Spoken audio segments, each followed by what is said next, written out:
Welcome everyone to the first round of the World Blitz Championships 2025. On your screen is Magnus Carlsen playing here with the black pieces against Marco Materia. And this is a very interesting game. Joining me is my co-host Amruta. Hello, Amruta. Hello, Sagar. This is amazing that yesterday's tournament is already over and we have a new tournament beginning. Yes, a new event has begun, the World Blitz Championship. And right now, the first round is underway.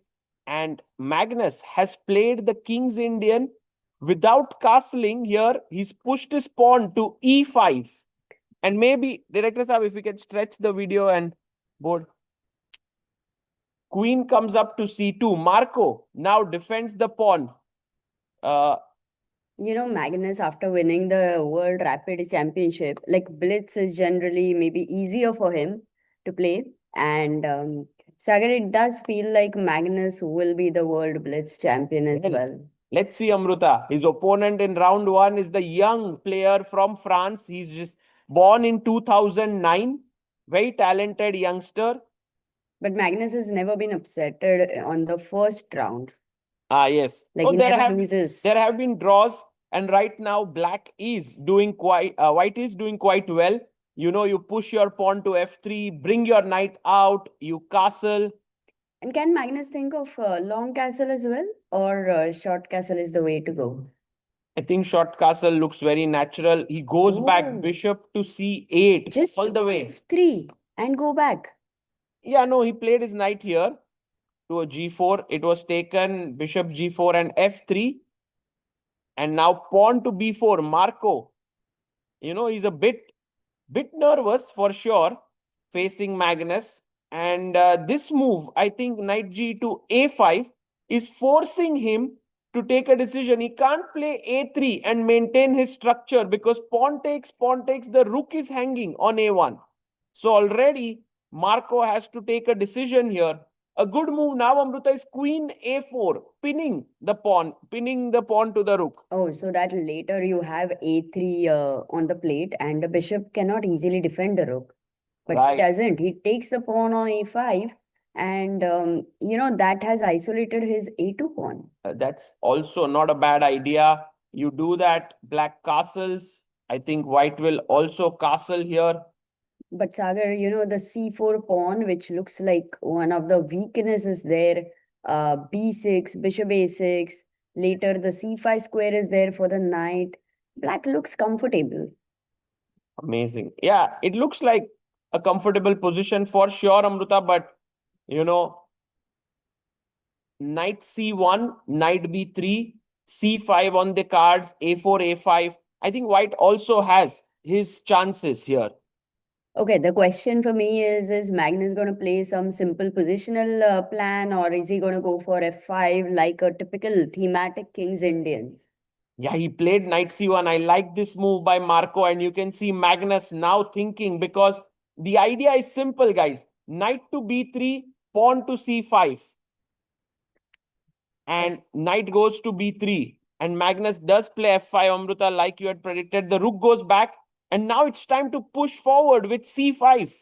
Oh, this is the moment, yeah? Whenever you get a chance, you must. Otherwise, b6 will happen next move. No, but Amruta, even if you go b6, I have a4, a5. And this is generally the way in which white gets counterplay here. So I like what Marco is doing. He takes his time here. He has 1 minute, 10 seconds. Magnus has 1 minute, 39 seconds. Normally the first round you can be a bit shaky, but this is actually not the first round because they have been playing so many rapid rounds. True. And c5 on the board, Marco. Guys, this is a great chance for the youngster. He's just 15 years old, 16 years old, and he's pushing here. Knight takes c5, knight takes c5, bishop takes, and he's attacking this rook now. But these B and C files, which are completely open, and the B7, C7 pawns, they look a bit weak over there. But look, white is pleasant here. Oh, yes, I love this move as well. Centralizing, and Amruta, D6 is on the cards and the bishop on G7. is a bit weak. Looks scary, definitely. But can Marco be the first one to beat Magnus Carlsen in like the first round of the Blitz? It's not easy. Magnus is trying his best here. He pushes his pawn to b6, makes a lot of sense. The bishop has to move away. Bishop f2 maybe? Or b4, yeah? Okay, that's a big question. Which diagonal? It's always a decision. He plays goes his E3. bishop to b4 and no, he played b4, right? Oh, e3. Bishop e3, bishop f8, and I think Magnus got this very nice move, Amruta, to get the bishop to the d6 square. And now he's kind of fine because now d6 is difficult. He has the king side play. So maybe Marco should have kept his bishop on this diagonal. Oh, that's why it was important. But I'm also wondering that Marco will get the knight to b5 and the c7 pawn looks a bit shaky. Yeah, C pawn. He goes queen e8, putting pressure here. Rook comes back to a1, rook a5. Knight b5 stopped right yeah, now. Can I you wanted to c1? play there, but it's not possible. But rook fb1. He takes on f5, Sagar. Did he? Yes. Oh, And that's that's a very different decision. very surprising decision here by Marco taking. And now Magnus has this very nice pawns in the center, but he starts attacking the e pawn. But black is happy with bishop d6, later going e4, queen coming to h5. Ooh. And Magnus goes back with his queen to d8. Yeah, he's eyeing for queen h4. And that queen on h4 also looks at a4 pawn. And look at Marco. He goes knight b5. A nice move. He's attacking. This is really great play by the youngster, giving Magnus a run for his money. Takes. Rook takes a1. Rook takes a1. And now he puts his bishop on d6, Amruta, here. And this one, equal pawns. But it will be difficult to beat Magnus from this. Check. Quite a huge imbalance there. b5 and d5 both are isolated. Oh, Amruta, if he finds rook e8 to rook e6, that could be amazing because then the bishop comes in. Wow, that's such a he good goes plan. queen c6. But he has the same idea, queen e8. He's going here and he's trying to the king. He's trying to checkmate Magnus's king. But Magnus goes f4. Yeah. And bishop goes back to d2. Ooh, and the queen is now entering in. Queen d3 and Magnus attacks both these pawns. They are isolated. Not looking great. Yeah, they can only sustain for a while, but once Magnus's queen is loses one pawn, he loses the second pawn, and well, Magnus gets in. And the bishop right now is doing the job of the pawn, but he's happy. Takes here. Yeah, and the black king never really got into trouble in spite of the rook being on the back rank on 8. Yeah, Amruta, I think this one is over now Yeah, because he's 2 pawns down, but still, it is possible. And I think no, Sagar, nothing. Even if black does nothing, there's b5, b4. Oh, look at that. Look at that. The queen and the rook have entered in. The check could come in. But King king gets s6. Now what? And Oh, bishop h4 you have? Queen h4, queen f7. Oh, queen g3 and there will be a mate. Wow, that's happening. Oh, by the way, bishop h4. I mean, that could have been taken. Oh, they're playing very quick moves over there. Sometimes you lose the DGT board because they start moving so quickly. But the queens are exchanged, yeah? Yes, the queens are traded. Maybe we can zoom in on the board. We have that view, right, of the board. Yeah, and Fabi is there watching the game right now. Okay, Magnus is no way going to botch this up. I mean, the world rapid champion, the current one, is already having the momentum there. Oh, and there we have some of the moves coming in. And a resignation with a nice smile there. Look at Magnus there. I think his opponent played well, and that was really cool by Marco. The way he played, and in the end, he resigned. So good game by Magnus. Starts off with the first win in the event, and Amruta Alireza Firouzja won his game against against Derim Sarashi. Sean Rodrigue Lemoc was beaten by Jan Nepomniachtchi. Daniel Dubov won his game against Edis Gurel. Oh, that was a tough match there. Yes. But in the first round in Rapid, so many draws happened. And yeah, over Wesley here. So drew against Volokitin in a worse position. Mhm. I mean, there are a few games going on. Maybe we can see Yeah, Hans just Niemann is playing still.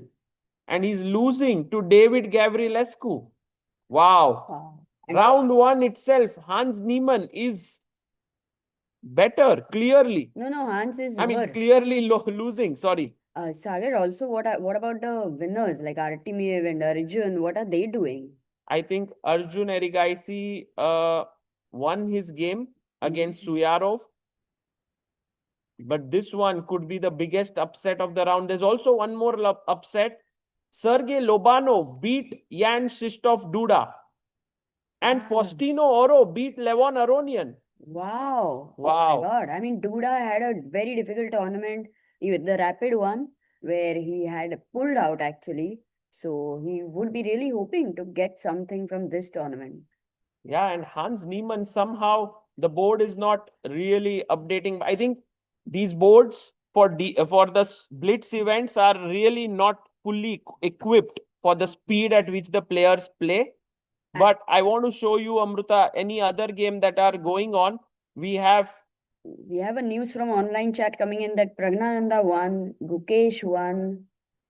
But we should verify that one more time there. Also, and I also want to check, Amruta, the game of Faustino, because he managed to beat Levon Aronian. That's, I think, the biggest upset of the round. yeah, but now you cannot underestimate Faustino. Yeah, he can do anything. That too in Blitz. He's so good. He's so fast. And by the way, here it seems like some claim must have happened, which is why the game is paused. Did they repeat? Can we go last few moves? Any photographic draw or something? No, I think maybe some other claim, like for example, you touch a piece or something. Like, look at this. Hans was clearly winning better. I don't know. In fact, 98 was a big blunder. Guys, why is knight d8 a blunder? Can anyone try and answer here? Knight to d4. Maybe something stronger. Do you want to try? Why is this a mistake? Knight takes pawn, also possible. But there's something very simple move. Yes. But takes is a check. F6 maybe. Yeah, F6 is also possible here. But a stronger move than F6 is actually a great move. H6. And you simply win a piece because this is hanging. And if queen, you can't go anywhere. So you just lose a piece. But this is very possible to miss in a blitz game with 15 seconds on the clock. He went here and now this happened. So from a winning position, Hans Niemann went into a losing position. And but he somehow won. Yeah, there is the result updated. Why? Why did he win? Yeah, maybe on time, or maybe there were more moves that came in which have not been updated. Wow. Blitz is always crazy, yeah, here. And I was going to check this game, Amruta, between Levon and Faustino. We'll check that. And we'll also check Gukesh's game later because everybody in the online chat is saying it was very crazy. Oh, let's have a look at the game of the world champion as well in a bit. So this was Faustino playing with black pieces against Levon. Levon seemed to have a nice position here. Knight b4. Attacking the bishop here. So the bishop, queen came up. Rook b8. Rook c1. Queen a7. Queen went back. Wow. Rook c8. But it's unbelievable that Levon lost from this position. Yeah. And now attacking the e4 pawn. Faustino goes queen b2. Pinning here the knight. h6. Bishop came back. d5. e5. Knight e4. So everything was going okay until now. Takes. Bishop c6, defending the queen so that the knight can move. G4. And now this beautiful move. Bishop b5. Because if you take bishop b4, I take on f1. This is pinned. And if you take on b5, I take with the queen. So that's a nice move. Take, take. King h2. And this looks like equal. Knight and queen should be better than bishop and queen. But as it turns out, Faustino outplayed Levon.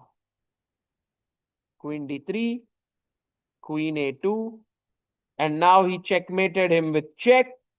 King here, check. King here. And he took a pawn. Actually, instead of How was taking here, Queen f1. Queen f1 was a killer blow. With the idea of bishop f4, g3, you win the f3 knight. Yes. And if h4 right now, check and queen h1 is a mate. Oh, yes. h2, queen h2. This is game over. So, wow. Actually, he took on d4, but he won a pawn, and Levon tried to be tricky here. But in the end, Amruta, it's insane that Faustino is so strong that he can beat Levon from these positions, which are very tricky to win in Blitz. Wow. Yeah, that was a really great game by Faustino. And I think for Levon, maybe he was the one who didn't want to draw. So he kept trying. But yeah, it did not work out. So that means very nice game. This one is a big upset here. Gukesh, we will look at because it seems the game was very crazy. So Gukesh, the world champion, playing on board number 47. He played against Aditya Mittal, another. And Gukesh won in Indian just 20 moves. Miniature. Karo Khan, wow. Bishop e6. Okay, he played this, knight c3, bishop e6. Knight d1, then... knight d1, check. Wow, what is this opening? Check. Oh my God. What? And he's prepared, you know, Aditya Mittal is prepared, Sagar. Look at his time here. He gave up the queen for one piece. But unbelievable, yes? Yes. You won, you were playing?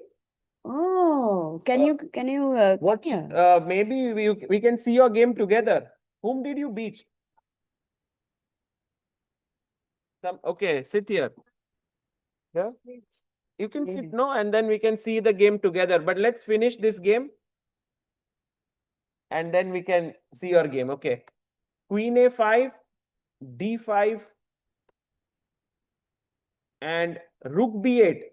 A very dangerous move by Gukesh. He wanted to go back to a8, but here there is a very strong move, which is very difficult to spot. Can anyone find it? White to play.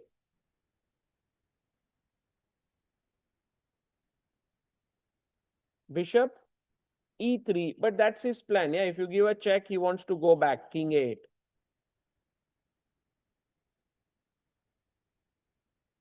So think about it. You can take here, and give a check, and then king a7. You want to win this knight, but the queen defends it. So now think, what move will you play?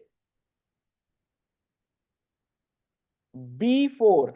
Okay, bishop c7 is also interesting. That's a very, very cool move. And maybe he will attack your knight again with queen d2. But b4 is a very powerful strike. And this would have given Aditya a great position. But instead, he played bishop c7. Oh, knight takes. Knight takes and queen d5, knight f4 and queen f7. And here he resigned. Because it's just queen down, but this might be the craziest opening we have seen, from World Rapid and World Blitz. What a game. What a game this was. And now we'll look at the game of our friend here. What board were you playing? 123. But he has a round, it so seems. Khaled, is the pairing done? Unbelievably, Khaled actually beat Jonas Bier here. Wow. Can we have a round of applause for him? This young boy beat one of the, I think he's number 1 player from Denmark or Sweden. No, wait a second. Denmark. Wow. Okay, let's see what Khaled did. He played the close Sicilian. Do you want to come? Yes. Bishop e3. d4 in the center. Okay, takes. Bishop g4. He offered a trade. Till here, Jonas was like, okay, I'm going to win this. But Khaled went on the attack. He played f5. Typical blitz style, yeah? Yeah, He went. takes. He wants to checkmate his opponent. d5. Oh, knight takes. He took the queen. Knight d1, rook d1, and knight d4. Okay, Jonas could have taken on e6. Black is better, but he takes ef, rook f7. How did you win this, Khalid? King f7, king e2. By tactics. Oh, when the knights are on the board, Sagar, some fork maybe. Knight b. Oh, did he miss this check? Let's see. Rook. Oh, he's strong. Knight a7, d5, king d6. But Knight he's back already, yeah? Like, doing fine. king g4, and oh my god, you actually went in. You were able to win his pawn and then push him back and check. Oh, Skewer. wow. Nice tactic. Amazing. Khalid, can you come here and say hi to our online viewers here from here? Because this is the camera. They have not seen you. So you can... Guys, this is Khalid here. He's what? How old are you? 10. 10 years old, and he beat Jonas Bear. Okay, go and beat another GM, and then we will see that game together. With whom? Yakuboyev from Uzbekistan. Wow. Okay. He's playing Nadirbek Yakuboyev. Wow. So he's like a representative of the fan zone here. He's going here. He beats GMs, comes back. That's amazing. But yeah, this is what World Blitz is about. It's not about accurate play only. It's about lot of tactics, lot of control on nerves, and there will be so many exciting games that will happen. And I think we will look at many of them. Amruta, I want to say that in round 1 itself, we have had so many upsets. And in fact, I wanted to also have a look at the women's boards a little bit to see like what happened there. Yeah, for Blitz tournament, maybe still much lesser than the World Rapid first round, I would say. Oh, World Rapid, there were many upsets, yes? Yeah, this World Rapid, I think we had the maximum upsets for the top seeds. Right. And here, but I really enjoyed the opening, which for Aditya Mittal to go for such a queen sacrifice opening against a world champion in the first round. That's brave of him. Yes. And for even Gukesh, who was not prepared, but ended up winning with that opening, was really cool to see. Right. And so, by the way, want to tell you a bit about women's section. Ho Yifan is not playing. Ju Wenjun drew her first game. Oh, that's a big upset again. Small, yeah, that's true, Amruta. And then we had Olga Giria draw against Li Tingji. Then Tan Zhongyi won her game. Katrina Lagno won her game. Goryachkina drew. Oh, the World Rapid champion. She drew her game. Humpy won. Bibisara won. Koschenyuk won. And Zhu Jinar won. So in women, actually, there were no defeats in top 10 boards. Yeah. And also, these are so many rounds, Sagar. So one advantage is even when players lose, they know that they can make a comeback very easily. So many rounds, you don't get this chance. And now the second round is about to begin. The second round is, I can tell you the pairing. So Magnus plays his countrymate, Haug. Firouzja plays Sanal Wahab. Jan Nepomniachtchi plays Max Warmerdam. David Anton Daniel Dubov. Nodirbek Abdusattorov. Pavel Pankratov. Pranesh plays Fabiano. Chigaev Erigaisi. Bortnyk by Jinshi. You know, Bortnyk, by the way, has a FIDE rating of around 2500, 2550, I think. But his Blitz rating is 2750. Exactly. How is that possible? Yeah, he's a Blitz expert. There are some Blitz experts. Yeah, actually, he did release a course with Daniel Naroditsky, and this tournament we're definitely missing him because last time in New York, Daniel did play. Yes, So yeah, he was almost on the verge of qualifying to top 8. And it's such a pity that he's not here. by the way, an interesting news in women's: the young Charvi beat Chen Yining. Oh, wow. So there are, I think, for the youngsters, like really young kids who love playing Blitz, who keep playing Blitz in their free time, that's going to be a bit hard time for the Yeah, even the strong. youngsters love to play Blitz as a mode of their preparation. And I think that's really something that they love to do. And by the way, Gukesh is playing Lorenzo Lodici, and that's going to be an exciting clash. And we already see Firouzja is on the board. And we see Nepo on the board here. Oh, And Daniel Dubo, Defoe, again in the same which shirt? Balenciaga Balenciaga. sweater there. Yeah, he has his Is he will play Balenciaga. all 5 days here? Yeah, it's his favorite, Amruta. Mhm. Okay, by the way, any favorite players of yours that we should follow here? Wesley So. Ah, you from Philippines? Wow. Ah. Okay, he drew his first round though. First round draw. Anyone else? Jose Martinez. Wow. Ooh. Nice. We'll look at him. Sorry? Maksudlu. Maksudlu. Wow. Anyone else? Pragg. Pragg. Okay, Pragg won his first round. Arjun. Arjun. Okay. Magnus. Yes, Magnus we are definitely watching. What about you? Maxime Vachier-Lagrave. Okay. Are you from France? What about you? Gukesh. Gukesh. Okay. Vaishali. Okay, fantastic. We have our hands full here. Wonderful. It's nice to see that all of you have so many favorites. Sorry, Divya. Wow. And there we see Magnus on the board against Haug. And by the way, And online chat is also saying Sagar, Harshit Bhai. oh, Harshit, what happened in round 1 for Harshit? Let us know, guys, what happened. Divya, Artemiev, we have people sharing their favorites over here. So very cool. And Magnus is already on the board. We'll not even get to know Sagar once the game begins. It will move so fast. That's how the blitz will be. Yeah. So guys, let's today is 13 get games. ready. Tomorrow is 6 games. And then whoever finishes in top 4 get to play semis and finals. And in women, it's 15 rounds, not 19.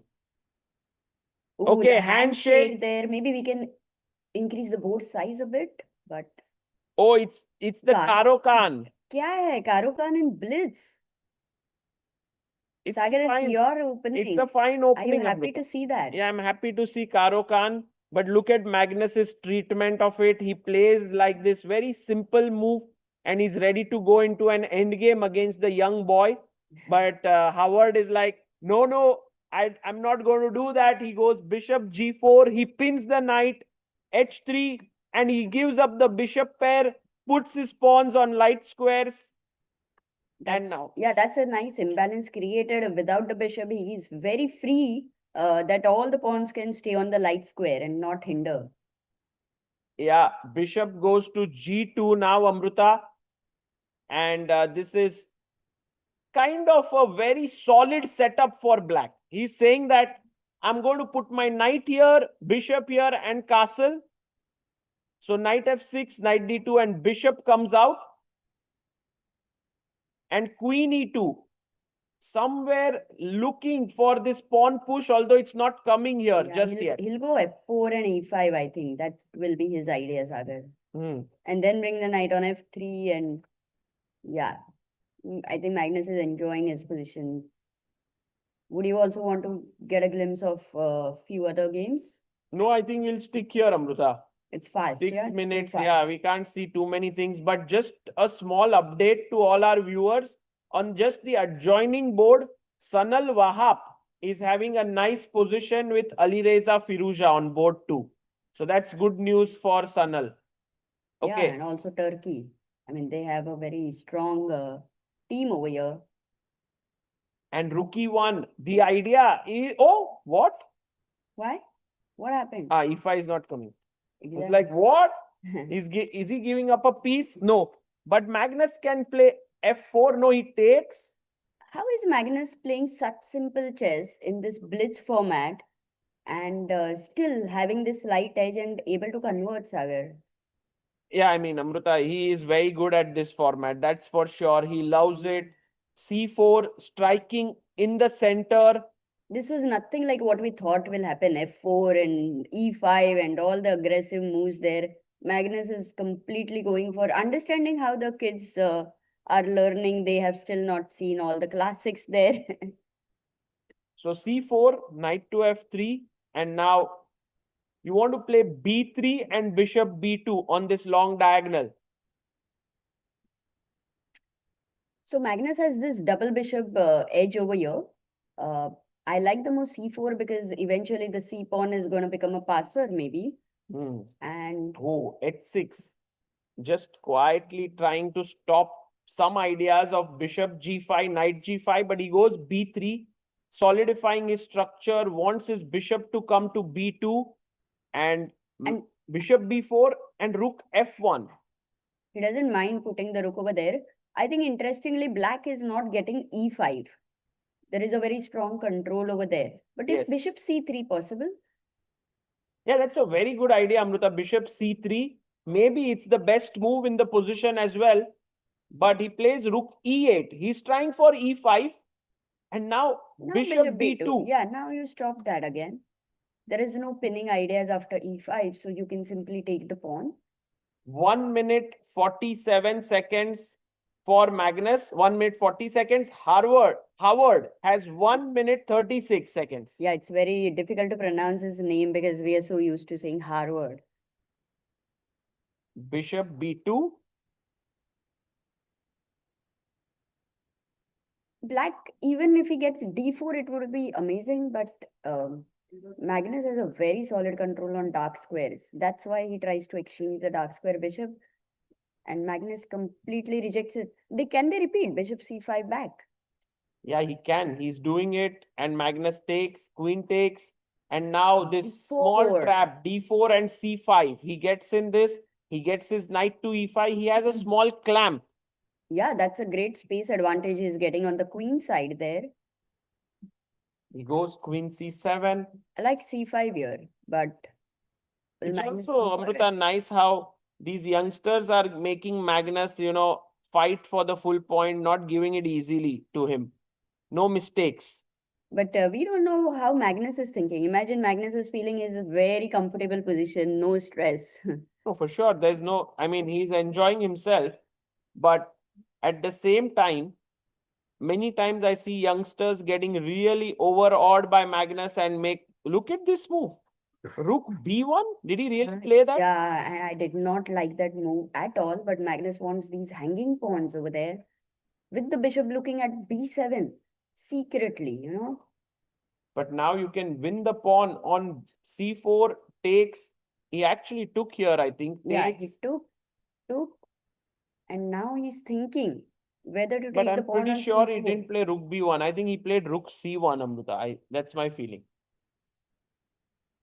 Ah, you mean it's a transmission error, yeah? Yeah. So take. This is the position, I think. Okay, because he's not going to give a free pawn there. Hmm. Though it wasn't free anyway. Let's see. Yeah. What's happening? Is the board stuck? Yeah, the board is stuck here. So I then think. Rook C1 is there we have the view. So He played queen e7, rook c2, rook c8, rook b1, rook d8. And bishop f1. And again, Magnus is making so many rook moves. Rook to b1, rook to c1. What's happening? His rook is confused. And Magnus is lower on time with 34 seconds on the clock. His opponent having 42 seconds. He goes g6. Yeah, Queen this is d3, king this is g7. looking quite dangerous now for Magnus. Maybe we can continue with that view. It's nice. Yeah, but for online people, they will not be able to see it. Yeah. Yeah, that's true. So How can they see? no, I have to make moves. Ah, Queen that way. e3. Yeah, let's reach this position. This is one thing maybe for DGT, a important improvement. Quick, getting back to the right position in blitz. Yeah, there you have some corrections made and the moves are coming in. Because I think one wrong move fed in and then suddenly you have like. And Magnus again getting some advantage. So many quick moves, Sagar. Yes, now we can go back to our normal view because the moves are coming in. Rook b8 played here. But I like it. Black's knight on d5, which is a beautiful blockader. We have two boards.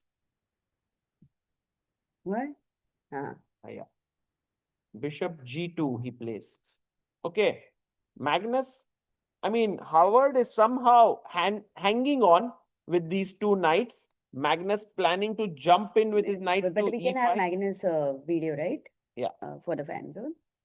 Knight e7.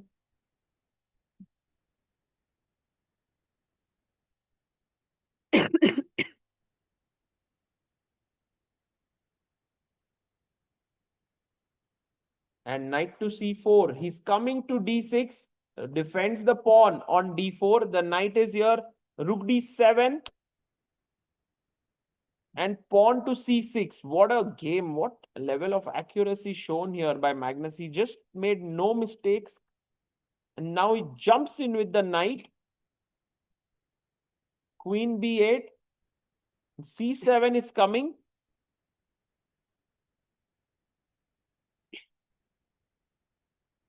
Ooh, he made a huge mistake there. So knight d6, queen b8 was fine, but after queen e5, he gave this check, and now knight he e8 missed is this. Unstoppable. And in fact, check. Oh, king e8 was c7. Incredible. So takes, and now just totally winning. And Howard resigns, and look at Magnus there. Wow. I think he's getting the rush of playing blitz. He's enjoying himself there. So Magnus won, Firouzja won, Nepo won. No, but Howard did manage to put a lot of pressure by the end of the game, and Magnus actually had to react this. Like that just shows that's a compliment, I think, for Magnus's opponent. True. And Amruta, one upset was Pavel Pokratov managed to beat Nodirbek Abdusattorov. So that was a huge result there. Okay, which games are going on, Sagar, right now? Oh, yeah. Or all games are over because Magnus did have a very long game there. I think there are many games going on. Pragg's game. Pragg is losing against Denis Makhnev. Yeah, Pragg is losing. Gautam is winning against Adiban. That's the news. Arjun won his second game in a row and continuing his form from the Rapid. Pragg having a difficult time for sure, but Pragg has played so many events in this year to also get into candidates. So I think he's done his job, and now he could be a bit tired. He's losing here to Denis Makhnev. And then Amruta, I think all the games coming in. There are many games going on. Yeah. Maybe we can have a look Gukesh won faster than Bullet Chess, says Saran in the chat. So the world champion doing well. Abhimanyu Puranik equal against Vladislav Artemiev. That's also. So Artemiev, the winner, the second place of World Rapid, draw against Abhimanyu Puranik. Wu Jiangji is winning his game against Varujan Akobian. These are the ongoing games. Denis Makhnev is winning his game against Pragnananda. Raunak Sadhwani is beating Alexander Rakhmanov. Ooh, rook, knight c3, takes. King c2, nice. Just to not take on c3. And now resignation will happen because it's a clear lost end game. Ali Reza, is he playing Sagar right now? No, he won. That was a swindle. And Caruana is taking on Pranesh. It ended in a draw. Wow. So, yeah, the youngsters are getting very tricky. I believe by the next year, Sagar, World Rapid and Blitz is not going to be the way it has been. True. And by the way, Amruta, MVL, we had a someone here who was supporting MVL. He lost his game to Pablo Salinas, which is a bit surprising because MVL is such a strong player in Blitz. Maybe some blunder happened, yeah, but we had a lot of time in the end. Wesley so lost? So lost? That's a big upset because first round he drew. Right. Oh my God. And you know, MVL was better here, but he castled, which was an incredible blunder. Does anyone want to try here? What should white play? White to move. Maybe for a small prize here, because this one is not easy. Our first prize for today, first giveaway. What do you play here as white? White to play. Knight takes what? G7. If you take knight G7, I'll play knight F3 and then take on G7. And we also have in this fan zone Katie and Annie over here. And Katie, would you like to join the commentary for the next game? Oh, wow. Yes. Yeah, let's go. So, Katie Satsalashvili, she's a WGM and a very strong player. So, she will be joining us for the commentary next round. Yes, you have an answer. Rook takes knight, but then he would take it with knight. And then if you take here, I have an intermediate check and I take back. There is a very nice move here. Knight takes e5, but can you go on and finish the line? Knight takes e5. Bishop takes. Rook takes e5. Well done. I think you are the person who found this. You are right. But we'll give a small prize to you for giving the right answer.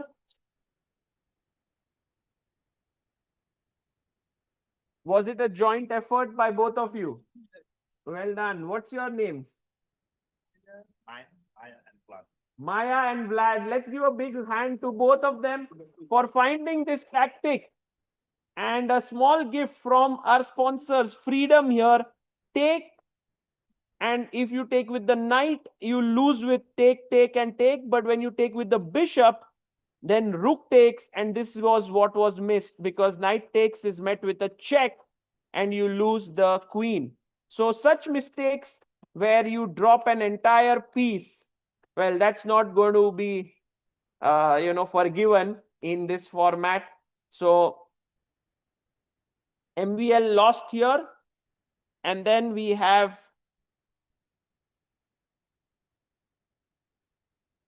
Hans Niemann. He won his game against Konstantin. Bu Jiangzi won. Pragnananda lost to Denis Makhnev. Anish Giri lost to Nesterov. And Nesterov checkmated Anish. That's insane.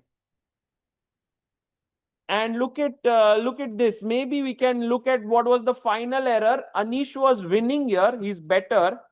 He plays queen e2, rook e6, rook e1, f5, queen h5, e4 came. Anish took, rook takes, rook f1, d3. The d pawn started to queen. And here, insane. He could have taken on h3 here. The game goes on, but he played b5 and got checkmated in one move. Can you believe it? Anish Giri, a player of his caliber, getting checkmated in one move. That's very rare to see. Haug Martirosyan beat Cristobal Henriquez. We had a draw between Injik and Paravian. Kazibek Nogerbek lost to Alexander Grishchuk. Lu Shanglai won with Mehdi Golami. Jordan won his game. Salem beat Motilev. So, yeah, many such results. We wanted to also check the game of Faustino played Ivanchuk. It was a draw. So that's a good result for Faustino there. But it could also be that he was a small favorite, yeah, in that one. Considering that it's blitz. Look at how Gukesh won his game against Lorenzo Lodici. Gukesh, I think, just played super quick. Look at his time there. He has 2 minutes and he's just playing on his intuition. Bishop d4 takes and knight c6. He just got a fork in and he won. So that was a nice win there for Gukesh. I was curious to see how Pragnananda lost actually. He's one of the top players who lost right now. It was maybe not losing, yeah. He was fighting here. Bishop e4, knight f1. He took here. He was doing okay. He was doing fine. And maybe it was a draw. But now he went king f7 and opponent started to get his king in. And I think Pragg lost on time perhaps. In the women's section, let's have a quick look what happened there. In the women's section, we had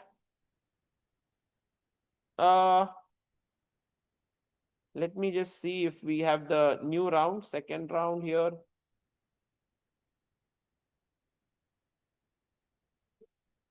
Daisy Corey lost to Tanjongi. Katrina won. Humpy won. I think all the top seeds did okay. There was a draw between Kostenyuk and Charkhalashvili. And there was a draw between Irina Bulmaga and Bibi Sara. Okay. Any particular game you would like to see before we go to the next round?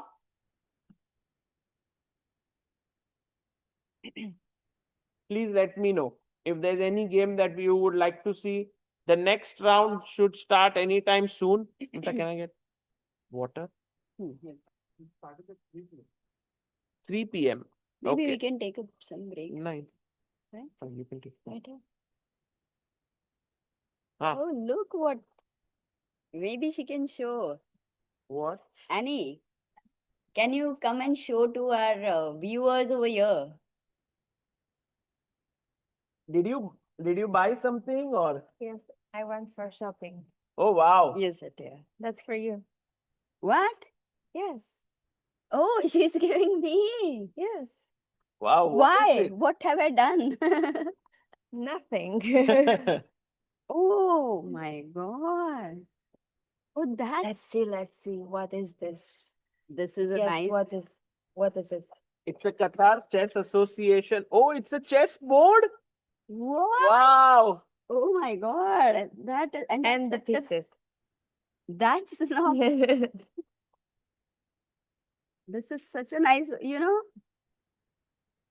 I Ooh. mentioned to her I'm going to buy this board later. And I And you- cannot even imagine she got it right away. Thank you Yeah, of so course. much. That is such a After, beautiful because when I gift. was in India, Amruta bought me so many presents that I had to buy an extra luggage to take it home. I'm telling you the truth, so it's nothing. But this chess set is very beautiful here in Qatar. And if you would like to get it, it's available here. And Annie, just so that you know, I was Hello. thinking of planning to buy a house or something in India. Hmm. Just so that you know, yeah. Like Amruta told you she wanted a chess set, so you gave her. I don't understand what you're saying at all.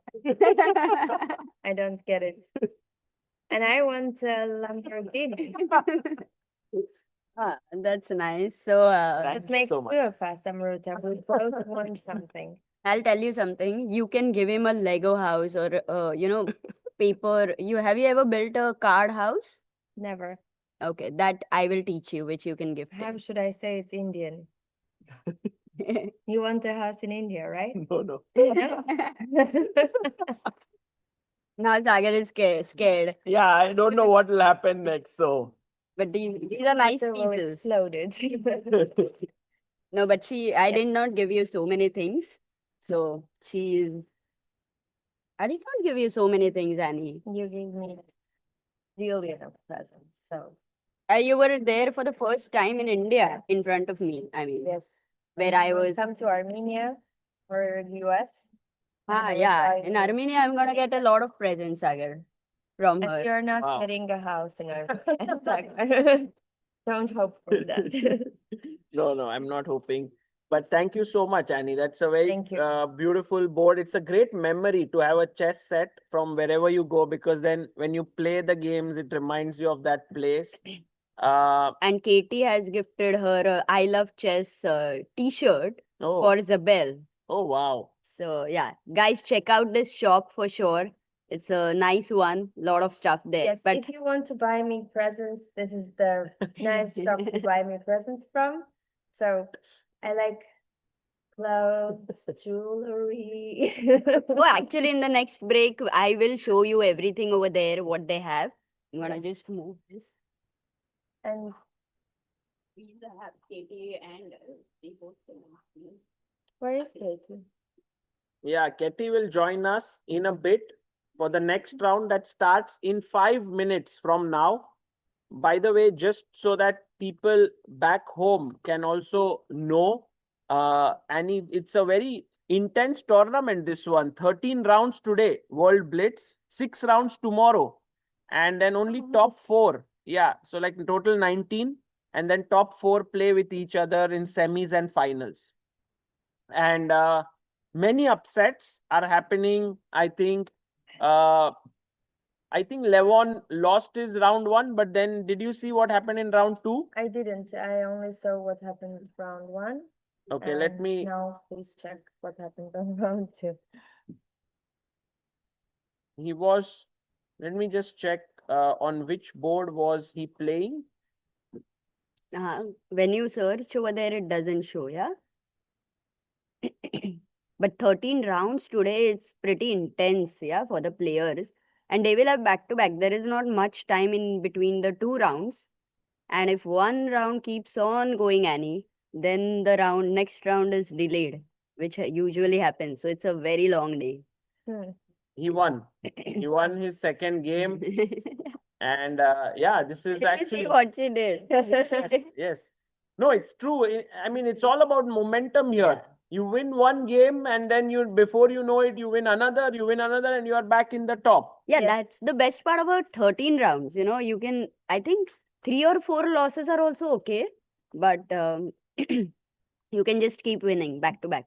Yeah, and Flavon is very excited about playing Blitz. I really hope that he's going to do better today than in the previous tournament. And Yeah. yesterday's rapid part of the tournament. Like we see another upset today, which was Wesley So lost his game to Samir Sahidi. So that's also shows like it's super tough here. And takes on C4. What a nice way in which Samir managed to win. Samir is actually one of the finds of this event, Amruta? Yeah, actually played so well in Rapid, so it's not a surprise anymore that he beat Wesley So. And we have Katie, who first we thought has kind of Forgotten us. in Hindi dhoka diya, but no, she's here. Yes, she is joining us shortly. And I'm leaving you alone? Are you? Yes. You won't continue with the commentary? With Katie. Yes. She's actually thinking. That's why, Annie, I keep telling you, you also have to stream. All of you are very good in talking, I'm not and a chess player. Amrita. that doesn't I matter. could sing about chess. Singing commentary. Yes, that's a nice idea. I should start it. Yeah, you can just be, watching Levon's game and having your own songs. You're singing, you're seeing, you're not analyzing, but you're just feeling the vibe and feeling the stress, of course. So showing the stress. Such a good idea. Katy, come. Katie, Come here. yes. And the Yeah, next, Maybe she present can for show. me. Yeah, she can show that to the chat. Oh, yeah. There's another chat. So Katy has a present for me. Not for me, actually. Hello. For hello, Shahid. Katie, welcome. And oh, it's a very cute t-shirt here for I Love Chess. Oh, that's so nice. For Isabel. For Zabel, it's so beautiful. Thank you. I think it would fit her so well, and maybe she can come here tomorrow on wearing this with I Love Chess. You don't want to hear her talk. Even in the commentary. I can't edit that. And when she grows up, she will kill me if she says something that she didn't have to do in the live stream. Okay, we won't do that. They're starting very soon, right? Yes, the next round right now is between Daniel Dardha and Magnus. We try to follow like one game fully because doing like multiple games is tough. Mm, It's so the fast. Blitz, yeah. Yeah. I will Yes. leave you alone. Thank you, Annie. And Armenians are not allowed at the same time. I will Political I want correct. her to shine right now, you know? refrain from commenting anything right now. But thank you so much, Thank you Annie, very much. for And always good luck being for all such a of us. sport. Yes. Good luck. Should I move in there? Yeah, you can Because come here. It's this place is yeah, okay, great. This is easier, Yeah. and you can follow the action here. Oh, On the amazing. left, Katie, is our stream here, which goes up there, Mhm. and on the right is what goes online. So Okay, you can amazing. see both. Amazing, amazing. Just few seconds before the start. right? Yes, and you need to speak into it so Okay, that people perfect. here can hear you. Can you guys hear? Yes. Okay. good. And by the way, Katie, who do you think today is going to shine? Do you think it's Magnus's day again at the Blitz, or do you think someone else can make a strong claim today? Well, I'm quite biased to be honest, as I thought it was Annie screaming because I'm really rooting for Levon. Oh, Levon, yes. Yes, he needs a support from us because he had a tough day yesterday in Rapid, but it's a blitz day, so I hope he will do his best. But talking about Magnus, I think he's in a perfect form. He's winning this tournament. Like you think that there's no effort that he's Yeah, showing. effortless play. Yeah, he's just amazing. He's in a perfect form. And he's here. And Mhm. he's playing against Daniel Dardha. And for all those who followed the Global Chess League, Daniel Dardha was playing on the Prodigy board, and he won one game, that final game that was very important for his team. And we are off. E4 by Daniel, and we have the Sicilian. Knight to Okay. c3, knight c6, and close Sicilian, Katie. Very nice choice by Magnus. I love Sicilian, and in a blitz, it's perfect. But the time is so limited, 3 minutes plus only 2 seconds. At some point, you just need to have a solid opening, not to give too much to your opponent, and then just blitz out and make any move. Right, and right now a4 played, defending the bishop. In fact, here many times if you take the bishop, then a takes b5 and the rook opens up, and that's not very good. Yeah, that's not very good. You're quite limited to that side, on the queen side. So you just need to kick this bishop away. And the bishop stands on d3, right, in front of the pawn. And it looks like white has just stuck position. But it's okay because white can just untangle and get this knight on e2, play c3, bishop on c2, d4, and white has very nice position. But that's why Magnus did not let white take here and move the knight to e2. He went back. Yes. And castles has happened, and Magnus is right now at 2 minutes 23 seconds. Daniel Dardha at 2 minutes 40 seconds. Yeah, time is fine for the moment, but Magnus has to take care of his king side, right? None of the pieces are yet developed, so he has to start pushing the pieces. And he plays bishop on e7 first. Yes. Yeah, I think Dardha has very good You know chances. what, Ketty? He played his bishop on e7, Yeah. but there was a very interesting move here. Guys, anyone wants to try black to play something offbeat that black can do here? Not normal development like bishop e7, knight f6. These are all normal moves. What can black do? Something crazy. d5? d5? Yeah. It's not crazy. But then it's like, maybe it's too crazy. It's too crazy, okay. Yes? That's crazy. You have an answer? What is it? No, there's someone behind you. c4, c4. c4, pawn to c4. Yes, c4, yeah. No, but that just takes. Crazy. You asked for the it, move Sagar. is, and this is very typical in such structures, is g5. Oh, I love that. And g5 gives black a good position because goes g4, h5 and starts a kingside attack. But didn't do it. Bishop e7, bishop f1, bishop f6, knight e2, and you can see Daniel following Ketty's plan of expanding in the center. Knight e7, knight g3, h5. Now Magnus is like, I don't need to castle. c3, h4, knight e2, h3. The pawn goes all the way, takes, and this is the live board position. I like what Magnus has done. He opened up the h file. He's not going to castle, I believe, and there is a need of finding some kind of plan in this position. And he gets the knight as well on g6, right? So he might just jump on h4 later on. And he plays e5, Ketty here, closing down this position. Daniel can now push the pawn to d5, and this can become very interesting and exciting because the knight is coming here, the rook is open, the bishop is ready, but white also has queenside play, maybe b4, b5. This will be a race. It will be a race, but oh, that's a blunder. Ooh, that's a terrible move by Daniel Dardha. He wanted Magnus to sort of, if he takes, knight takes, but what did Magnus do? He simply pinned the knight. And it's a good move, right? It's a fantastic move by Magnus. In fact, there was also e takes d4, because if knight takes d4, guys, take, and now what is the winning move here? Black to play. I know. Yes, go for it, Ketty. It's Queen. your right. Queen.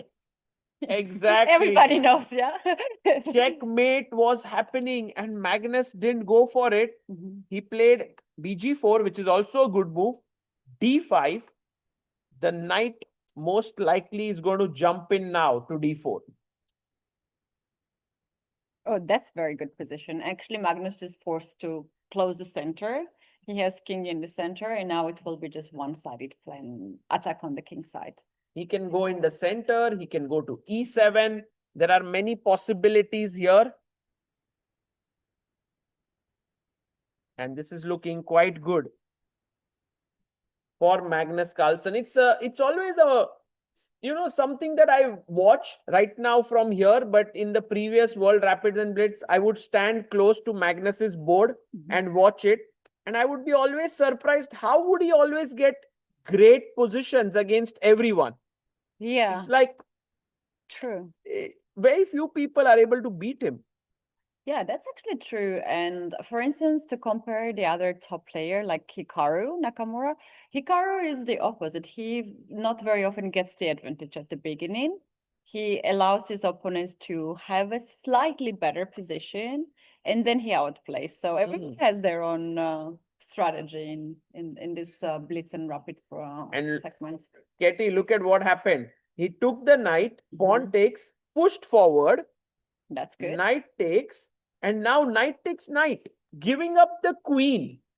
What? And Magnus took it, knight c6, he attacked the queen, and now he's thinking here, Magnus, because he can go to f8, he can go to d7, both look like okay moves. Yeah, he's about to make the move. He goes king to f8. Yeah, the safer queen move. is taken, and now pawn takes knight, he takes the bishop. What a game this is turning out to be. B takes c3, and Magnus at the end of everything is a pawn up. Just a pawn up. Just a pawn up. Not bad, not bad. There's also opposite color bishop. It's not equal or draw, obviously. Black has very good chances here to win slowly. Yeah. Although 17 seconds, yeah, for Magnus. True. Bishop c3, b5, bishop f1, and now bishop e5. Ooh, he attacks here, but h3 is possible. He takes, Magnus takes back. And this is the live position. Right now, Daniel has some chances. He plays his pawn to h3. Yeah, he could take the pawn on b5, but give up the h pawn, but he decided so. I think that would be a better chance for him, because now... He did it, Ketty. It's there. Bishop b5, rook h3 on the board. Okay, that's better. Do you think that Daniel will be able to hold this? I doubt. I think in these endgames, Magnus is such a good grinder. Yeah, I agree with that. And the king is quite unsafe, and there are two rooks on the board. Together with the bishop, that's a huge power. And Magnus now chops off, rook takes, king takes. He plays his rook to b8. Although technically this position should be equal, like closer to draw. Two, bishop d4, king comes up, king g7. And He will plays push the his pawns at some point. the queen, these pawns, right? Yeah. Yeah, he will do that. g5, rook e2, king g6. And check, pawn to f3. And Then- rook comes here to a2. Yeah, white rook is stuck on the second rank. Bishop is stuck on c6. So Yeah, bishop is completely out of the game. Somehow he should reroute it to e6 maybe, where it's doing more. And Magnus creates a passer. Ooh, but rook a4, he misses this move. Rook d3. Attacks here. And king comes up. Wait, king g5, bishop e5, checkmate? Oh my god, it's a checkmate incoming. No, he takes this. Check. And now he's winning this rook endgame. He's going to win both the pawns. Rook d3 coming in. Wow. Yeah, wow. This is nicely done.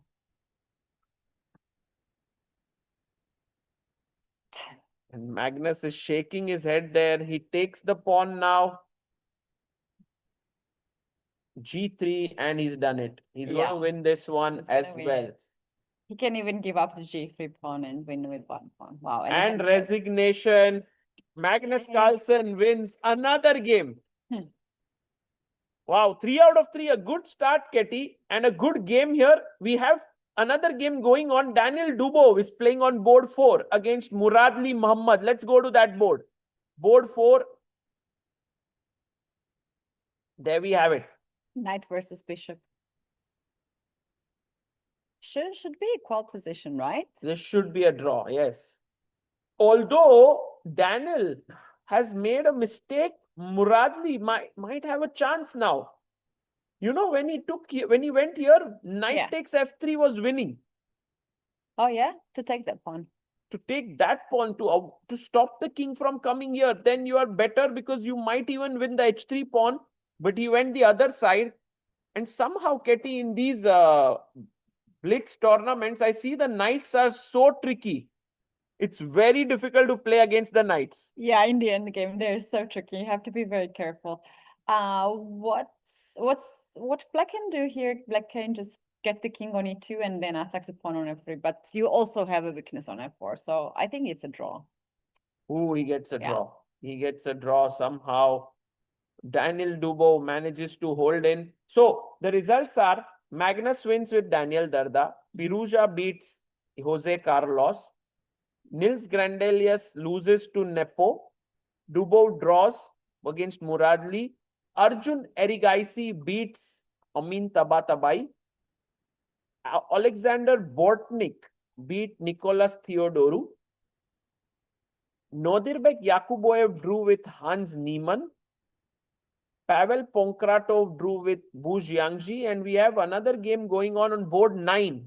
Oh no, queen end game, Sagar. Yes. No fun here for white. This is Pablo Salinas. Actually, Pablo Salinas won his game against MVL last round. And now he's beating Haug Martirosyan. I like how tricky is Hike. He wanted to his Oh, opponent there was to a promote. stalemate. Yeah. Wow, guys, look at this. If he had made a queen here, it was a draw. So he first gave a check and Pablo Salinas wins another game. That's quite big. And Grishchuk loses to Denis Makhnev. We have any other, I'm just checking for any huge upsets. Bharat Subramaniam is on 3 out of 3. This boy is actually very good at blitz.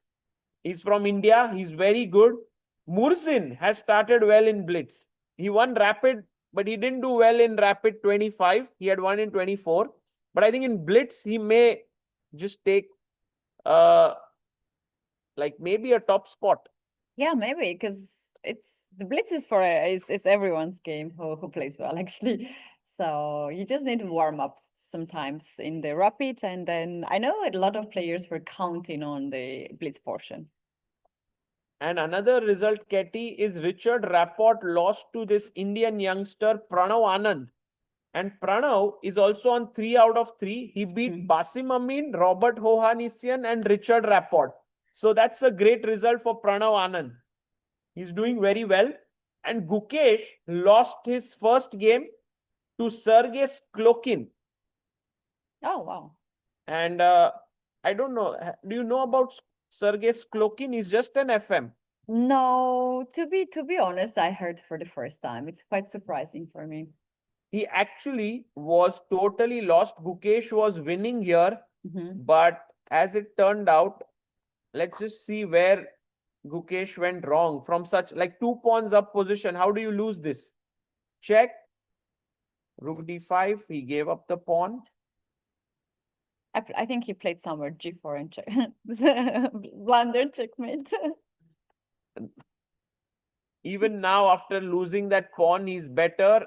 And oh, he missed this move. I told you. Ketty, you were right. You knew it. This is coming in. G3 takes. Okay, it's now a draw. But Gukesh always tries a lot. So he kept trying here. And in the end, he lost this pawn. Still draw, right? Still a draw. Check. Check. And now he's still playing for a win. Oh my goodness. Come on. Rook e3. And guys, white to play and win. Can anyone find it within 13 seconds? That's what Sergei Sklokin had. I know the move. You found it. It's blunders like this that hurt you somebody the knows most. there. Yes. Very good. Bishop G3 is given the right answer. Maybe we can give him a small gift here. Can you Yay. come up?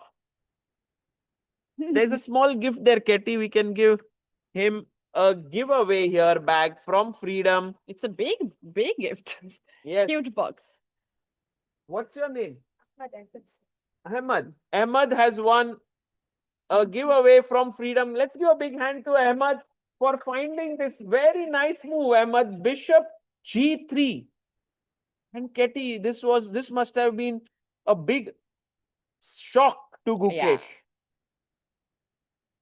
Okay, he tried his best. he tried his best, and this happens. But I like the fact that he tried so hard. Actually, he wanted to win so much.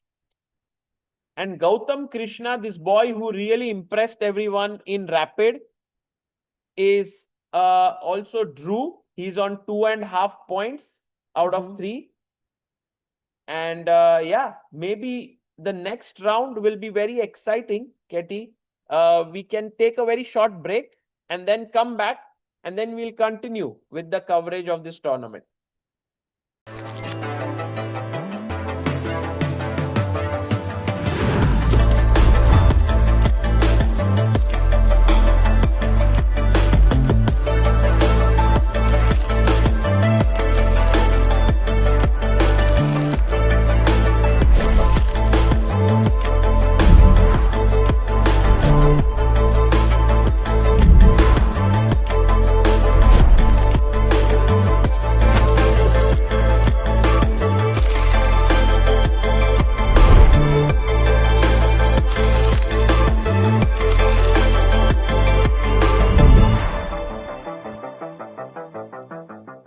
TotalEnergies, we are staying the course of our transition strategy. Working with our partners and drawing on our heritage and technical expertise, we are building a multi-energy company.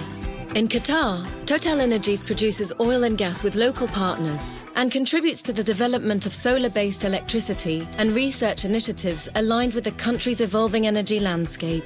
TotalEnergies is moving towards energy that is more reliable, more affordable, and more sustainable.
In 2025, we mark the year of social chess, a year to highlight how chess connects people, supports communities, and opens doors to education and belonging. We began in January with the World Social Chess Initiatives Marathon, bringing together organizations from every region to share their experience and build cooperation. In February, research and conferences helped lay long-term foundations for understanding the social impact of chess. March focused on Elderly Chess Month through the Chess for Longevity Roadshow, with activities and stories shared across continents. April highlighted infinite chess and autism inclusion, as families, teachers, and players work together to create supportive learning environments.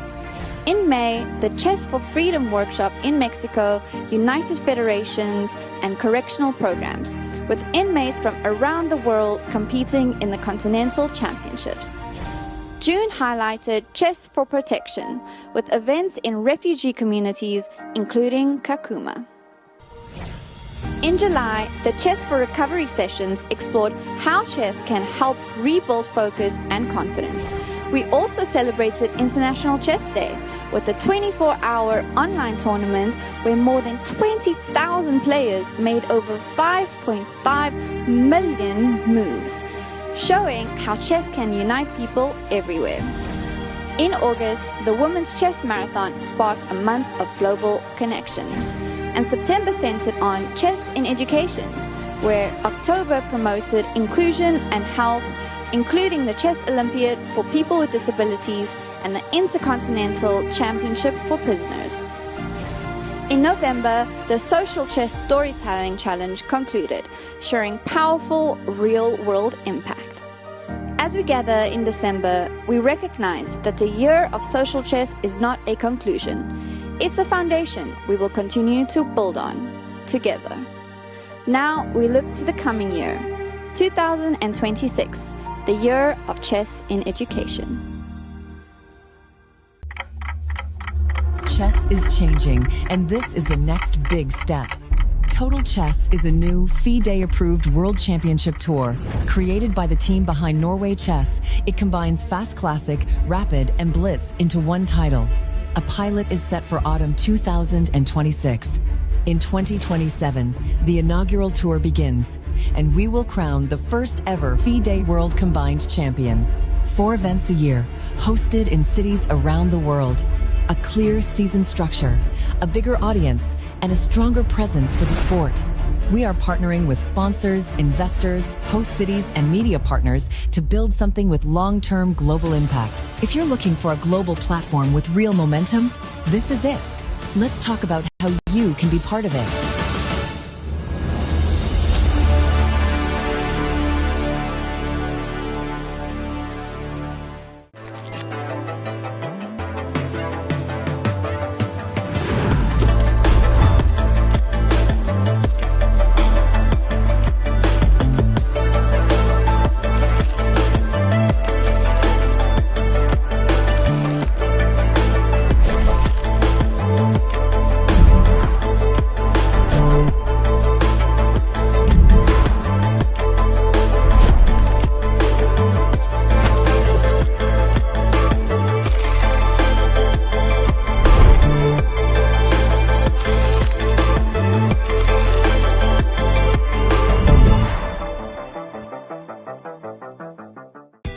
Energies, we are staying the course of our transition strategy. Working with our partners and drawing on our heritage and technical expertise, we are building a multi-energy company.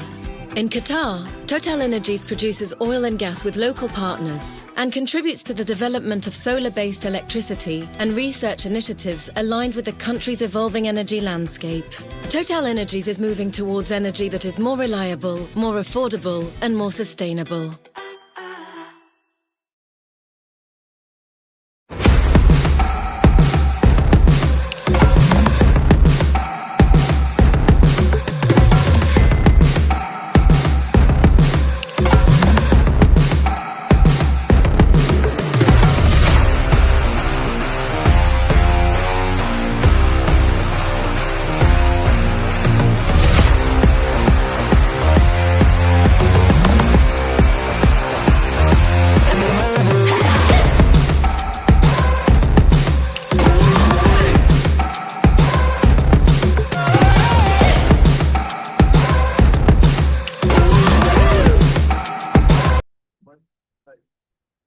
Welcome back, everyone, to the coverage of the FIDE World Blitz Championships 2025. And right now, in the open section, we have 18 players on 3 out of 3. They are Pranav Anand, Ituri Zaga, Denis Makhnev, Yan Nepomniachtchi, Arjun Erigaisi, Alexander Bortnyk, Lu Shanglai, Salem Saleh, Murzin, Firouzja, Salinas, Sklokin, Van Forest, Magnus, Sindarov, Pranav V, Bharat Subramaniam, and Kirill Alexienko. And in the open section on board 1, Magnus takes on a big clash, guys. We are going to focus on it. It's Javokir Sindarov, the World Cup winner, versus the world number 1. And in the women's section, we have right now, in all, just 8 players on 3 out of 3. They are Lagno, Tarasenka, Danilian, Stefanova, Buksa, Nurgalayeva, Omanova, and Carissa Yip. These are the players on 3 points. Okay, it's time for us to go to the top board clash. Guys, what do you think will happen between Magnus Carlsen and Javokir Sindarov? Very interesting. And I'll be asking you some questions here to get the right answer.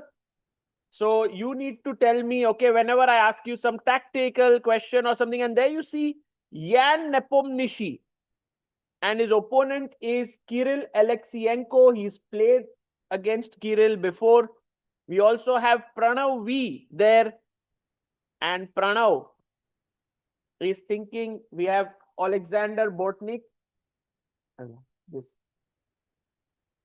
and Denis Makhnev there getting ready.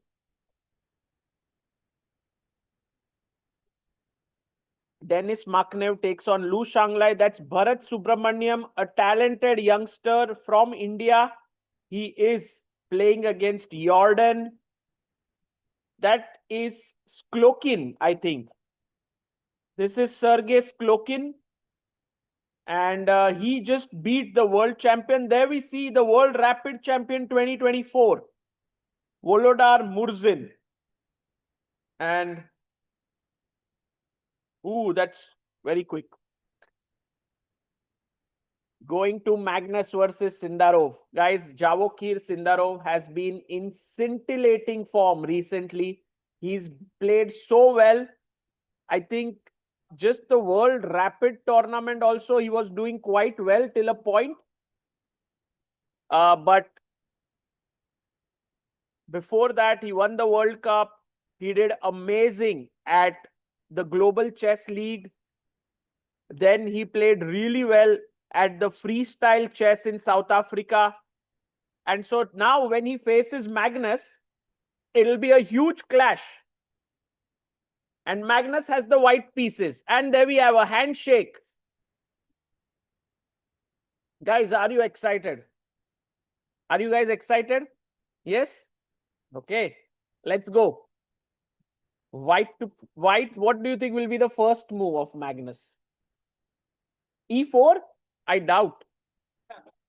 I think he'll go knight f3. Yes, my also feeling is knight f3 because, you know, Magnus would want to avoid theory against Sindarov. He's so well prepared. He's working hard on his chess. He's young. And Magnus thinks like if he can get a game out of the opening, he should be able to be a small favorite here. How old is Sid? Sindarov is born in 2005. So he's 20 years old. And he is, he and Nodirbek Abdusattorov are fighting for the #1 spot of Uzbekistan. And it's interesting that everyone considered Nodirbek to reach the world, the candidates. But it was Sindarov who actually made it as the first Uzbek player to do it. And there we go. Oh, you were right. You were right. Magnus did play e4, knight f3, knight c6, and we have the Italian on the board, castles, and pawn to d6 played. And we have c3 trying to play d4. Bishop goes back. And this is very standard theory, but one thing that I see is different from this is that black isn't developing the knight on f6. He's waiting. He's delaying. Maybe Sindarov wants to play. He goes h6 even. Interesting. And by the way, just so that all of you know, there is a very interesting clash on board 2. We can quickly go through that. Board 2 between Iturizaga and Alireza Firouzja. Board 3, Yan Nepomniachtchi versus Kirill Alexienko. Then board 4, we have Pranav V versus Arjun Erigaisi. Another fun clash here. We can go to board 3, board 4, and board 5, Bortnyk versus Pablo Salinas. Denis Makhnev versus Lu Shanglai. So many games going on right now. Let's get back to board 1. We have a very standard Italian here, and black has castled. And Magnus Carlsen is taking his time. He has 2 minutes, 11 seconds, 2 minutes, 42 seconds for Jahokir Sindarov. Black castles here. And pawn to h3 played by Magnus. He doesn't want any pins happening here. He moves his pawn forward. And let's see what Sindarov does next. He pushes his pawn to a5. Gaining space on the queen side. Magnus plays rook e1. He defends the pawn. He's preparing for d4, but first maybe knight f1, knight g3. And Sindarov instantly asks a question. Do you want to trade, Magnus? Because if you take, I'll take f takes, and it opens up my rook. And so Magnus now is making a decision. Should he take? Should he not take? Should he play his queen here? Should he bring his bishop back? Knight f1 to get the double pawn. So many decisions here. So many questions. And Magnus has 1 minute 20 seconds. Oh my God. He plays bishop to b5. Okay, he doesn't trade. This was one of the decisions I didn't even consider. He plays his bishop here. Can we go knight a7 and attack this? And Jahokir, he's always looking for a big fight here. And I think he's very excited that he's facing Magnus. But 2 minutes for him. And he's taking his time. He goes knight a7. Oh, it's a draw for. And Magnus like, sorry, Jahokir, no draw. d4. Well, that's Magnus for you. He never takes short draws, but he's risking it here. He's giving up. Knight b5, a b5. It's taken. And now look at this move. Queen e8. Attacking the pawn here on b5 could be a good move. At the same time, Sindarov has to make a call. Did he make a move? He played rook e8. He played on e8, but he played his rook. He defends here. So take. And knight takes e5. This is hanging here. And this could be possible to make a move like this. Will Magnus take it? And what has Jahokir prepared here for knight e5 is the big question. Look at Magnus there. He's so focused. This is the live board position. He has 50 seconds on the clock. 1 minute 38 seconds for Jahokir, and he's going for it.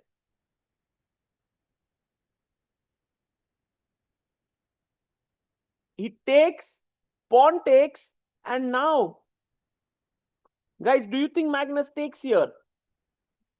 Because if he doesn't, yeah, he takes it. And bishop takes h3. That was what Sindarov wanted to attack here. But Magnus jumps in to attack the bishop. Queen trade. Rook takes, bishop goes back. Attacking the knight. The knight chops the bishop. Pawn takes. What a game. Rook d4. Insane chess. I love it. And now it's equal material, but white structure is better. And the bishop comes to b3. Magnus gets his bishop out, defending the knight here in the center. And do you think Sindarov is ready to go for some tactics now? Knight takes pawn, rook takes, and f6. Well, if he does that, that would be something. Thinking here.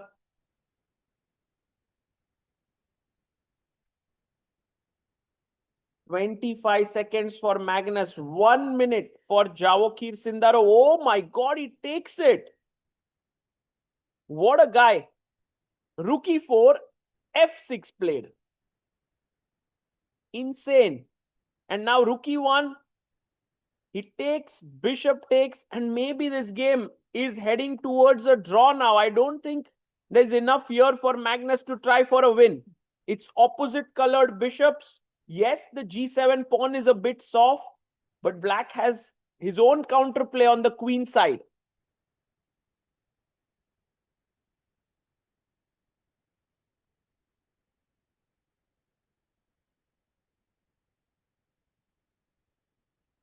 And he plays.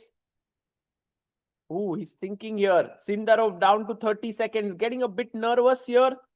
He plays bishop d5, and Magnus shift his attention to the G7 pawn.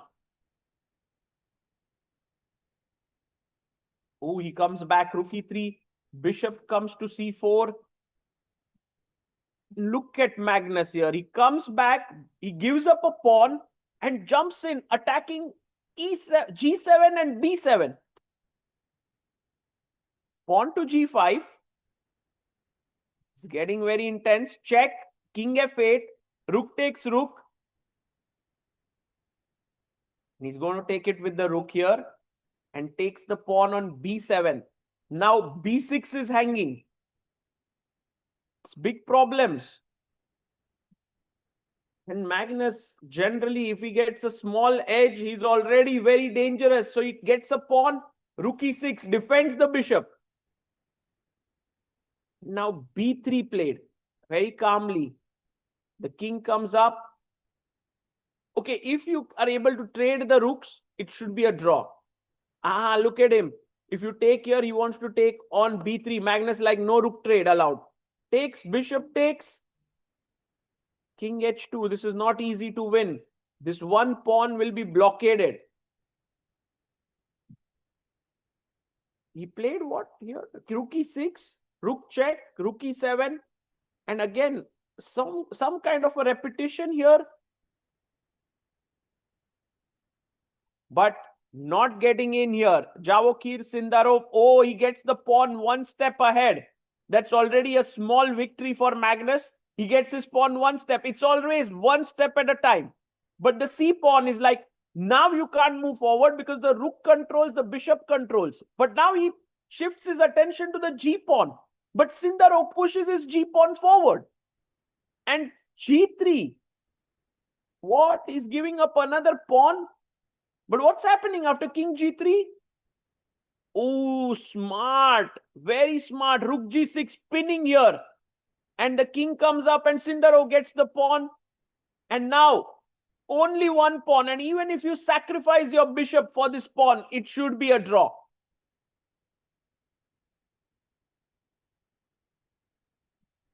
King comes up. Check, king g5. Oh, look at Magnus, almost dropped his king there. And I think there's no reason why Magnus should agree to a draw here. He can press here with both players down to 10 seconds. Objectively, in a classical game, this would be a draw. Maybe 100 out of 100 times. But in Blitz, it's white who has clear edge. Look at this. The bishop comes back threatening a check now. He goes bd5. And do you want to go c6 takes, check and take this? Maybe. No, he goes with his king. A check now, king c7. Oh, another check. Magnus should be a bit careful that he doesn't get his king checkmated. bd6. And this one looks like it's ending in a draw. These youngsters are so good. They do not give too many chances. We saw Arjun drawing against Magnus in the rapid section, and now Sindarov doing this in Blitz. King comes up. Oh, somehow I feel like it's Sindarov who's almost got Magnus's king in the net. Check.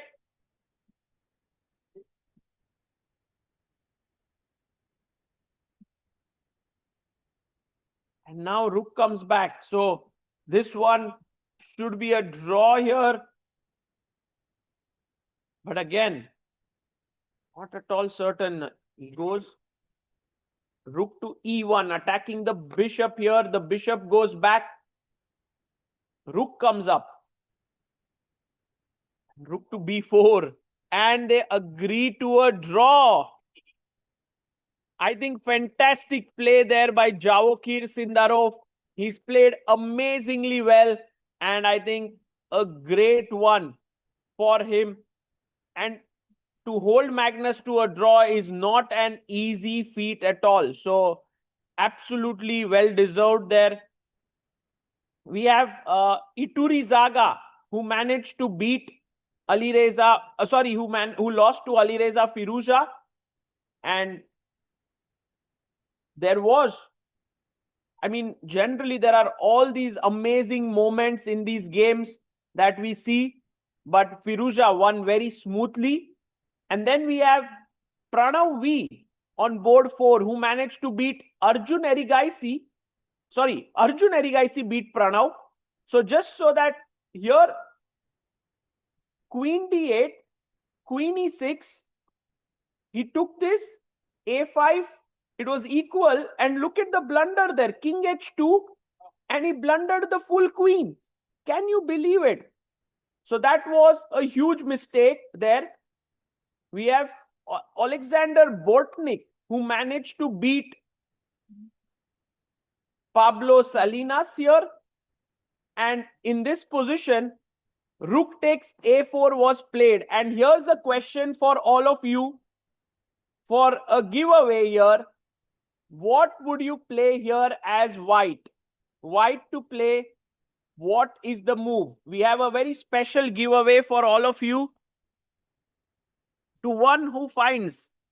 And we have a young boy here who's going to answer yes. Queen C2. If you play your queen to C2, can the rook escape? Maybe, right? It can also escape from here. Yes. B3. And we have a right answer. You're going to win another prize today. Let's have a round of applause. Brian, yes. Brian gets a very special giveaway from Freedom. And that's a beautiful giveaway, Brian. Well done. It's like Brian knows what he's doing. He finds the move B3, and now the rook is trapped. It can't go anywhere. It can't even go A2. So you were right. You saw that the rook was almost going to get trapped, but B3 was the move, not Queen C2. Yeah, well done. And Amruta, Yes. what a round we've had here. I think Magnus versus Sindarov was an insane pairing already, just round number 4. Yeah. And we have such strong 2 opponents. We could also take through the other results. Amruta, but there is our game's over. one player who's doing like, did you see what happened in the game between Arjun Erigaisi and Pranav V? No. It was like this position, it's equal. Arjun plays Queen D3 and Pranav just moves his king and blunders the entire queen. Oh my God, that is such a shocker.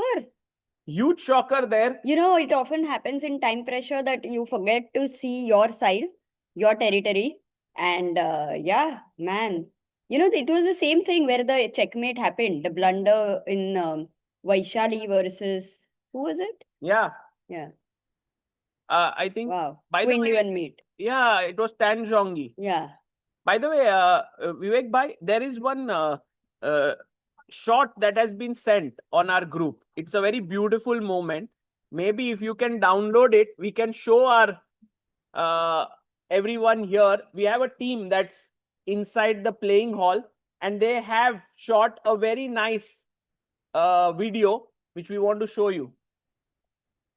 And Amruta, many games have been completed here. 4 rounds have been completed, but we are seeing so many upsets happening. There's this boy Pranav Anand, who is on 4 out of 4, who just beat Volodar Murzin. Salem Saleh. So we had 18 players who were on 3 out of 3 in the open. And after this round, That number has reduced, I believe, to maybe around eight people. Oh, so we have 8 people on 4 out of 4, and Magnus is not among them. Yeah. So do we have their names already? Yes. I wanted to also check, Amruta, the game of Volodar Murzin, and maybe see if there was some key moment there. So you see Volodar was in trouble, but Queen G5, in came C4, attacking F2. G2, he took the pawn, Bishop D1, B2. And now Volodar is back in the game, but Pranav goes Queen B6. And he's offering a trade, not taking it, takes the pawn, and C pawn. Oh my God. Wow. That was a clinical win by Pranav Anand. So you might have heard of Pranav V. He's the world junior champion. He's very strong. Magnus Carlsen calls him Pranav V, Buddy Pranav. But this is a new Pranav. He is also very strong. He's 2600 ELO. But he's not the buddy. He's Pranav Anand, and he has the mixture of Buddy and Vishy Anand in his name. And he has beaten Basim Amin, Robert Hovhannissian, Richard Rapport, and Volodar Murzin. And he's rated just 2393. Wow, that's a brilliant performance. I think some of the players like Samir, yeah, he's also playing so well. I don't know what happened Yeah. this round. Amruta, Hans Niemann lost his game to Shant Sargsyan. That's another. I mean, Shant is of course a very, very strong player and very capable to beat Hans. But yeah, I mean, Blitz, maybe Hans not doing so well. Yes, black to play, guys. What do you do in this position? A nice move here. White has just attacked your bishop. Anyone wants to try black to play?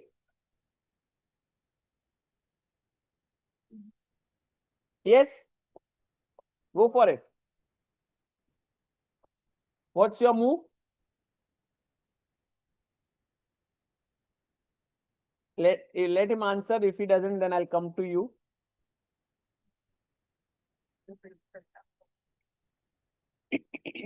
He's confused, I think, between some moves.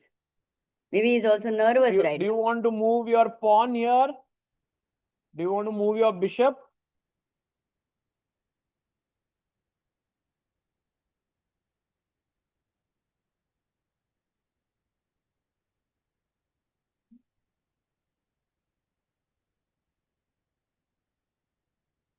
Right. So you don't want to take here. You want to move this, but you don't know where. Okay. So we have already, there is a hand. Yes, we were going to that, yes, to him. Bishop G4, well done. What's your name? Alex, well done. Bishop G4 is the right answer. We want to give a spot. Yes, Amruta would love if you get this giveaway, Alex. Well done. Bishop G4, you can't take because of the pin. And you get a special prize from Freedom. Well done. And this is hanging and you can't take, and it's a pin here. So he took here. The game did continue. In Blitz, you never resign. But it was already a very difficult position. And I think Shant Sargsyan didn't give any real chances to Hans Niemann. So these were the big upsets, yeah, for this round. And when does the next round begin? Do we have any fixed time? I think 4 o'clock, right? At 4? At 4 o'clock. If you want me to go through some games, I could do that. If you want to take a break. No, I'm good. You want to continue? Yes. Sagar Shah. Oh yeah, we have to also put an ad break. No, there's this video which is very cool. Yeah.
That was the end of it. And look at this. Beren is just 2136. He's an IM and from Luxembourg, and Aronian is like, you know, this world-class grandmaster. And after the game, it's so nice to see them. Yeah, and I mean, he really played well. Yeah, he made him fight till the end. And this is what the analysis, not everyone will do so much analysis in between the rounds. That's what Aronian has always been, a true gentleman. Wow.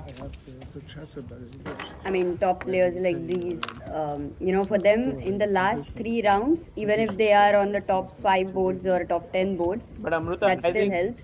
this conversation would be really epic to listen. We can't hear it here, but just like, stream can hear it. पता नहीं था ये mobile मेरा mic तो बंद किया है. It's there. It flew away. His hands were shaking. He was very nervous playing against Levon. Wow.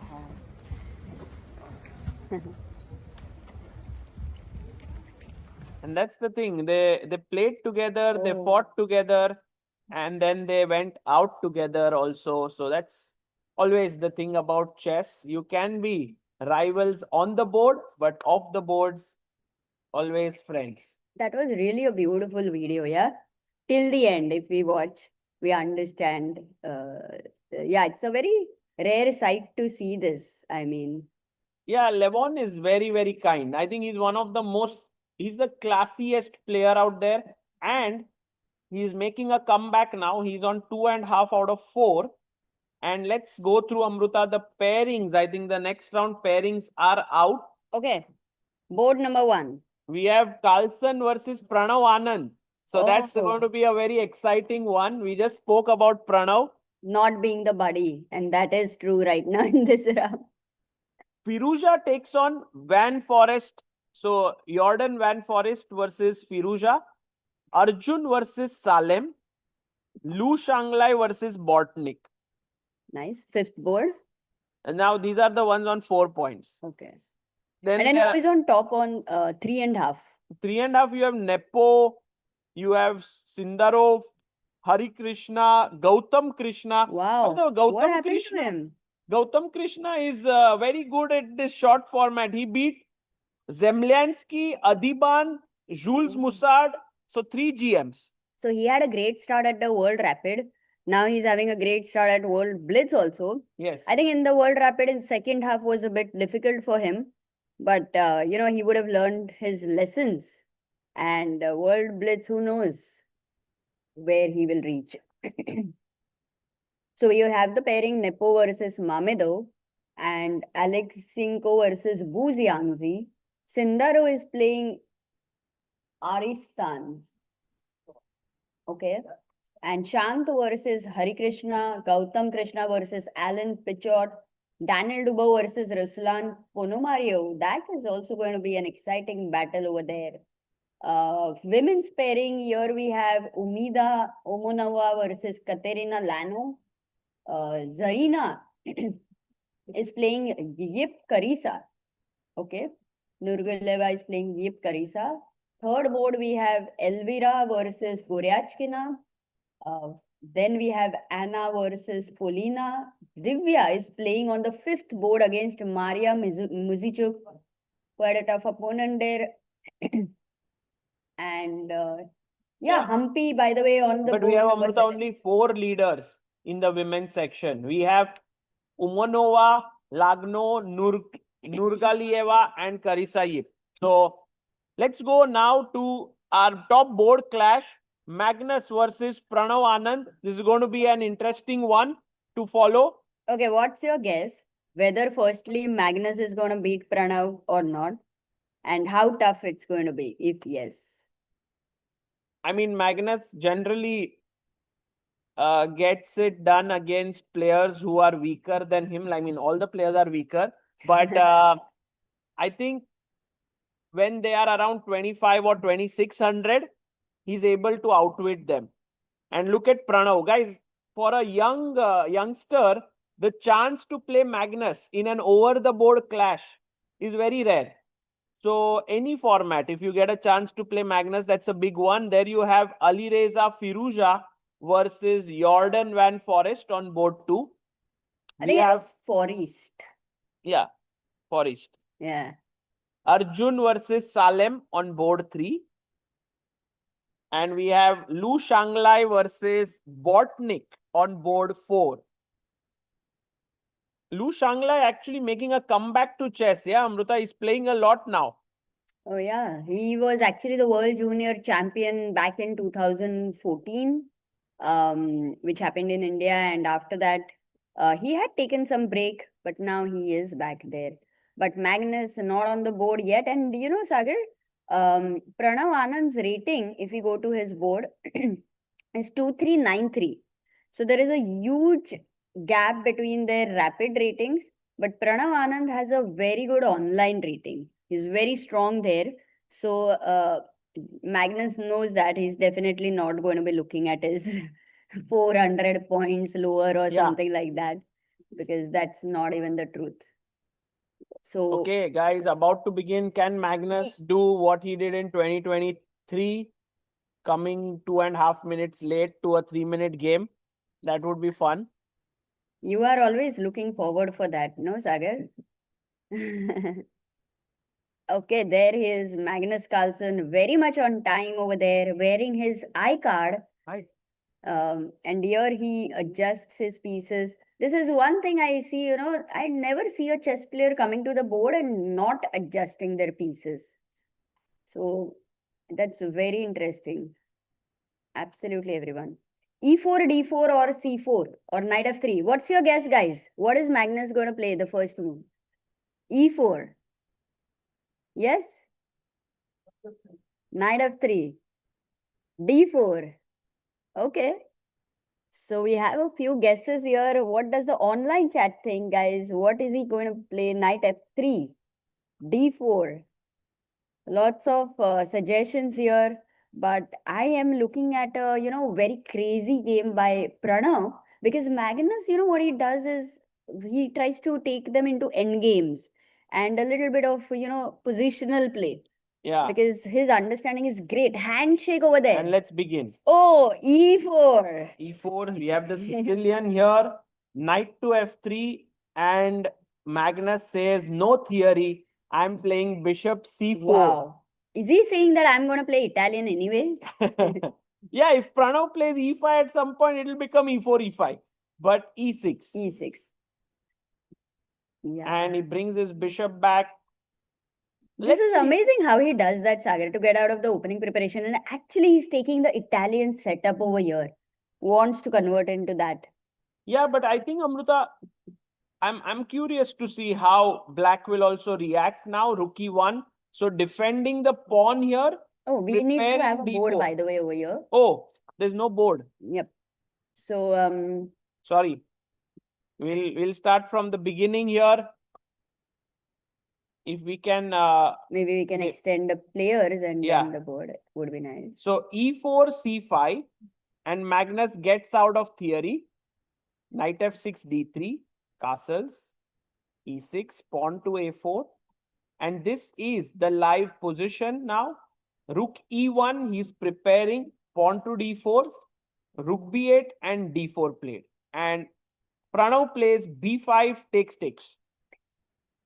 So, Sagar, now you don't still feel the vibe of Italian, or you do? It is coming. Just the only thing is the pawn is not on E5, it's on E6. That's a big difference, though, because it controls the very key F5 and D5 squares. And now Magnus commits here with the move D5, closing his own bishop. Yeah, he closes his bishop, Amruta, but do you take it? Do you not take it? He takes on C3, attacking the knight. He takes back. And now, if you see, the C4 square is a nice square for the white knight. But you know, I thought Black should be happy. The files are open on the queen side. A lot of exchanges happening. Knight I would say black is doing really okay, but the engine favors white huge time. Yeah, I think it's a fine position. The only thing is that the bishop here is very passive on e7.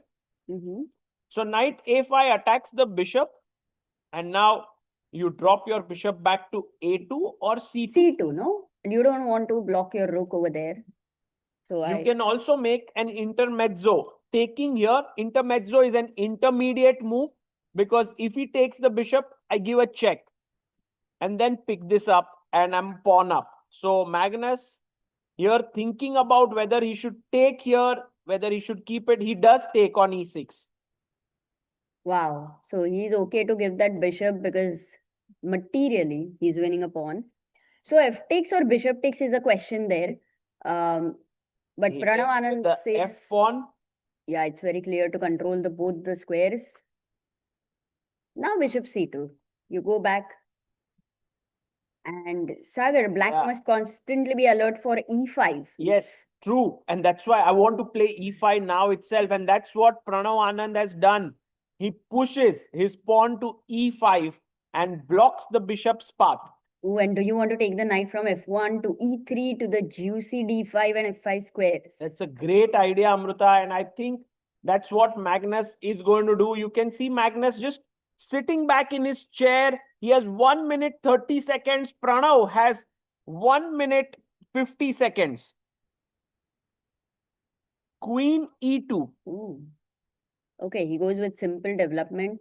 Until the knight from d2 moves, the c1 bishop is wondering what to do. Yeah, because here there is no scope. So you have to come out here. So the knight most likely will go to f1, as you said.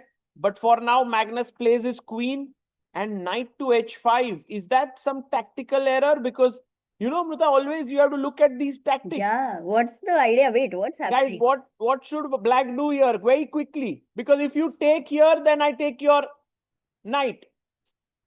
No, not rook takes pawn. Come on. Queen. Black to play. Yes, well done. Knight f4 hitting the queen and then picking up the knight. Ooh, do we have a prize here? No, not now. When? He Not was in between the game. okay. But thank you so much for answering. And by the way, Magnus goes wrong. Knight f1, bg4. And he goes queen d3. Pranav now can take on f3 and he spoils Magnus's structure. And now the knight can come on f4. This is getting quite intense. Wow, but the knight on f4 cannot be kicked away at all. And Magnus's king looks a bit weak. But you know, black's knight on a5 and h5, Sagar, there is no coordination between his pieces. Well, these knights, Amruta, are controlling key squares and he goes bg5. That's a nice move. He wants to trade the bishops and get the knight here, but Magnus finds a very nice move. He's like, if you take my bishop, I'll take your knight. And if you take my knight, then you no longer get the f4 square. So just in time. Wow. And now if he jumps in knight f4 and Magnus is going to chop that knight off. Of course, he takes it. Bishop takes f4 and Magnus is back on the front foot. He takes... I mean, this exchange was so important that this bad bishop in a way is gone out of the board. And Amruta, the knight on a5, that's the problem piece. It's not getting back into the game. Rook f6 and now Magnus, by the way, is 40 seconds. Pranav has 55. Queen a6. Rook a8 is the only move. There's nothing else. Yeah, because a5 is attacked. There's pressure over here. He finds it. Queen b5. Oh, but then rook b... Oh, now you can't go rook b8. a5 would be hanging. And bishop b3, once it gets, you know, on that diagonal... If it after gets the knight here. moves, would be crazy. But Amruta, this knight controls the b3 square. No, once the knight moves. Yeah, he goes king h8. Do you want to go knight h5? And now the simplest move, Amruta. Rook a2 and rook a1. Yeah. And Pranav is in big trouble. Because, you know, knight h5 was a big mistake, Sagar. Anyway, we don't have time for analysis. Magnus goes with the same idea of doubling the rooks on the a file. Rook f7. He's trying to double his rooks as well to protect the knight. Knight f5. Giving a small chance here, but I think that's a... chance. No, it's a good move. Rook b7. And now queen back to d3 wins you the d6 pawn. Exactly. He finds it. Rook comes in. Oh. And Magnus, of course, so sharp, he takes it. Oh, he takes with the knight. What a Yeah, move. because C2 was hanging, no? No, Amrita, knight f7, check now, threat. Yeah, No, exactly. no, it's queen d3. Queen d6, then C2 was hanging. And he gives, oh, he's going for the mate, king f1. Again, the best move in 16 seconds. Magnus playing incredibly well. And I think Pranav now having hardly any moves. He takes the pawn. And Magnus, what did he play? Rook, oh, he took here. Oh, lovely move. If But you what take if I there, take? knight f7 check. Check, king King here. c8, queen d. Mate is incoming. Eight. Take and queen d7. It's a mate. We'll check that in a bit. But in the game, take. Oh, it's happening. Wow. Oh, everything that we Beautiful saw is mate. happening. Magnus is going to checkmate his opponent. And another beautiful game. What a game. I mean, Pranav was so brave to go after Magnus's king. But what a defense. Maybe we But can move the Bortnyk, board. if we can remove the board there and you can see Magnus saying like the clock, yeah, you hardly had any time there. And what a game by Magnus. Moving to 4.5. Let's go to board But number. look at the, like, he's so enjoying the analysis. He really liked to play this game, to convert this once again in a positional style and ending in a very, very precision manner. Absolutely. Let's go to board 3. We have Arjun Arjun versus versus Salem. Salem, and this one is ending in Arjun's favor clearly. It's a totally winning position He's here pawn for up. white. Pawn Yeah. up. The A pawn is a passer. And Salem Saleh, number 1 player from UAE. Very strong at blitz, but you can see he is right now kind of, he's given up hope. He's like, okay, I can't win this because the A pawn is going down the board and resigns there. Arjun moves to 5 out of 5. So maybe he could become the sole leader if no one wins in this game between Ali Reza. Oh, can we go to board 2? Board 2, Ali Reza versus Jordan. Oh, he's winning. Jordan Mr. is suddenly Blunder. winning. Ali Reza, but this king pawn end game. Yeah, because you he has an slow. outside passer. Ali Reza Firouzja generally God. doesn't plunder and he resigns. What a big moment there, guys. And Hari Krishna draws against Shant, and Shant is really unhappy there because I think he was winning. Just to show you what was the mistake by Ali Reza Firouzja. So there was knight f6, king e5. He took here. And that was the big mistake from Ali Reza. He should have kept the knights on the board. He could have gone. What he thought was, if he moves the knight, king f5 is coming. So if knight, let's say g4 check or g8, king f5. Yeah, Amruta, but I mean, you cannot trade because here you can win back the d6 pawn. Oh, he missed that in time pressure, maybe. But trading was so bad. Yeah, even Knight that is g4, king f5. much better than, again, the same thing, knight h6, knight f7. But when he took, now these two pawns are stopped by one and there is an outside passer. But actually, knight takes d5 would be an exchange when you don't have enough time to calculate in the king pawn endgame. You go by the general principle of the outside passer. So Yes. It is a surprising mistake by Ali Reza, yeah? Very surprising. Meanwhile, let's go to board 18. We have a queen endgame between Nihal Sarin and Nodirbek Yakuboyev. Ah, it's going on. Yes. Oh, it's a draw? No. I think Nihal might win this. Actually, yeah, there is a repetition. Why is the bar going because down? when he repeated 3 times, the bar said it's a draw by repetition. Why did he repeat? Because he has an extra pawn. 2 extra pawns, Amruta. No, he just repeated twice, basically to gain time. And this is clearly winning for black. Like, zero doubt. Okay, just the point is there is a lot of hard work whenever you have to convert that extra pawn in a queen endgame. He took his king at the corner. Nice. Oh, he can, yeah, queen e3 should be done, no? Sagar? Yeah, Going it into the should king. be winning, I think. If you check, take. This is a winning endgame, but Nihal is like, let me improve my king a bit before doing that. Because I think he always has that option. Yeah. And now here, king at 6. Just have to make sure there's no perpetual. No, the queen on e5 is beautifully placed, controlling so many checks. So Nihal is also doing well. Yeah, Nihal Sarin will reach 4 points. I think that's the only game right now going on along with. Yeah, that's the only one. Yeah. So Yakubev, of course, I mean, he played so well in the World Cup. So it's with the black pieces, Nihal beating him. It's a good result. What Just- happened for, oh, Gukesh is also on 4 out of 5. That's Yeah. the Oh, news draw, for the world draw, champion. Draw? No.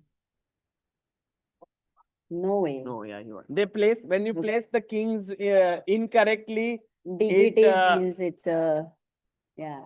and Nihal has won, which means that he moves to 4 out of 5.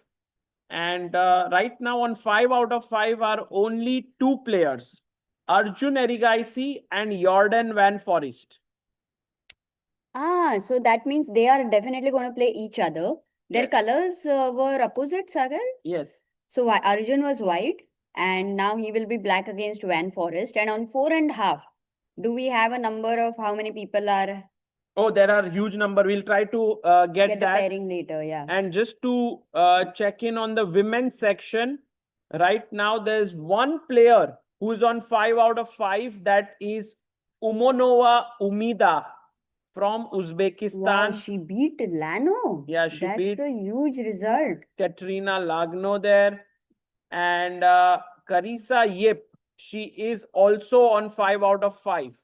So there are 2 players on 5 out of 5. They will face off against each other.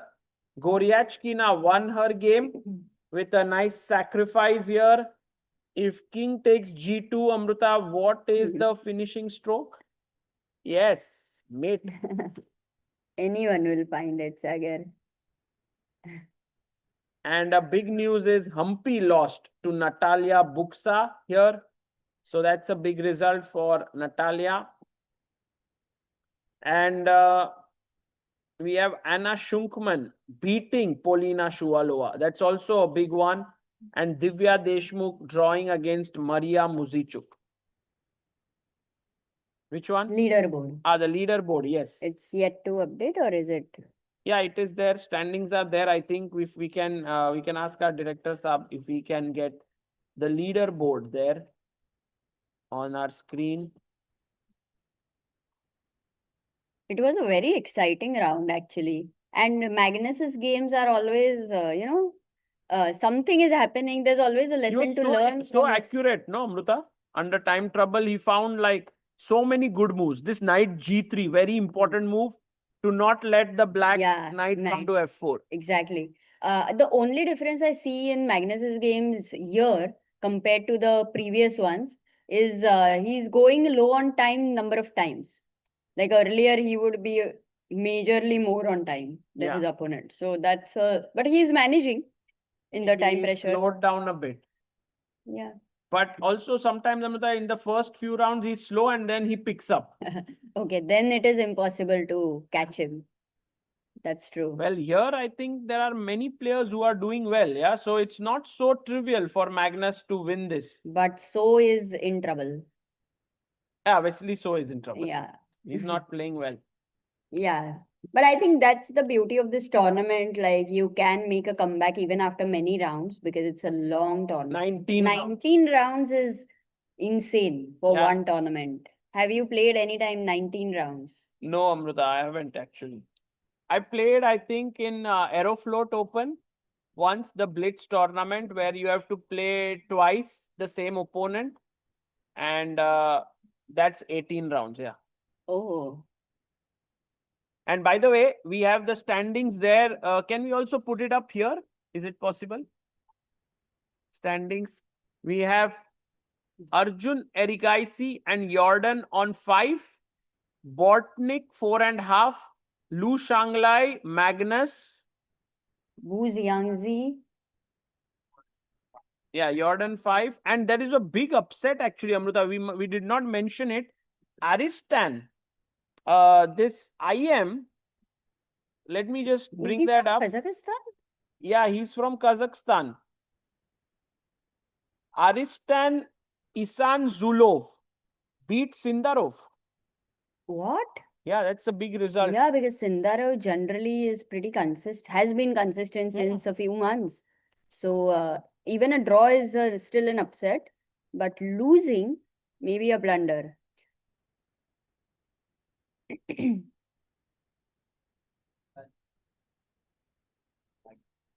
Salim? Oh, yeah. Who will face Magnus is a question.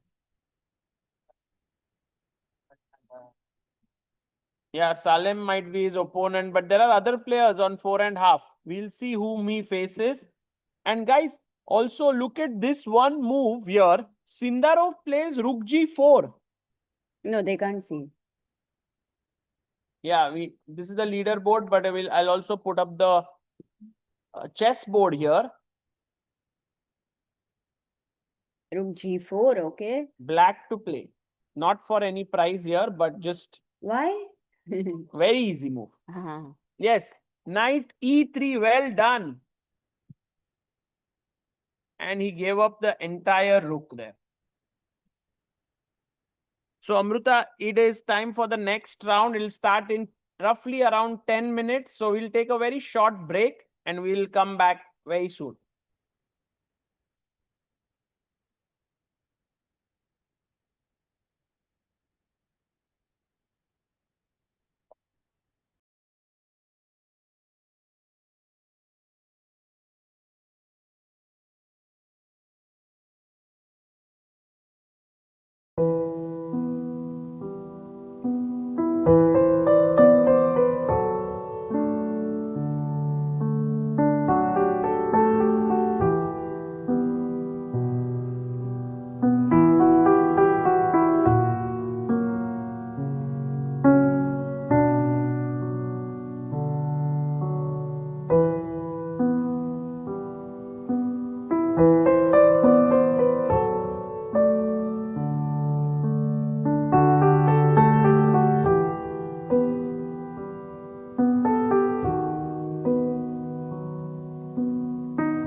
Okay, guys, welcome back to the 6th round of the World Blitz Championship 2025.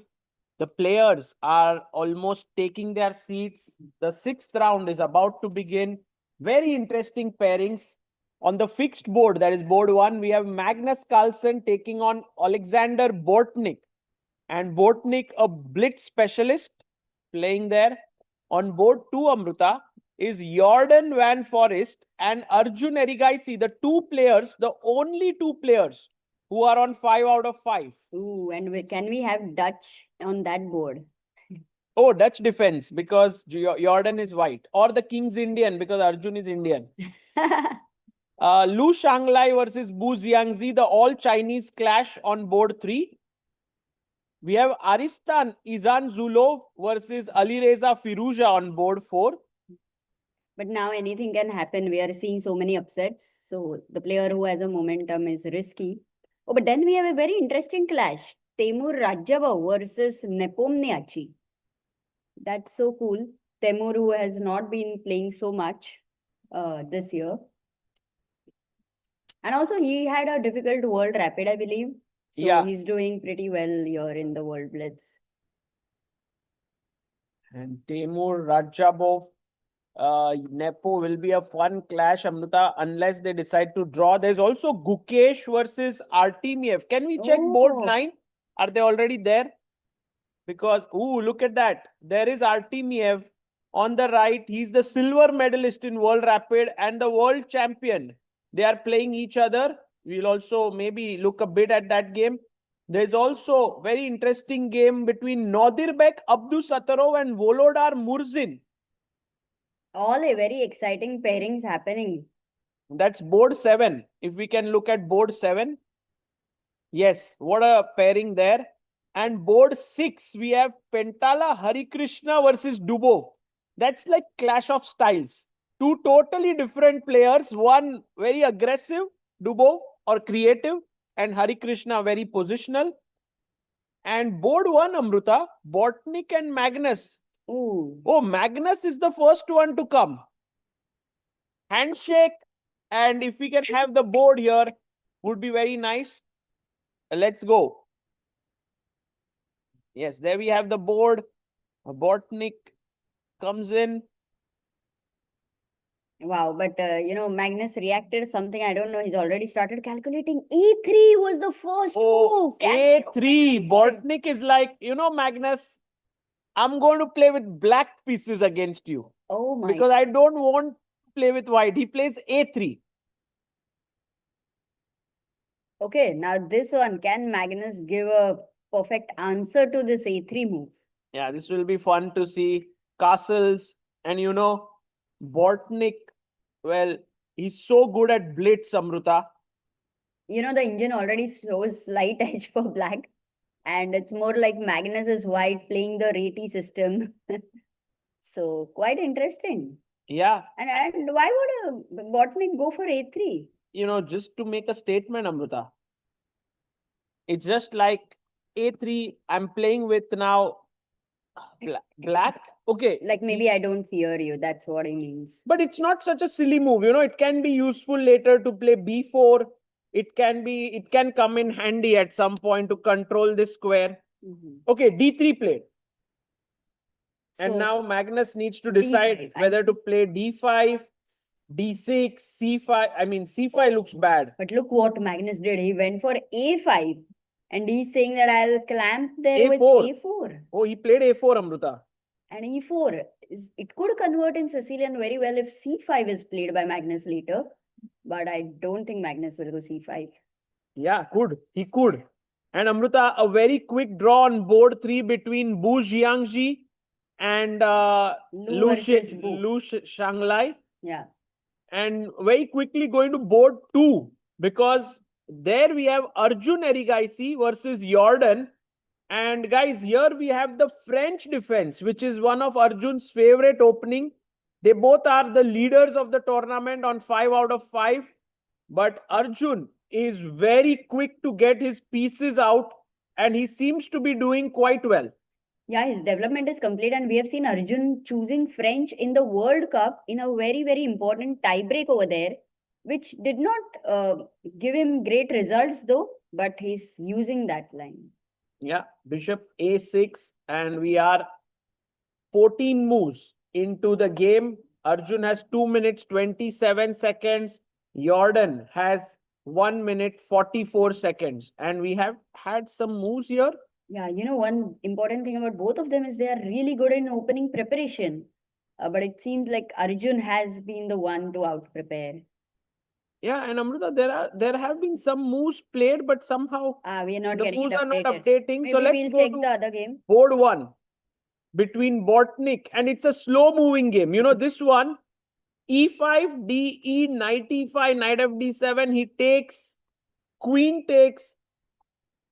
Very interesting. And you see, Amrita, Magnus somehow managed to gain space, clamp down this structure. His bishop is very good. I'm very like amazed that Magnus did not push his C or E pawn, and he just taking it, you know, flexible over there. I have one question here for a small giveaway. What is the most creative move you can come up with black here? Come on. Yes, very good. He was there. He kind of read my mind, Amrita. Maybe he deserves a very special prize here for the speed. No? You got yesterday. Okay. Okay, thank you so much. Rook a5. Look at this move. You can simply swing your rook over to h5. Oh, he plays rook, but he plays it one step behind. Rook a6. Why? He's trying to put pressure on maybe b2. So bishop e3 is stopping rook b6. Oh, But and it's a bit Magnus slow. very quick to also put his knight into the center of the board. I love how this game is developing because black hasn't touched these pawns at all. And the c8 bishop. That one actually is pretty open, like he's just waiting for the right time. Queen Right. d2, and now Now c5, yeah? he played pawn to e5. But that's a lovely d4 square for the black pieces. And maybe Magnus will even think of going f5 with some f4 ideas in hand. Of course, Amrita, that seems. And Bortnyk plays the best move. He takes, bishop takes, e takes. And What? Amrita, That's right? a good exchange. Yeah, it's a very good plan because now after knight d5, it's white who is, but he goes knight e4, which is also fine. But knight d5 c6, no? Knight e7 check. Yes, exactly. You had to pick up that bishop on c8 after doing all the hard work. The bishop, yeah, somehow it worked for white. Amrita, very quickly want to check up what's happening on the leaderboard. Look at this position here. It seems like Arjun is better because he has an extra pawn, but Jordan is going at him with everything he has. Okay, Arjun has like 2 more pawns. Oh, And, what They happened? drew. No. Oh, Arjun Jordan lost. won. But Oh, how? Arjun blundered an entire rook here. Rook f1 check and bishop f1. way. Oh my God. Wow, that pressure got to Arjun there. Jordan, sole leader. Let's go to board 1. He's the sole leader with 6 out of 6. And did you see his expression at the end? Jordan was like, wow, I'm on 6 out of 6. That's amazing. You know, but you know, we are looking at so many blunders which are backward. You know, we just forget to see that a piece can come back. It's amazing. Look at Bortnyk. He's not very happy with his position. No, for sure. His position isn't that great. He comes back queen to d2. And yeah, now I'm not sure. Yeah, he plays rook b5. Did he repeat queen f4? Aha. Bortnyk is like, Magnus, you want to draw? No, but Magnus is not going to go No, for a no draw. Queen d8, controlling the f6 square. No knight f6 business. And the knight is going to c4 now. c6. Oh, he Magnus, plays it. And Amrita, d6 square is a bit weak. I'm surprised that he allowed that. But Magnus puts his bishop here. Queen comes to d2. The double bishop advantage in long term is going to favor Magnus for sure. And I love the rook on b5, Sagar. It can But anytime shift to the king Amrita, side. remember, Bortnyk is an expert when under time pressure. He has 4 seconds. Magnus has 10 seconds. Anything can happen here. I don't know if G5 in the future ideas are possible. Even now, G5, G4 ideas. He played it. Oh, Wow. he played it. He because listened Bishop to you. G2 was a Whoa. disco. Crazy, Amrita. And now bishop takes G2. It's actually white who is better slightly here. And we have F5. F5. Oh, Magnus going all out. Amrita, look Sagar. at where the queen went. Queen H1.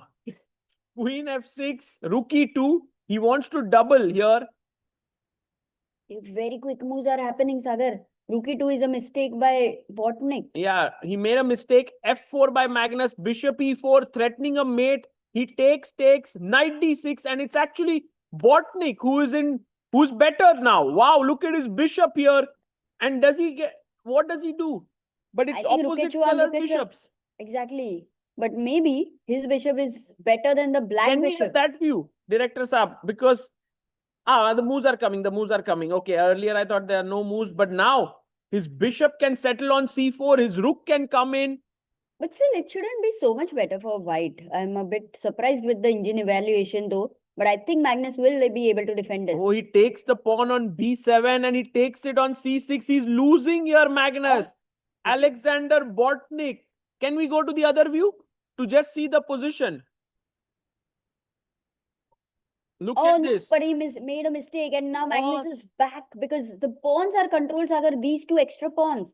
They No cannot way be Magnus pushed. draws this, Amrita. Come on. He's 2 pawns down. But how do you get your king over there, Sagar? King to A3. That is a long journey. Wow. What even happening? What a fortress.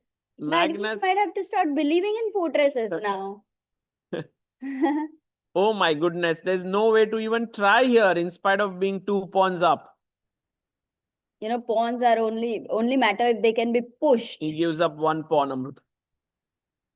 And a draw has been agreed. Wow. Once again, Magnus proves that it is very hard to beat him, how much ever the advantage is with his opponent. Yeah, there's a smile on Bortnyk's face. Maybe if we remove the board and see what Magnus is trying to say. Magnus, of course, very happy because that was a big scare. Yeah, and Amrita, he knows that. The thing was, I think Bortnyk was better. He was maybe close to... We can look at it, Sagar. Can we go to the active games right now? Oh, yes, sure. Let's go to the active game. Alireza Firouzja playing against Izan Zulov. I think Alireza won. Hari Krishna versus Dubo. Gukesh versus Artemiev ended in a draw. And Gukesh both are happy. Artemiev draw. Rajabov beat Nepomniachtchi. Wow. That's a big result. Nepomniachtchi lost. I mean, Krishna Raja, of course, versus capable Dubo. of that, but still, it's a great result for him. Hari Dubo, what happened? They're still playing. It seems like the game ended in a draw. Can we look at board 6, Director Saab? What's happening on board 6? It was a draw, yeah. And Nodirbek Abdusattorov won against Volodar Murzin. So, actually for Arjun, it was a very big heartbreak because in no way he was losing that position. He was slightly worse though, Amruta. I think he was slightly worse. And Pranav Anand, the boy who played Magnus, just beat Alexander Grishchuk. He won on time, it seems, in this position. So because that's rare because Grishchuk always under time pressure but doesn't really get into flag downs. Yeah. And So- Pranav had 1 minute 26 seconds. So that's a big win there for Pranav. And yeah, these are the results. Wesley So is making a strong comeback after half point out of 2.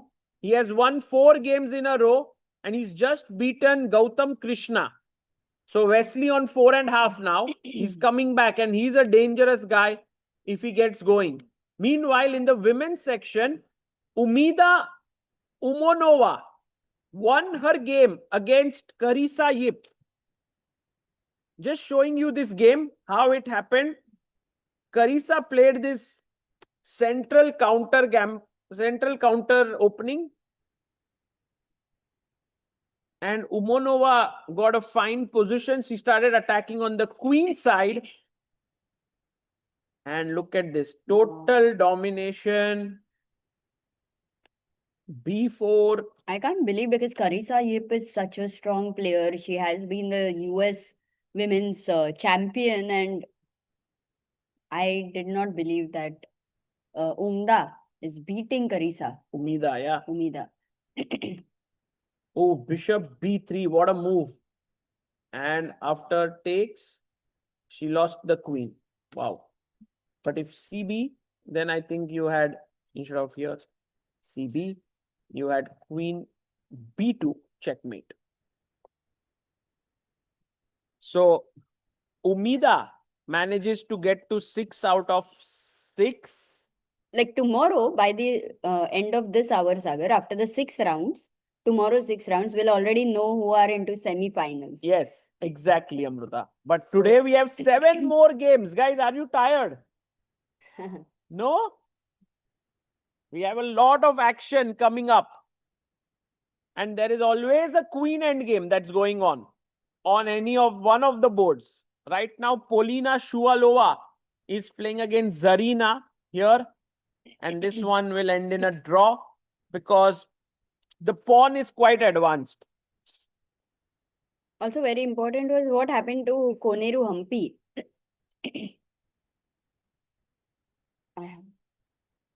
Koneru Hampi lost her game to Oh, she's Nadia having a Tocheva. difficult Yeah. tournament.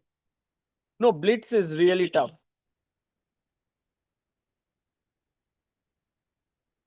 Queen endgame, this one is white. White is also having a pawn over here. So this is a little tricky. They drew. They drew here. And Any game going on in the open section? Gautam Krishna lost his game against Wesley. So I think there's one game, maybe this. This also done. so everything's done. Yeah, all done. We'll have the pairing soon. You know, now it will speed up in pairings and everything also because everybody's set for that. So next 7 rounds should take another 2.5 hours maybe. And it will be done. Or maybe 3.5, Amruta. Every round is 30 minutes. By the way, this Aristan had a good position against Alireza Firouzja. Take. Rook D1. And maybe he just gave up a pawn. Not the best. And Firouzja managed to trap the queen here. Wow, look at this. No space for the queen to go anywhere. Wow. And so he had to give up the queen. Oh, we have Grandmaster Harshit Raja in the house. Hello, Harshit Bhai. Hi. I just wanted to put my phone on charging. Oh, you came to charge your phone. Okay, and what's happening? That's very, I thought you came to meet us. Yeah, that was also there. That was one of the small parts of coming here. Harshit. Oh. So, Harshit, Yes, how is your tournament going? I'm on 50% right now. 3.5. Sorry, 3. Yeah, I was playing Shimanov and he slowly but surely massaged me. And did he beat you or? Yes, I lost. But your start was quite good. Yeah, it's a long tournament. Yeah, it's just that one should not tilt and just keep enjoying, because if you kind of like start feeling bad, then it can really go down. But I'm feeling good. I'm enjoying myself. So Yeah. You have won against 1800 opponent. Then you drew against Donchenko. Then drew against Samsidin Wokido. Beat Ibarra Jerez 25-90 and now lost to Shimano. Yeah. And in the first round, you played your friend Raunak Sadhwani. How was that? it was obviously it's hard to play your friend, but it was a very close game. I was better in the beginning, but then he tricked me in the end. But who's leading the tournament? Jordan Van Forest is on 6 out of 6. No way. Yeah. And Magnus is on 5.5. So now they both will play each other, most likely. Arjun lost to Jordan. So Okay. he's on 5 points. And we have some surprise entrants, yeah, like Rajabov beat Nepomniachtchi, which is Wow. very interesting. And now the pairing is not yet out. And I'll say one thing, that these formats, Blitz, Rapid, and Classical, are so different. Because I was talking to one of my friends and she said that, oh, why don't you play Classical after this? Because you're playing so well. But like Rapid is so different than Classical that the momentum might not necessarily come with you because it's such a different format. Also, sometimes lack of opening preparation is okay in Rapid and Blitz, right? That's such a good point. So for me, I am like, I'm not really studying a lot of openings recently because I'm like, traveling with you guys most of the time. But so I could like do well in Rapid, but in Classical, I think I would struggle. So I have a feeling that it's still such a long tournament that the 7 standings can completely shift after the end. And Arshit bhai, we are all rooting for you because who knows in this Blitz? You see Alexander Bortnyk over there. He's at the top. He's a Blitz I'm specialist. happy where I am right now. The thing is, if you win too many games in a row, you're going to play against the top players and they'll send you back down. Who knows, yeah? Yeah. You never know. Okay, the game starts in 10 minutes. So 10 minutes, yes. Did you charge your phone? No, I'll put. I will find a charging point. You can give to Vivek bhai. Yes.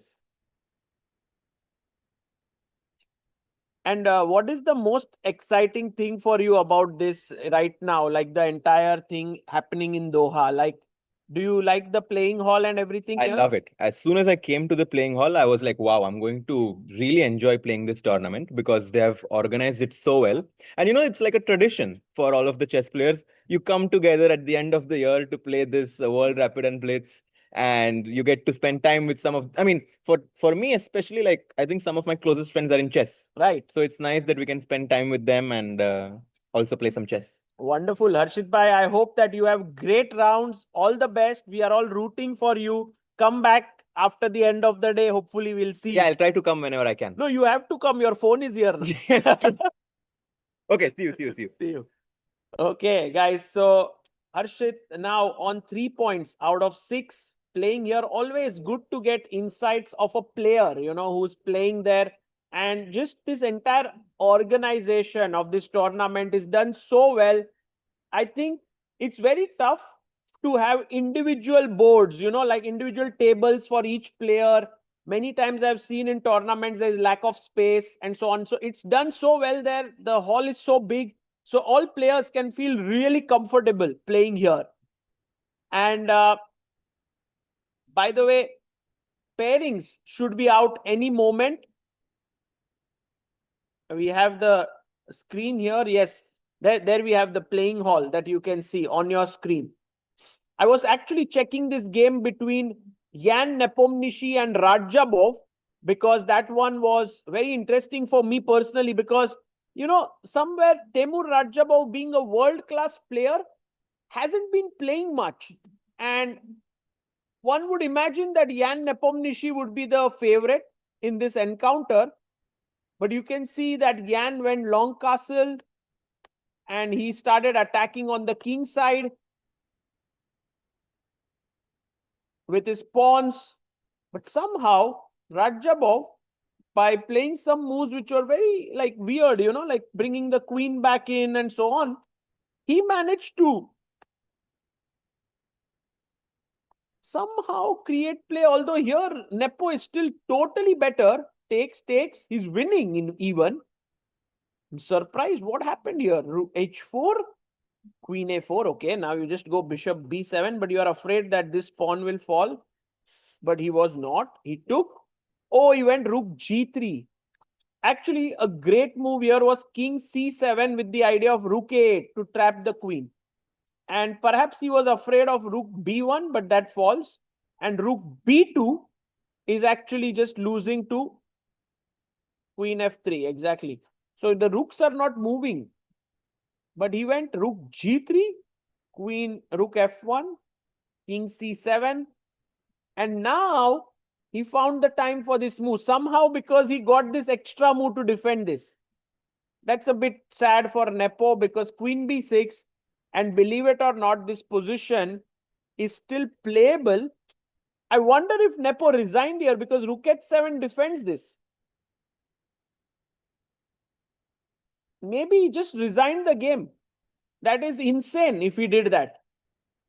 Because he had 15 seconds here. So either he resigned or he just let his time run out. Okay, we have the pairings, I think, that have come up. No, not yet. Generally, when the pairings don't come, I'm like, okay, one game must be going on. Some rook bishop versus rook endgame or something like that. There's one more game that I wanted to check here. That is Gukesh versus Artemiev. Let's have a look at that between two world-class players. We had the English.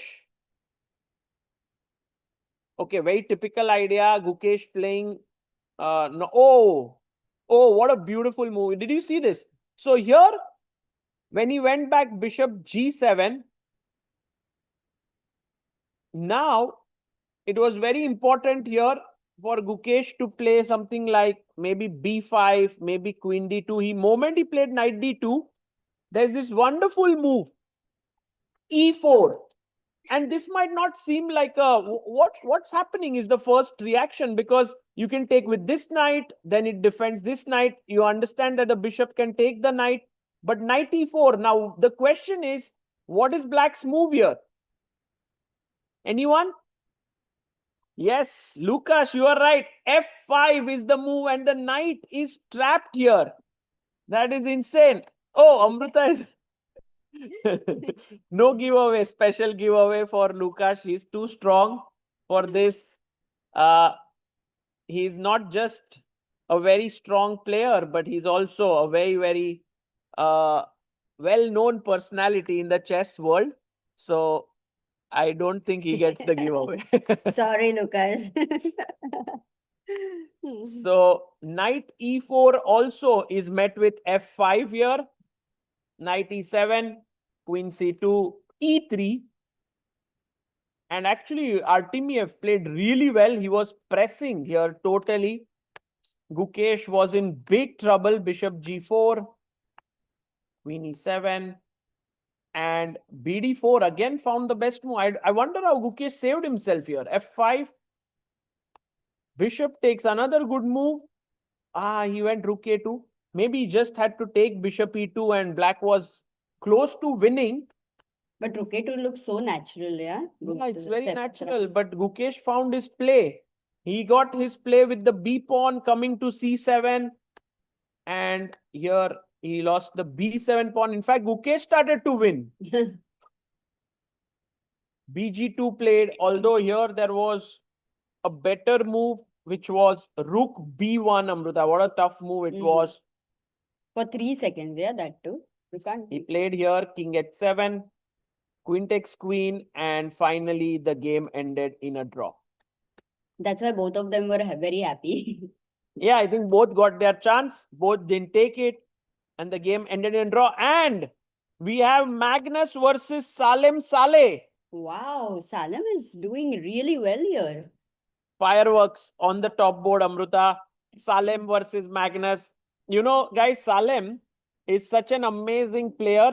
He is the only player from UAE who is about 2600. He's very strong. He loves to play aggressive chess. And I think Magnus also enjoys playing him. Actually, Salem is white, right? No, black. Little difficult. You know, Magnus is not letting the opponents get anything which is extremely dynamic from the opening. He's so solid. True.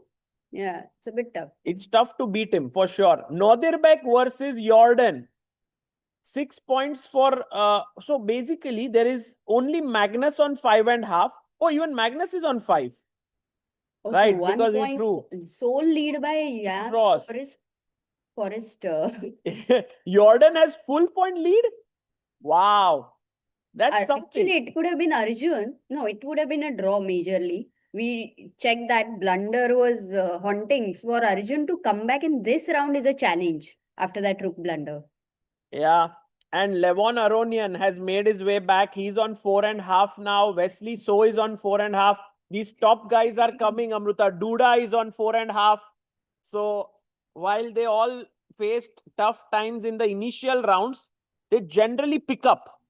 Yeah, and Pranav Anand is now playing against Bu Xiangzi. So this guy has Maybe he's also going to be a surprise for this tournament coming in the top. Well, Pranav Anand is already gaining 40 elo points. Maybe he can go home with 100 plus gain here. And there is... 11 is playing Ronak Sadhwani Oh, wow. from India. Wow. So, yeah. Oh, Ali Reza Raja. That would Oh, be I'm very exciting. excited for that third board clash. Firouzja versus Temur Rajabov. Arjun versus Denis Makhnev. Eltaj versus Bortnyk. Pranav Anand Bujiangji, Lu Shanglai Esipenko. And we have Pragnananda playing Isan Zulov Aristan. And Nepo versus Pranav V. That's exciting. And Gukesh takes on MVL. Gukesh MVL game has to happen, yeah, every tournament. They have been playing in Global Chess League and over here, World Rapid, World Blitz. Everywhere. And you know, last time Gukesh played Knight Off with him with the black pieces. Right now, who is white? Right now, Gukesh is black. Again, we will see a Knight Off. Knight Off. He is asking MVL, please tell me all your secrets against the Knight Off with the Correct, white pieces. correct. Okay, should we go to the top board now? Let's go. Magnus versus Salem Saleh. We'll keep an eye on Nodirbek Van Forest. We'll keep an eye on Firouzja versus Rajabo as well. Okay, E4, D4, C4. Can we Knight go to F3. board one? Director Saab is there. Let's see what are the moods there. There we see the arbiters there. We have Swapnil, arbiter from India, and Chris Bird. No players on top board. What's happening? Oh, there we had someone. We had MVL already on the board. This is board No, I think number... that was a bit earlier round or something. It was previous round. Okay, got it. The arbiters actually have a very tough task because for Blitz, so many claims happened, so many illegal moves, flag downs. So they have to be very alert in general. So yeah, big role. Magnus is asking Swapnil the board number or something he asked. And oh, it's postponed Why? by 5 minutes. The round will start in 5 minutes from now. Maybe do you want to come in 5 minutes? Where should I go, Amruta? You know, there's a lot. Oh, of I things wanted to happening play here. the robots actually. That is for sure. By the way, if you didn't know, there is a space where you can play against robots, a game of chess. It's very nice. Have you tried? No, it's very cool. So you can try. And there's also, I think, virtual reality there, VR. So you can try that. And then there is a photo booth. So you can try to take a picture here as a memory. We also have a wonderful person here who can Ahmed. write your name In Arabic. in calligraphy if you It want can to. be a gift to your loved one. Yeah. Yes. And you can And there's go also here. Nina. There's a Wait, merch. show the merch. Yeah. Let's have a look at the merch, Amruta. Maybe you can show that. And yeah, if we can show it here, one minute, Amruta. We can get the video very soon.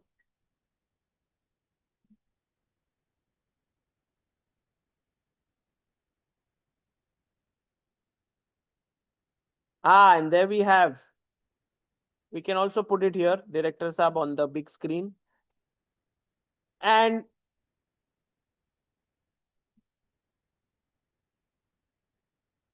this is the FIDE and Qatar Chess Association merch shop.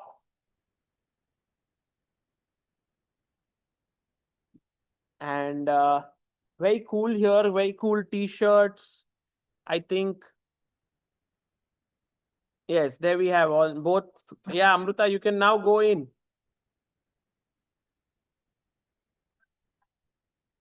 I love chess. Oh, nice. I like this one. I love chess. Then we have the next one, which is chess is my favorite game. Oh, that's a nice one. Then we have, oh, Amruta, don't do that.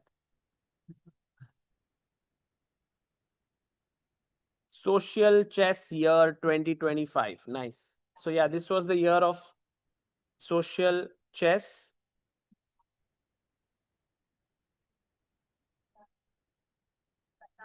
Qatar Chess Federation t-shirts here.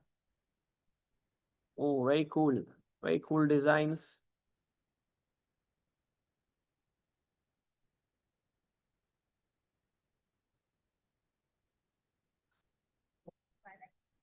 Yeah, this is a nice design. Amruta, with the same design, they also have a chess set. Can you show that one? It's very cool here. There. I think this is something you can take back home. It's a nice memorabilia. It has 6 pieces made up. And if you can show us one of the piece. Yeah, it's nicely made actually. Look at that. Beautiful. And there is a cap. And there are other things, pens. So it's a beautiful fan zone. Oh, and Magnus and Salem are at the board. Amruta, come back quickly. Let's go. That was a nice tour of the merch shop. Thank you so much.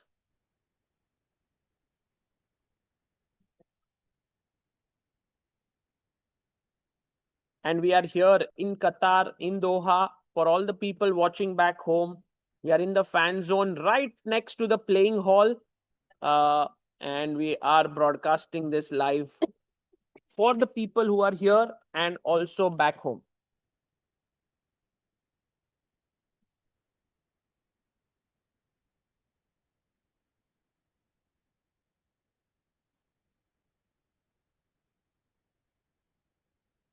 Okay. Can Salim create an upset? Because I think he definitely has the caliber to do that, Sagar.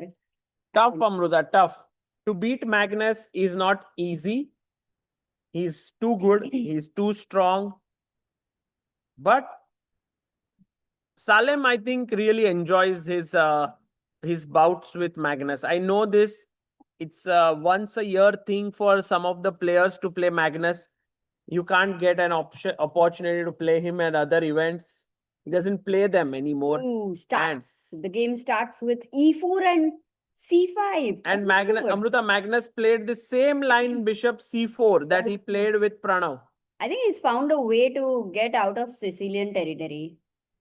Yeah, he's come up with this line here where he plays like the Italian against the Sicilian. So that's what he likes to do. C3, rook E1. I think, Amruta, I'll also start playing this way. To avoid Sicilian. Yeah, actually, it's a cool way. I don't know if somebody is able to come up with the perfect answer, but maybe not today. They will need some time by board to do that. It must have been, this is very interesting stream we have where fan zone is different, live stream is different setup. So yeah, Vivek has a lot of a lot of moving parts to do there. Rook E1. And Salem is thinking that, look, Magnus has protected his pawn on E4 and he's thinking about D4. How should I meet it? What's the way? And he plays the move E5. Oh, ooh la la. Amruta, this is now E4, E5 territory. Actually, I would differ over here. It's E4, C5 only. But, the bishop on B3, normally in such a scenario, you have G3, bishop G2. So that's slightly different. Yeah. Black should get equality. That's my thing. Yeah, he's going for B5, I guess. Rook and B8. Magnus is going for the weakness on the D5 square with his knight. That's what he wants. He may even, Amruta, go bishop G5 and chop off the knight, which is why H6 was played to stop the bishop coming here, which controls the central square on D5. Yeah, that's a nice move to avoid an important exchange, which Magnus would have gone for. Now, knight E3. Many times the bishop on E7 would like to be on G7, but it's not the best piece currently. Can he go B5 now? Yep, he goes B5. He plays his pawn to B5. Take, and Amruta, now we can jump in with our knight. We can also think of knight H4 to F5. It's also a possible idea. Yeah, the rook on a1 is very happy here. Bishop on c8, where is it? Oh, I have a planning to question go? to our viewers. If knight h4 and you take this pawn, what would be a good move for white? I was wondering.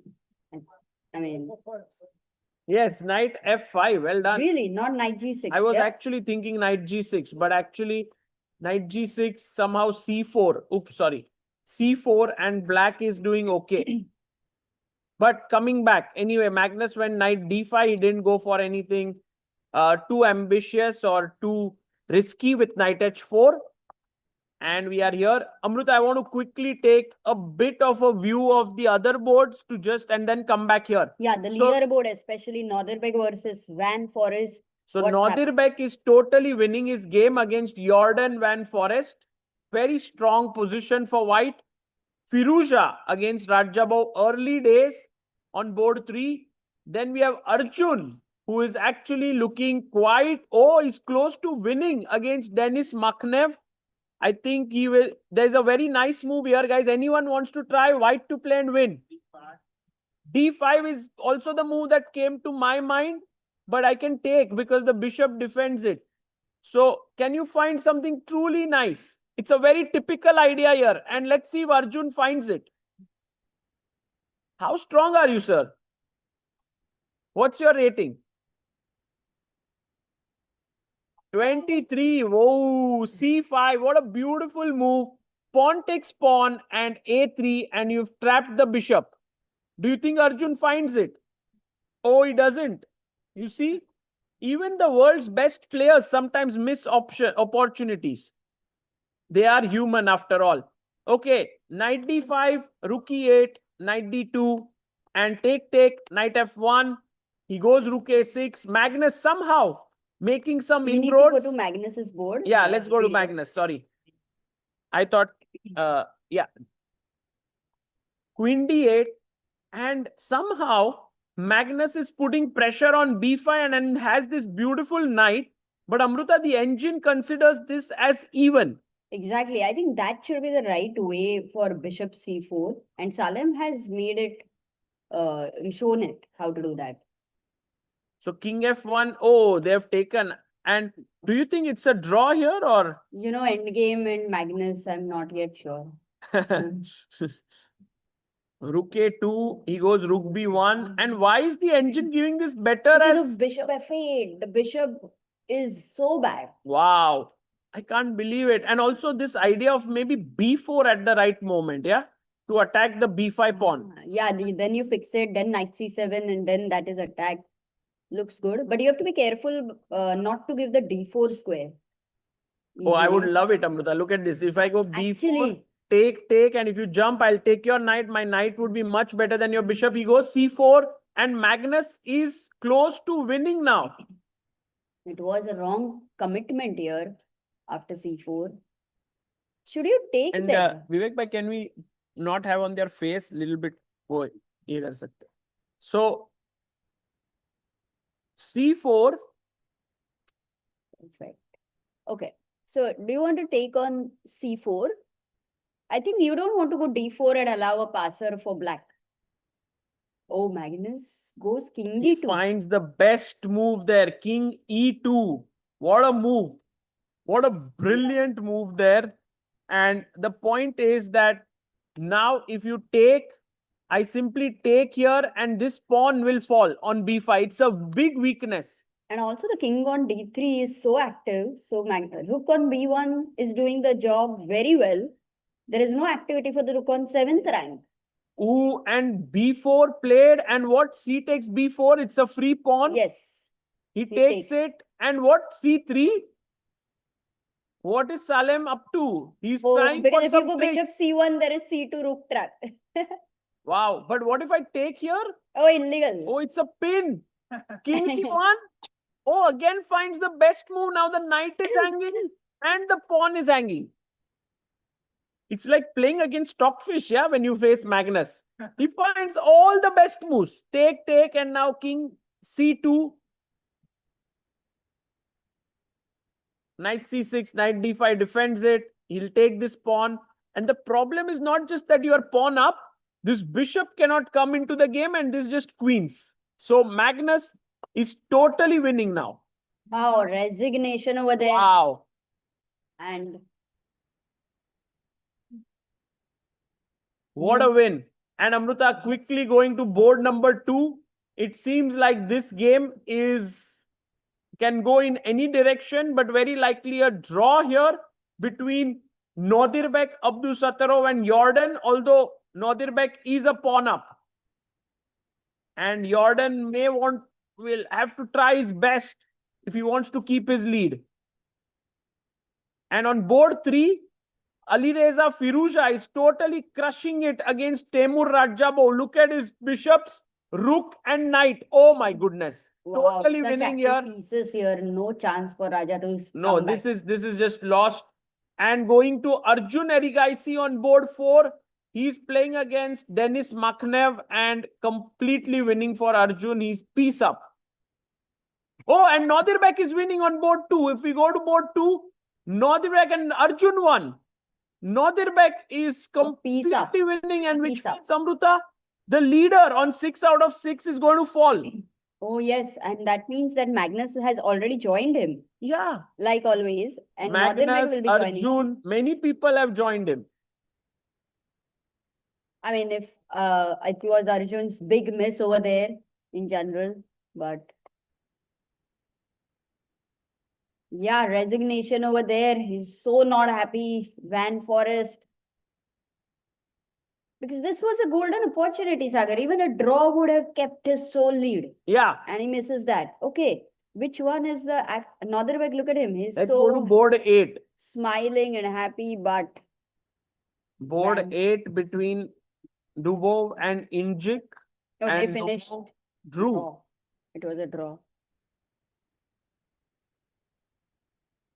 And Amruta, Wesley So won another game. So our friend here, you have a lot to cheer about. He's on 5.5 now out of 7. So Wesley So coming up to the top. And Levon Aronian won also, which means he's on 5.5. Insane. What a comeback by these guys. You know, one of the very nice stories about Wesley So was that in 2015, when we were here for Qatar Masters, he and Lotus had taken us to this Villaggio Mall. And over there is this pink berry frozen yogurt, which he introduced us. And then we completely fell in love with the frozen yogurt. Yes, since then wherever we find, we eat it, and we haven't eaten it here, Amruta. Yeah, we have to go to the mall and. Oh, meanwhile, Gukesh is losing his game against MVL. It's going on. Somehow with MVL, his result has not been the best. You know, there are some opponents who are very tough to crack. And for Gukesh, maybe it is MVL. He's 2 pawns up with the bishop. I think MVL is a tough opponent for just about anyone here. And I think here Gukesh already had resigned. So maybe the result is already done. Pragg won his game. And we have... But the good part is when you have 19 rounds and even if you lose a few games, there is a lot of scope. By the way, Simul is also happening over there. Oh, today we have a Simul by?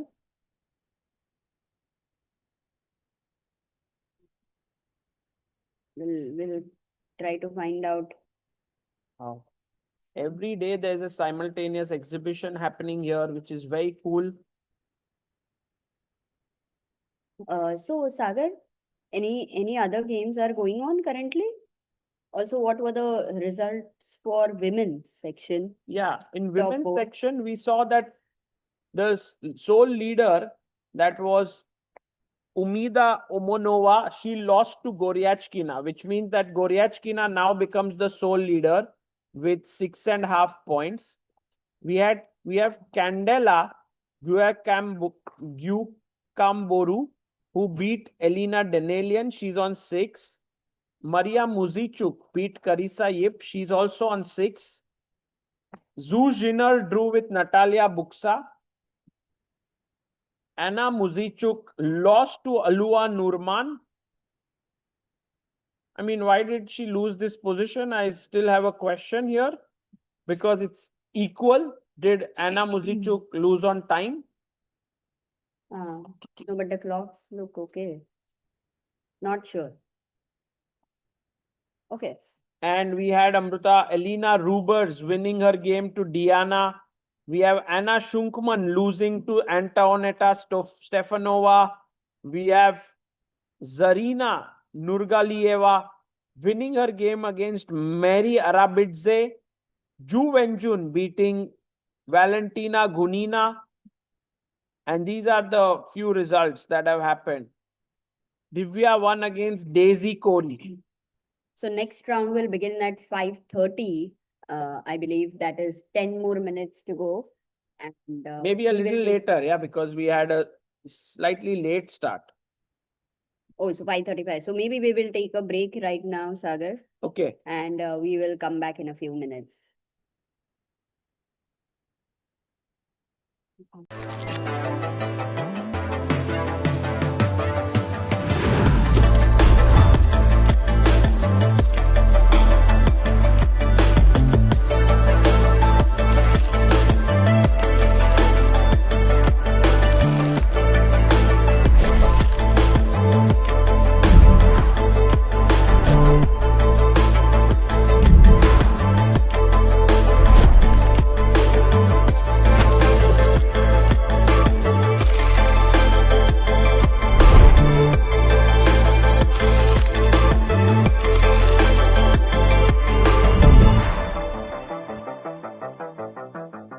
At Total Energies, we are staying the course of our transition strategy. Working with our partners and drawing on our heritage and technical expertise, we are building a multi-energy company. In Qatar, Total Energies produces oil and gas with local partners and contributes to the development of solar-based electricity and research initiatives aligned with the country's evolving energy landscape. Total Energies is moving towards energy that is more reliable, more affordable, and more sustainable.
In 2025, we mark the year of social chess, a year to highlight how chess connects people, supports communities, and opens doors to education and belonging.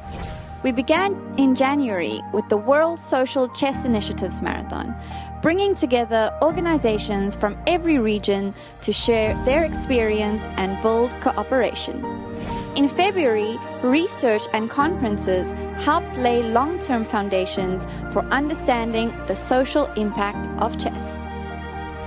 March focused on Elderly Chess Month through the Chess for Longevity Roadshow, with activities and stories shared across continents. April highlighted infinite chess and autism inclusion as families, teachers, and players work together to create supportive learning environments. In May, the Chess for Freedom workshop in Mexico united federations and correctional programs, with inmates from around the world competing in the Continental Championships. June highlighted Chess for Protection, with events in refugee communities, including Kakuma. In July, the Chess for Recovery sessions explored how chess can help rebuild focus and confidence. We also celebrated International Chess Day with a 24-hour online tournament where more than 20,000 players made over 5.5 million moves, showing how chess can unite people everywhere. In August, the Women's Chess Marathon sparked a month of global connection. And September centered on chess in education, where October promoted inclusion and health, including the Chess Olympiad for people with disabilities and the Intercontinental Championship for prisoners. In November, the Social Chess Storytelling Challenge concluded, sharing powerful real-world impact. As we gather in December, we recognize that the year of social chess is not a conclusion. It's a foundation we will continue to build on together. Now we look to the coming year, 2026, the year of chess in education. Chess is changing, and this is the next big step. Total Chess is a new FIDE-approved World Championship Tour. Created by the team behind Norway Chess, it combines Fast Classic, Rapid, and Blitz into one title. A pilot is set for autumn 2026. In 2027, the inaugural tour begins, and we will crown the first ever FIDE World Combined Champion. 4 events a year, hosted in cities around the world. A clear season structure, a bigger audience, and a stronger presence for the sport. We are partnering with sponsors, investors, host cities, and media partners to build something with long-term global impact. If you're looking for a global platform with real momentum, this is it. Let's talk about how you can be part of it.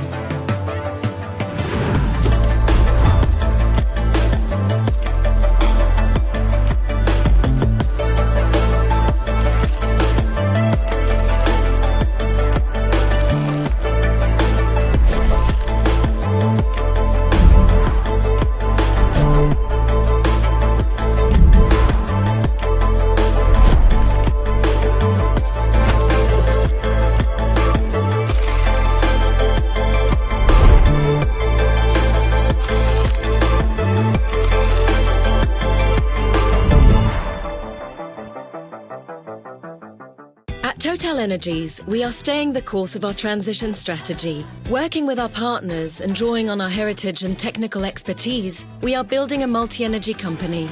In Qatar, TotalEnergies produces oil and gas with local partners and contributes to the development of solar-based electricity and research initiatives aligned with the country's evolving energy landscape. TotalEnergies is moving towards energy that is more reliable, more affordable, and more sustainable.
In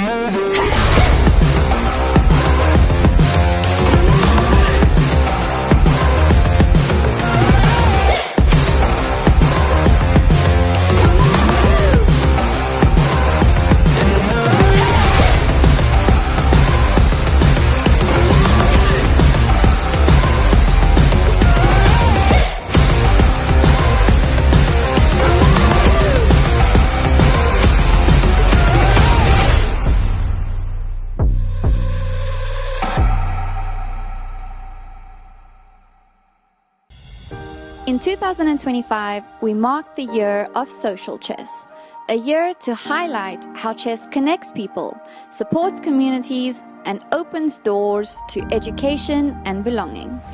We began in January with the World Social Chess Initiatives Marathon, bringing together organizations from every region to share their experience and build cooperation. In February, research and conferences helped lay long-term foundations for understanding the social impact of chess.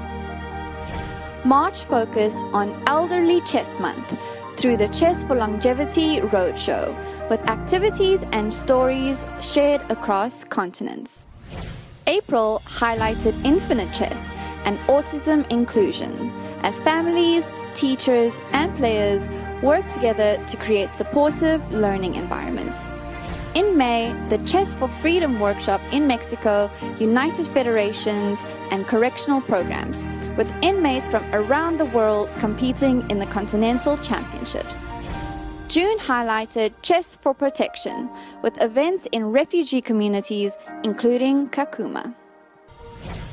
In July, the Chess for Recovery sessions explored how chess can help rebuild focus and confidence. We also celebrated International Chess Day with a 24-hour online tournament where more than 20,000 players made over 5.5 million moves, showing how chess can unite people everywhere. In August, the Women's Chess Marathon sparked a month of global connection, and September centered on chess in education, where October promoted inclusion and health, including the Chess Olympiad for people. And we are back now for the 7th round. Amrita, 8th round. We Yes, have but- passed the halfway stage for Yes, today. but it's still going to be a long day, Sagar. The final round is going to be at 8 p.m. today. But right now we have very, very exciting clashes coming up. Maybe you would like to announce the pairing, Sagar. Yes, the pairings for this round is Magnus versus Salem Saleh on top board. We have Nodirbek versus Jordan on the second. Oh, Magnus. Oh, sorry. Oh, what? I started reading again the same. Sorry. I thought, are they playing with Jordan together? versus Magnus. Yes. Two friends. Arjun versus Firouzja. What a fiery game on board Wow. two. Lu Shanglai versus Nodirbek. Mhm. Wesley versus Pragnananda. That's a Mhm. big one. Bu Jiangji versus Levon. Bortnyk versus Pranav Anand. One has to give it to Pranav. Yeah, Amrita. He's hanging in there at the top. He drew with Bu Jiangji. Wow. That's, I mean, in top 10, we have a lot of Indian players as well, which is very cool. And so, Sagar, top two boards, what are the points leaderboard? So right now, the leading score is 6 points out of 7. And this is right now, the leaders of the tournament are 6 people. Jordan, Arjun, Magnus, Lu Shanglai, Nodirbek, and Firouzja. So I think at the end of this round, maybe we will have 2 people, I think, leading. That's my guess, but let's see. For that, Magnus needs to win, and we are already guessing Magnus Carlsen to become the World Blitz champion. Who we know, Amrita, maybe you. You're not guessing, yeah? Yeah. No, generally Magnus is very motivated to win a double gold medal, you know. So whenever he's done the first job, which is a tougher job, winning the World Rapid, I think for Blitz, we have been seeing the way he is sweeping in smoothly.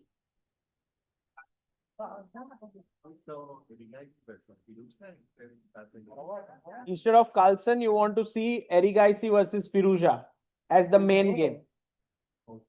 Okay. How many over here want to see Erigas versus Firouzja? Okay. Oh, majority All right. wins. Lot of people want to see Erigaisi versus Firouzja as our main game, and maybe in between we will catch the glimpse of Carlsen versus Jordan. So then we are waiting for Arjun over here. Firouzja is already on the board with the black pieces. Sagar, this game feels like it's going to be a bloodbath. Yeah, this one, I think somehow if you think about it, Ali Reza and Arjun are players with kind of similar styles, very aggressive, very free flowing, very intuitive, love to sacrifice stuff. So it'll be interesting to see who wins this one. And I think in Jordan versus Magnus, I've always found Magnus having a slightly upper hand there against Jordan. Yeah, actually, that's true. Because And they work together, Amruta. Jordan has been his second. when you know something so deeply over there. But Blitz, yeah, it's nothing to do much with openings. That's true. And Jordan is playing with the black pieces or white pieces? He's white. He's white. So there is no more Sicilian bishop c4. Yeah, true. No Sicilian bishop c4 lines. And there you see Wesley So coming in. Wesley is going to play Pragnananda on board 4. Can we look at board 4 once? Yeah, there you see Pragg and Wesley, two very good blitz players. They will face off against each other very soon in Tata Steel Chess India as well in Kolkata, because Wesley is coming to India. Pranav Anand is playing on board 6. He's playing against Alexander Bortnyk. Ooh, Sagar games are beginning. Let's Games go to are begun. Arjun's Let's go board. to board 2. And let's have the board on our screen. There we have it. It started off with d4, knight f6, c4, e6, knight to f3, d5, knight to c3, and c6, the semi-Slav. Bishop comes to g5, h6, bishop h4. Come on, Arjun. He goes, and come on, Firouzja takes on c4. Amruta, we are going to have a sharp line. E4. Yeah, because he's going to get the control of center in g5. No sacrifice yet. But this is the best line in the blitz. This one is a crazy line, because here this became very popular in somewhere around 2010s and so on, where Topalov used to play this with white, and h4, g4, knight. Let's see if Arjun is better prepared than Firouzja here. Generally, Arjun's preparation is really good. Okay, looking at the position, g4 is attacked. He goes knight d7. Because if you take on g4, that won't be good, Amruta, because take here, you have rook g8 later, putting pressure on the g file. So he instead goes takes, and now queen takes. And usually you go bishop e5, and Firouzja quickly plays queen e7. So maybe Ali Reza is also well prepared here. Yeah, very well prepared for this line. And we have not been seeing very main lines in Blitz generally. But this one is an exception. B3 is a thematic break, against such a structure. What a move. Because, Amruta, I was wondering if you could take on g4, but as we discussed, rook g8, and maybe this position, black is happy with the rook getting active. So, you are going to long castle. Yeah. Interesting. So after b3, could he not play b4 and c3? Yeah, that's a great question. But knight a4 and c3, and this position, white is not worried about these pawns. White is better. So that's the reason why he plays pawn takes pawn, activating his rook. And I think Arjun seems to have gotten an opening advantage here, at least on the clock. But Arjun is a pawn down. So this compensation which he is looking at, if he is not very careful, the material will simply be in black's favor. Yes. And the last move breaks the pin on this diagonal. And let's see what Arjun does. He can castle now. He can play this queen c1 with the idea of queen f4, which is a nice move here. Yeah, short castle for white is a must anyway. He cannot keep He the does queen in it. the center. He castles. And for black, he cannot short castle easily. He also did But it, yeah, Amrita. you can take the g4 pawn because there's no rook g8. Correct. You can take it, but that's an extra pawn, and black says, I will just coordinate myself with rook fd8. In fact, he took the pawn. He did and it. Black has to say now. Oh, meanwhile, Amrita, very quick look at the Magnus game. Just to tell you guys that Magnus is already pressing with the black pieces. He played the Sicilian here, and in the g3 line, he somehow managed to spoil Jordan's queenside structure, and this is where we are in this game. Magnus is very slightly better with black, but it's a complicated game because white has the bishop pair. Wow, but the pawn structure is completely damaged, and I think Magnus understands the weakness on the a4, c3, c2. So yeah, he's doing well. Yeah, he's doing well here. And going back to the game, by the way, a small update on the Wesley So versus Pragnananda game. Look at this. Wesley went all in to checkmate Pragg, but it seems like the game is...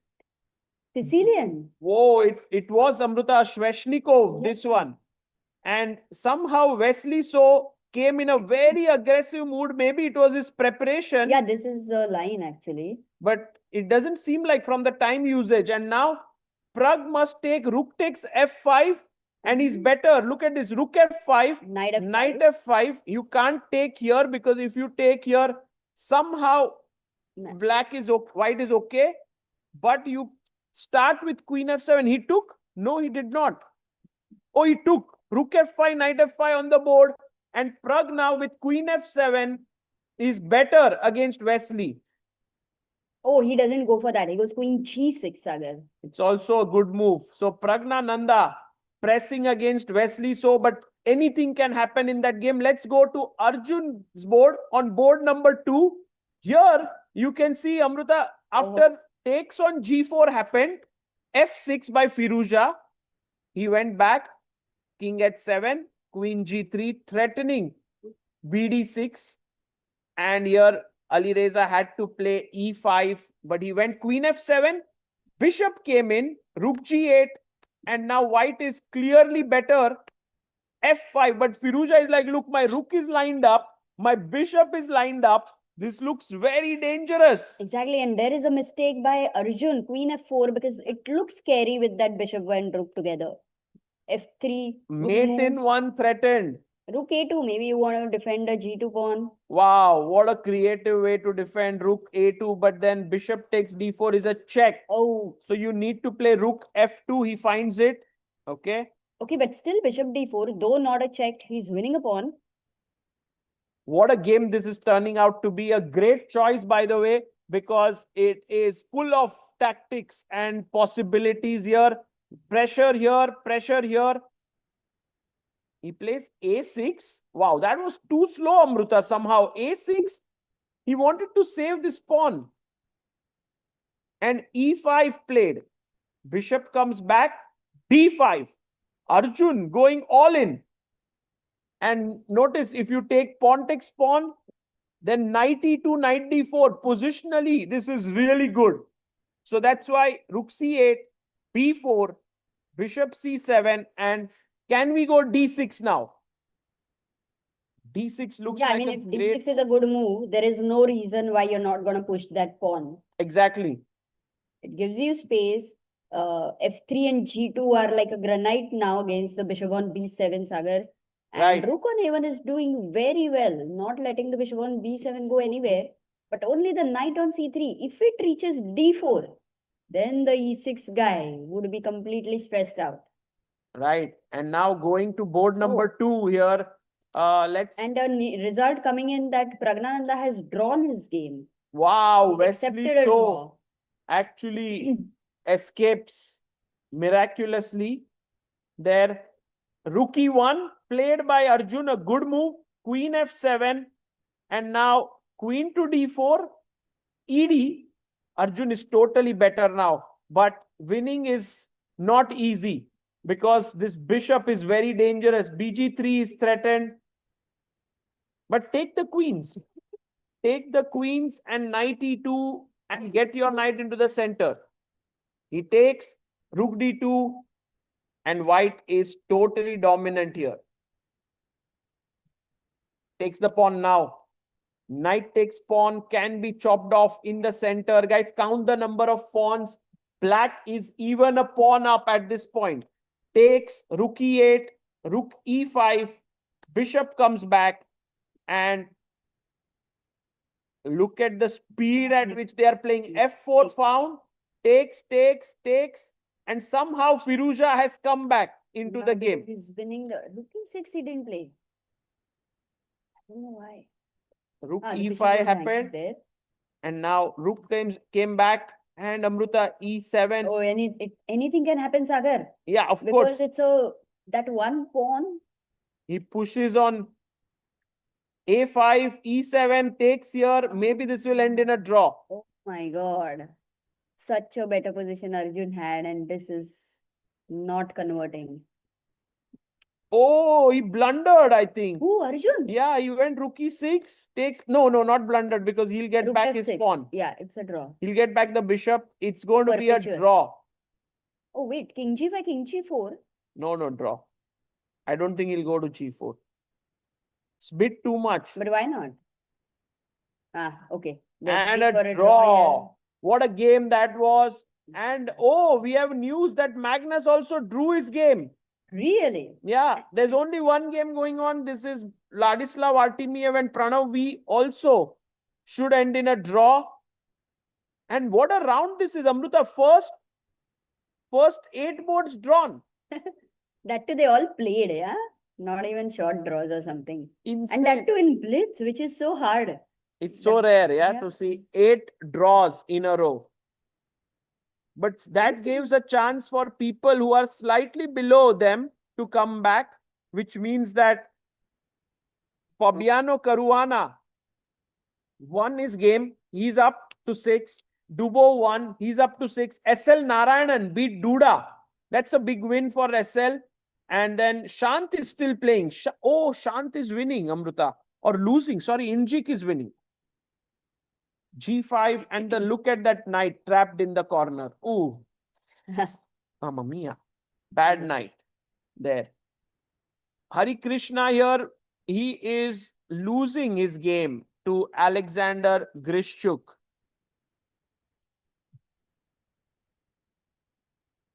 And this one, I'm also very keen to see how Magnus drew later, because he was on a winning streak in general.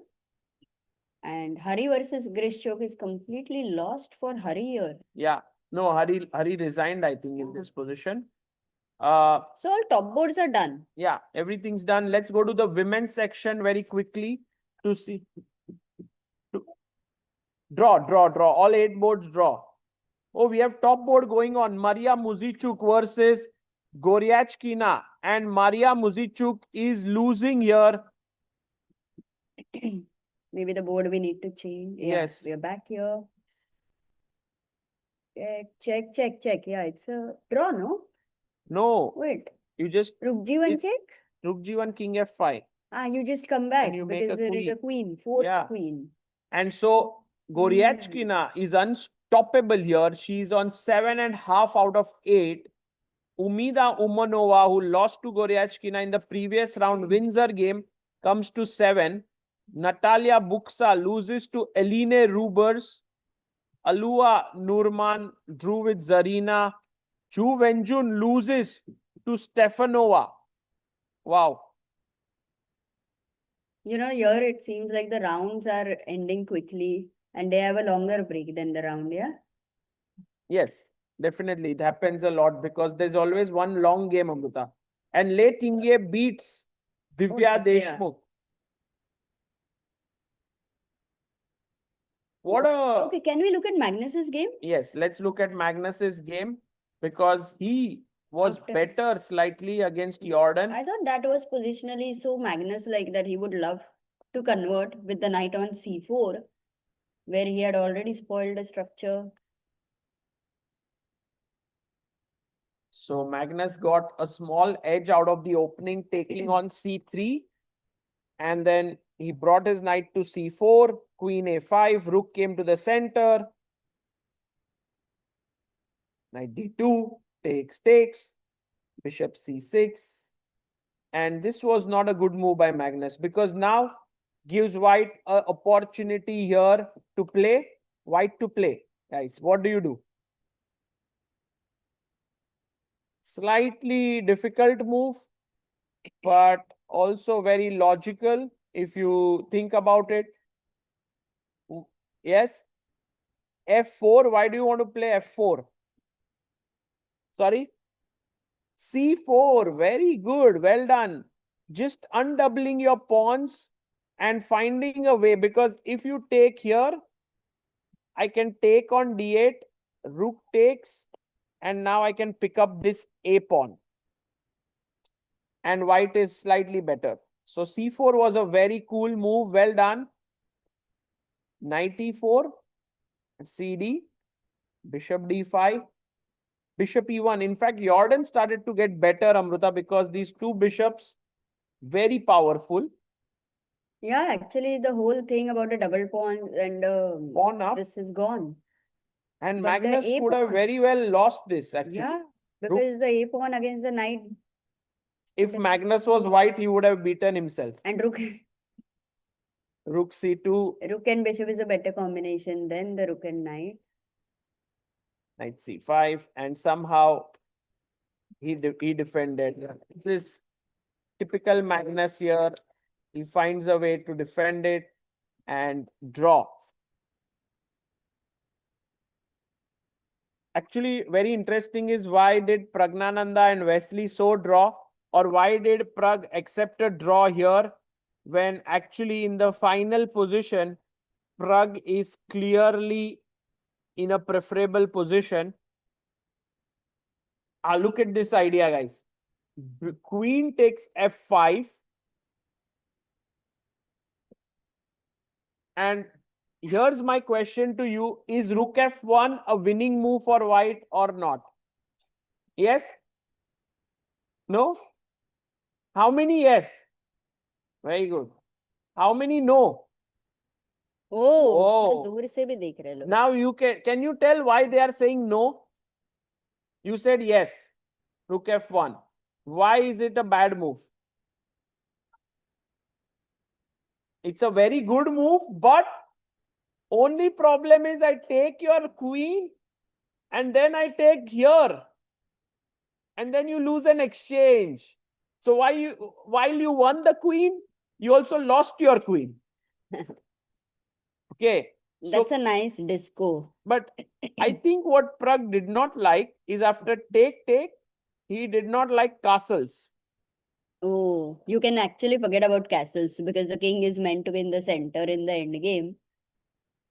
And now after knight e7, G4. e4, let's say a move like d5, you take here. Sorry? F6 is... G4 also is possible, true. G4 also very good move. E4 takes and bishop f6 or bishop e5.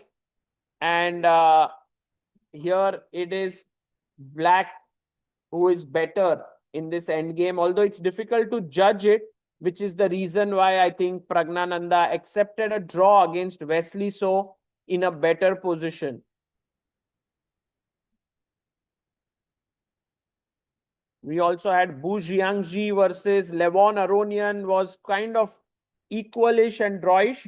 I'm very curious to see actually, Amruta, what happened in the women's top board, because Goryachkina is going to do a double, it seems here. Actually, I don't remember if any women player has done that in a tournament. Yeah, winning both World Rapid Maybe and Blitz. I that.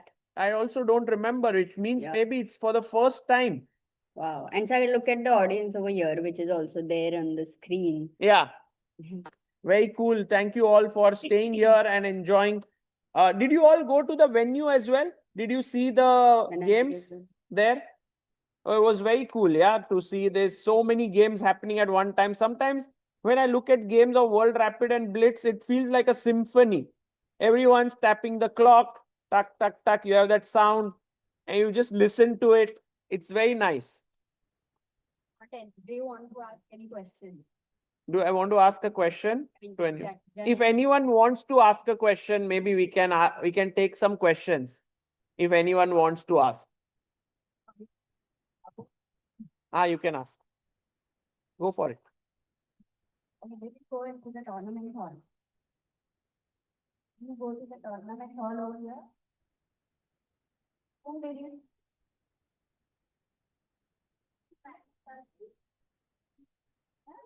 How was it?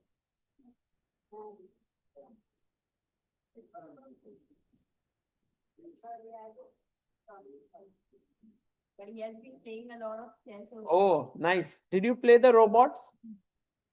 Yeah. Are they tough? Are the robots tough? Little bit. I think there are different levels, if I'm not mistaken. So you can choose the robot which is easier one and beat it. Does anyone want if you visited the hall or any experience of this tournament? If you want to let me know, I'll come to visit the hall. Nice. Did you visit the hall? Yes, we did. Yes, we did. It was very nice, very well organized and impressive to see 214 actually at the same time. That's quite a feeling. Yeah. And then also rapid, the speed is amazing, right? So they come in and then very soon the first one was finished. Yeah, it gets over sometimes in 5 minutes. Yeah, some games. The fastest one. And whom are you supporting here? Well, obviously Magnus Carlsen, one of the favorites, but also Hans Niemann. Wow. Yeah. It's nice that you are supporting both Magnus and Hans. Yes. Because generally, like, controversies, huh? yeah, after controversy, there's team Hans, team Magnus, but you supporting both. Very cool. Okay, so I could visit Qatar. Oh. Yeah, I'm also surprised that Vincent didn't play so well in Rapid and also in Blitz. I'm curious where he is because he's not reached the top boards yet. Let's just see where Vincent is because, yeah, he's on 4 points right now and may have won his, yeah, he actually started off quite badly and then he won several games. So maybe he's coming back up. He's on 5 points now. Yeah, 5 out of 8.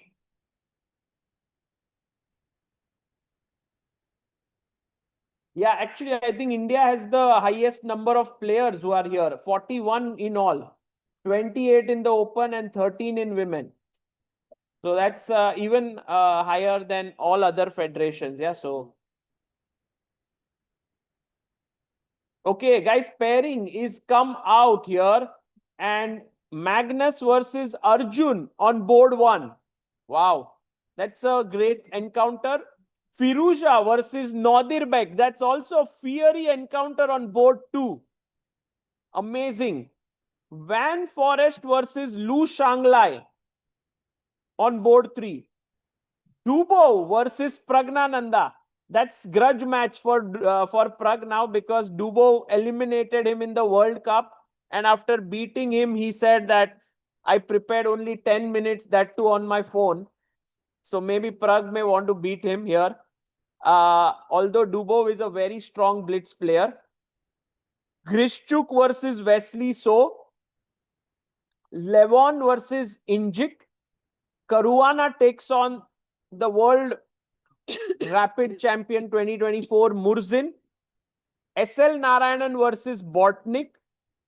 MVL versus Pranav V. All these players are on 6 points. There's a huge list of players on 6 points. In fact, on 6.5, we have 6 players. And on 6, believe it or not, we have 18 players. That's why we need so many rounds because if there were less rounds, then we would have champion as 10 players, joint champion. I agree, Amruta. That's very well put. And that's why also Magnus likes it. And yes, Amruta, when you go to this venue, people can't hear on stream. So they need to come here. But anyway, for our online viewers, there is an offer that is going on right now on ChessBase and Mega Database. You can check the pinned link and check it out. Okay. So, Magnus versus Arjun. Yes. That's the game pairing of the round for sure. Oh, for sure. They are on the lead. They are on the top board. There's also. But they had a draw, in World Rapid. They had a very plain, simple draw. And in Blitz, is Magnus white, by the way? Yes, Amrita. Magnus has the white pieces against Arjun. And on the women's board, we have the pairing. I want to show who's playing against whom. Alexandra, maybe it's the last round for women today because they have 15 rounds only, right? So they might play 9. Sorry? Penultimate. They play 10 today. Okay. Thank you. So, Goryachkina plays Eline Rubers. Eline Rubers is someone I personally saw her when she was like 12 years old. She came to World Youth Championship in Mumbai. And now she's become Dutch #1. She's one of the best players in the world. So very nice to see that. And she's playing on board 1 against Goryachkina. Going to be fun to watch that. Actually, Eline can beat Goryachkina with the white pieces. She's very, very strong. And Stefanova here. Stefanova, well, she's the former world champion and she's playing Umida Umanova. Umida is Amrita, very strong playing Blitz. And let's go to now the open section, board 1. And there we have the chess board, empty. There are no chess. Yeah, there's a chess. You know what I think? All the players are just hanging around, talking to each other. They are like chilling there. Yeah, it's also a nice meetup, right? Like you meet so many people over here. And I'm very happy, Amrita, to see Grishchuk at the top. Because Alexander Grishchuk, known for his speed chess for all these years, somehow did not play so well in the last few World Rapid and Blitz. And now finally, he is in he's on 6 points, I believe. There we have SL Narayanan from India with the white pieces. Yeah, Grishchuk versus Wesley So. Oh, and SL takes on Bortnyk. Bortnyk somehow at the top, yeah, all the rounds. He's not he's playing well. Letting it go. Let's stay on the top board. Nobody's here yet. Yeah. Oh, Nodirbek versus Firouzja. Guys, what do you think will happen in this game? Nodirbek, Firouzja. Draw? Draw. Big fight. Yeah, 2 amazing players, 2 huge fighters. I am actually very, very keen to see what happens. At some point, Firouzja was like clearly better than Nodirbek, as a player. But now I don't think they have anything that separates them. Very close in strength. But I do think Firouzja will take it. Yeah? With the white pieces, yes. Okay. And this year, Arjun versus Magnus, you can see, nobody's on the board yet. No, Arjun is like, I also won't come soon. If Magnus doesn't come soon, I'll also wait. And what about board 4? Do we have players there on board 4? No players. No Pragg, no Dubo. Pragg versus Dubo. Wow. Okay. Amrita, Which is the most exciting? I said the entire story about Pragg Dubo. I was not here, maybe? You were here. You were physically here, but mentally somewhere else. Maybe, yeah. But yeah, Does you that must happen to you, all of you in school? It happens that you are there, teacher is saying something and you are thinking about something else? Wow, everyone is saying yes. Yeah, they understand me, Sagar. But I'm not. You are the teacher. Yeah. Okay. We are about to begin. Imagine both Magnus and Arjun complete. Arjun is here along with Pragg. Yeah. Pragg came together. Maybe they were both talking with each other how to win this round. Yeah. By the way, Pragg and Arjun are good friends. They go for walk together and it's a nice friendship they have with each other. Yeah, even when they played with each other, one of them won. That was something which was amazing. So in top Yeah. 10 boards, lot of federations, actually. Oh, yes. USA, FIDE, Norway, Norway, India, Netherlands, India, France, Uzbekistan, Dutch, China. Philippines. Yeah. I mean, yeah. Serbia, Alexander Injik is also, somehow these blitz specialists, they eventually do well. Yeah. Like there is this Bortnyk, Injik, I don't know. There are a few more. Yeah. Sorry, who?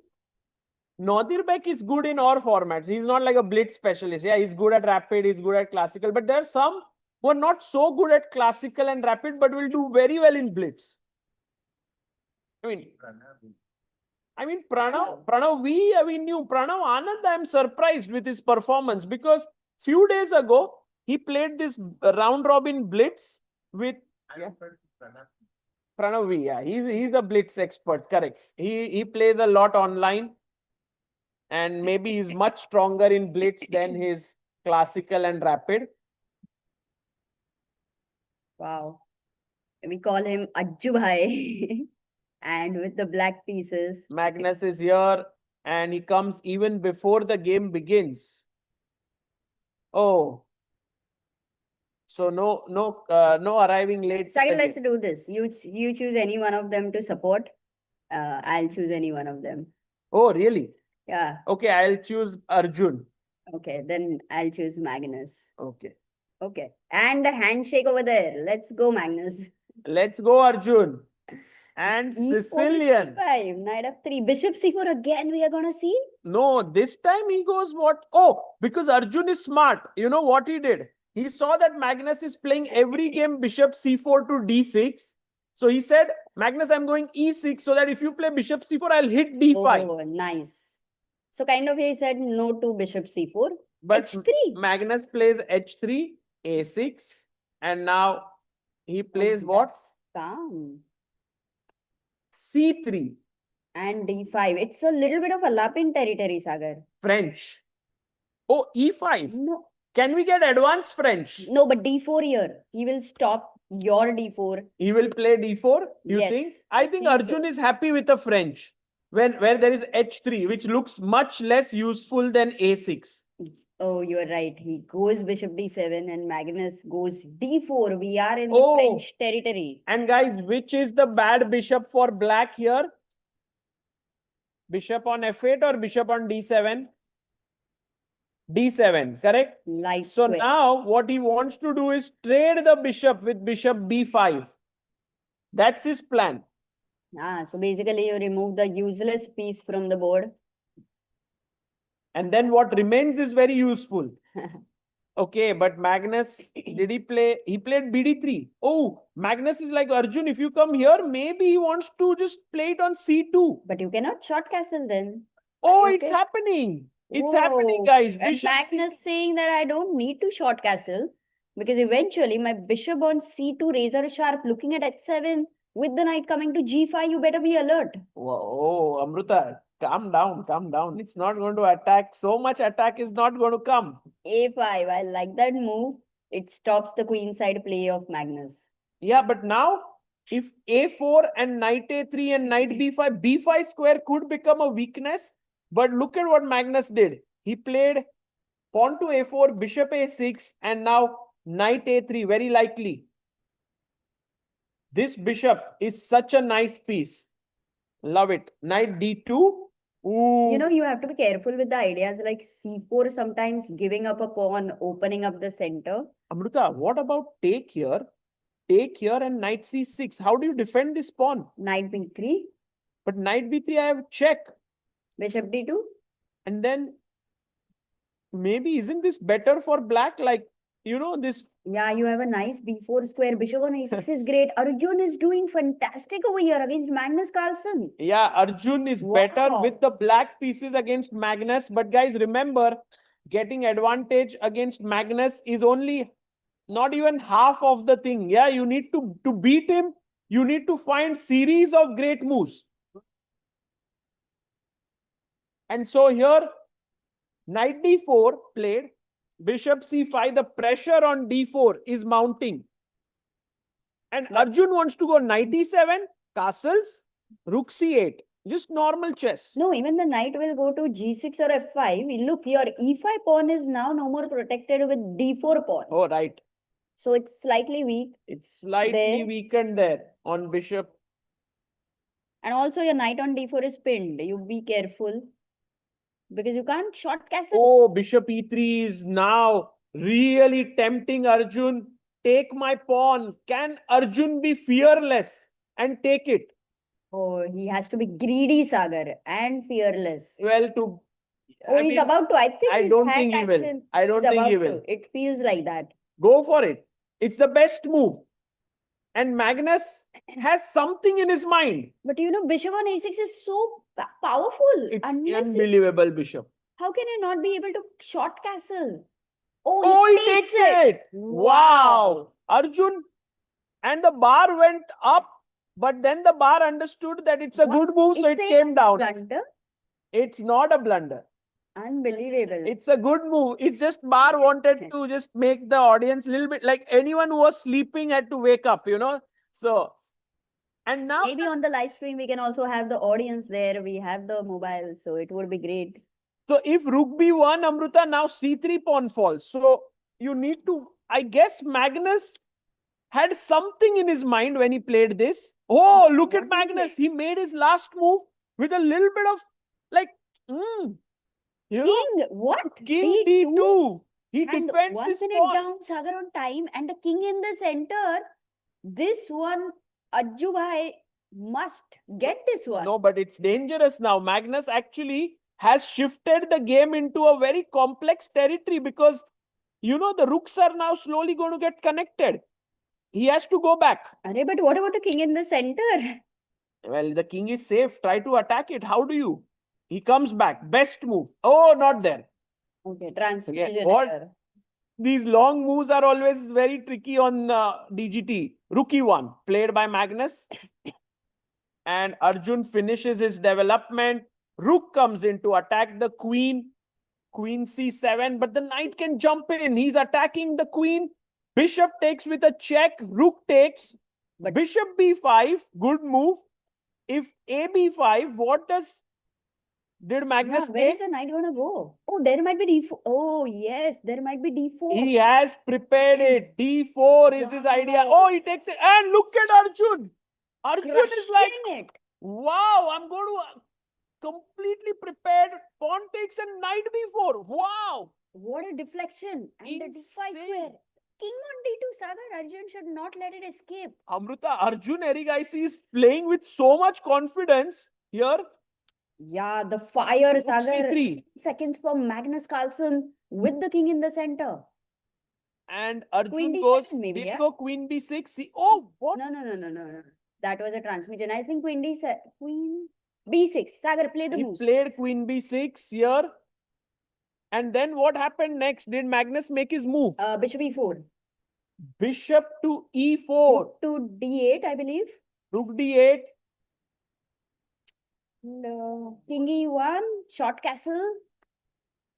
King e1, short castle, queen e2. Yes. Okay, Magnus still hanging in there. And rook c8. Rook c8, rook c1. What? Rook c3, and he's trading everything. But the king is in the center and... Oh, there's bishop h7 and queen c2 coming.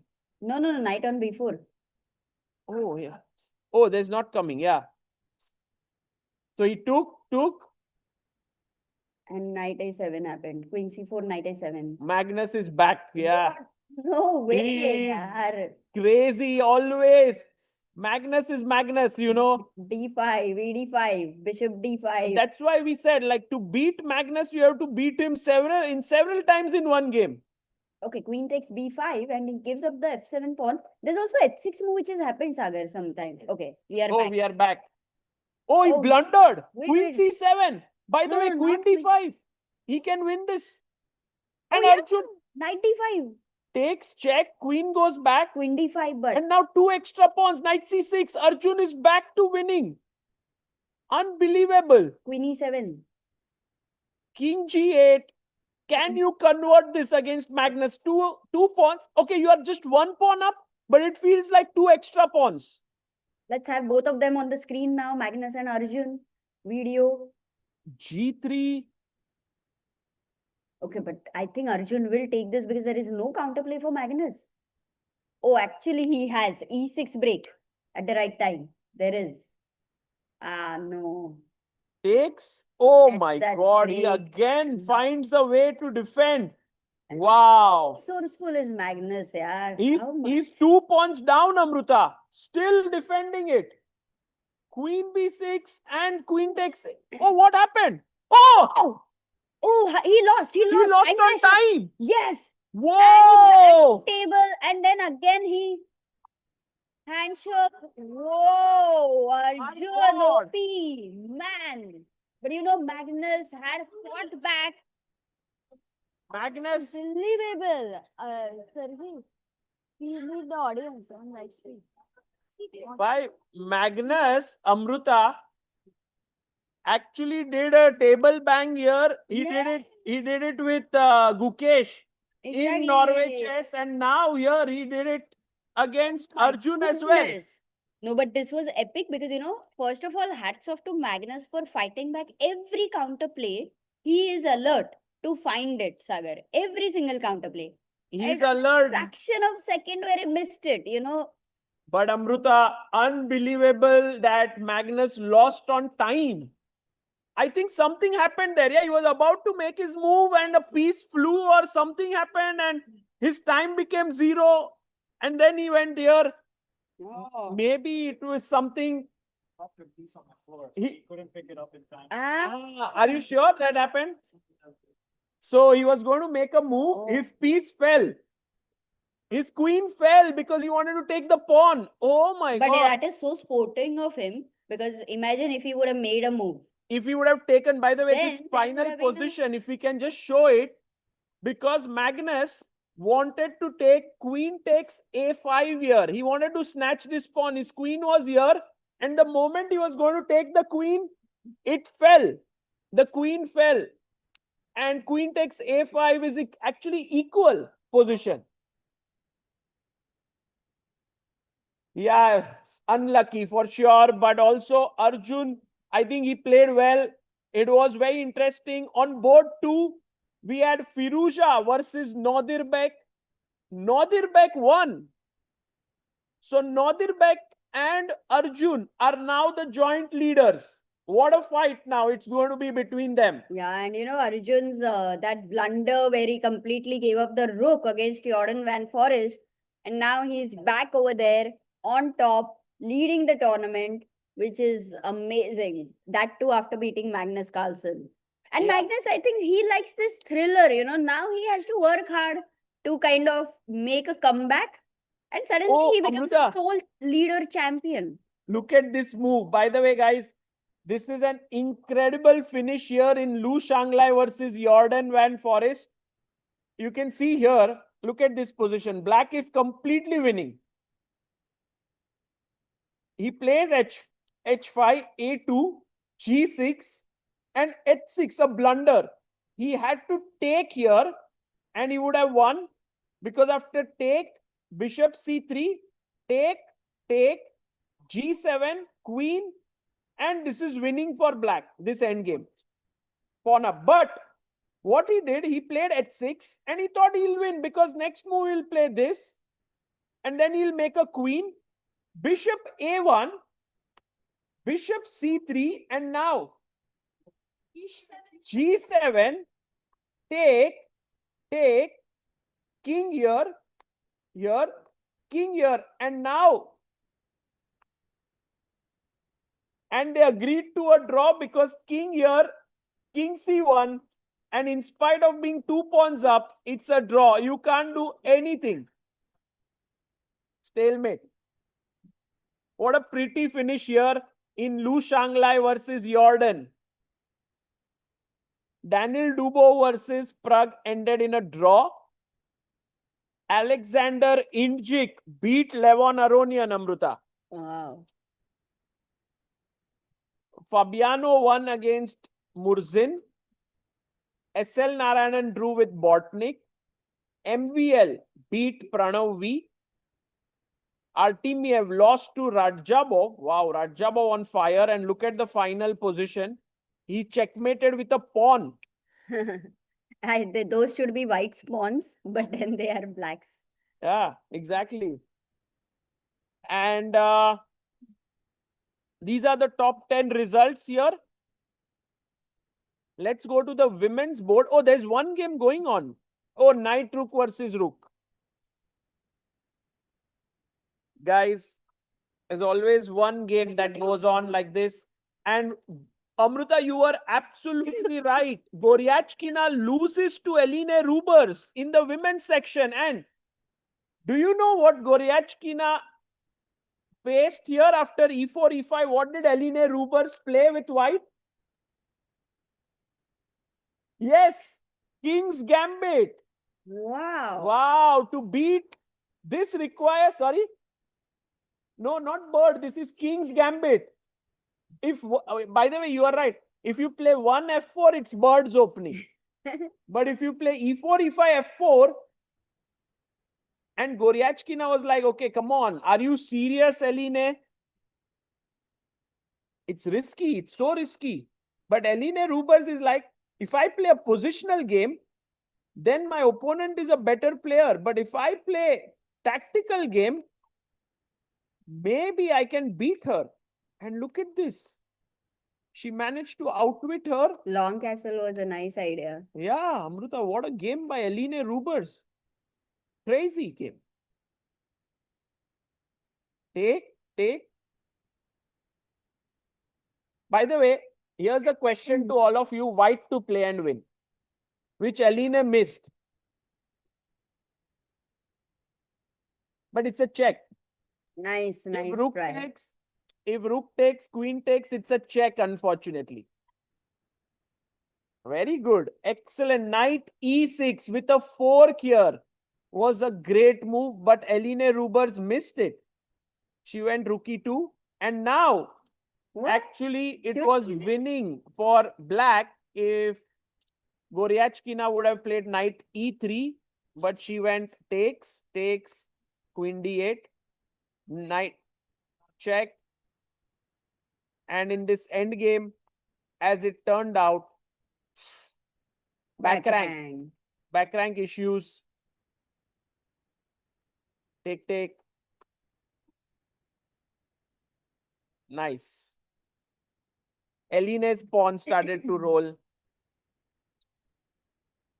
Wow. Oh, what a finito. If queen e4, what happens? Check. Let's go. And that's why king f5, 8 queen, check, takes. She made a queen, but she was down a rook and 2 pawns. Whoa, what a game. Guys, are you feeling excited now in this tournament right now? What will happen today? We don't know. Arjun will win the tournament. It's a long way to go. 19 rounds and we are at round number 9, which means that there are 10 more rounds. We're not even halfway there. And even if you reach 19 and finish in top 4, it's semi-finals and finals. This is the ultimate test of endurance, yeah, this tournament. Yeah, absolutely. And you know, actually, if you see the leaderboard. Look at Amruta. She is like completely exhausted. No, I'm just a bit unwell. But Arjun is the only one who is leading over here, like who has a medal chance from World Rapid and over here. So even both medals. That's a great thing, no? I mean, Magnus is there. We tend to forget. He won. Magnus definitely is going to make a comeback, I think. Like I'm already predicting World Blitz champion. This is the moment, Sagar, when he becomes unstoppable. One bad loss. You mean Magnus, right? Yeah, now remember, he lost to Artemiev in Rapid and won 5 games in a row. So let's see if he manages to make that comeback here as well. What is the online chat is saying either Gukesh versus Pragg or Gukesh versus Magnus or Pragg versus Magnus is possible. Oh, Are they Gukesh. same points? Yes, Gukesh is actually on 6.5 points. Magnus also on 6.5. Pragg also on, Pragg is, I think, yeah, also on 6.5. Wow. So actually Magnus versus Gukesh is possible because the rating is also quite different. That would be a nice match to see. And it will start in 5 more minutes. So yeah, 5 more minutes. Or I- maybe 10 more minutes. Sorry. Director Saab, how much time? 10. Because the earlier round had been delayed with 7 to 8 minutes. we'll have a short. We want to take a short break and maybe on the other side, we will continue with this. Although I was looking at this game of Gukesh, looks very interesting. Oh my goodness, guys. Before we go for a special prize, black to play, what do you do? Come on, go for it.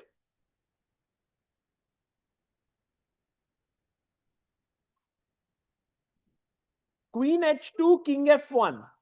It's only one check.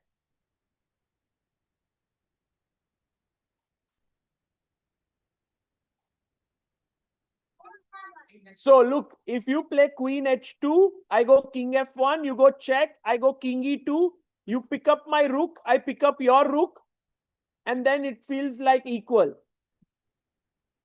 So think something different. No, come on. Rook is on e4. Bishop. But if bishop c5, I just take queen c5 or rook c5, what happened? Queen h2, king f1. Check king e2. Yeah. Queen b2, another interesting move. But then I take your, oh, if I take here, you take here. Rook e3? Why?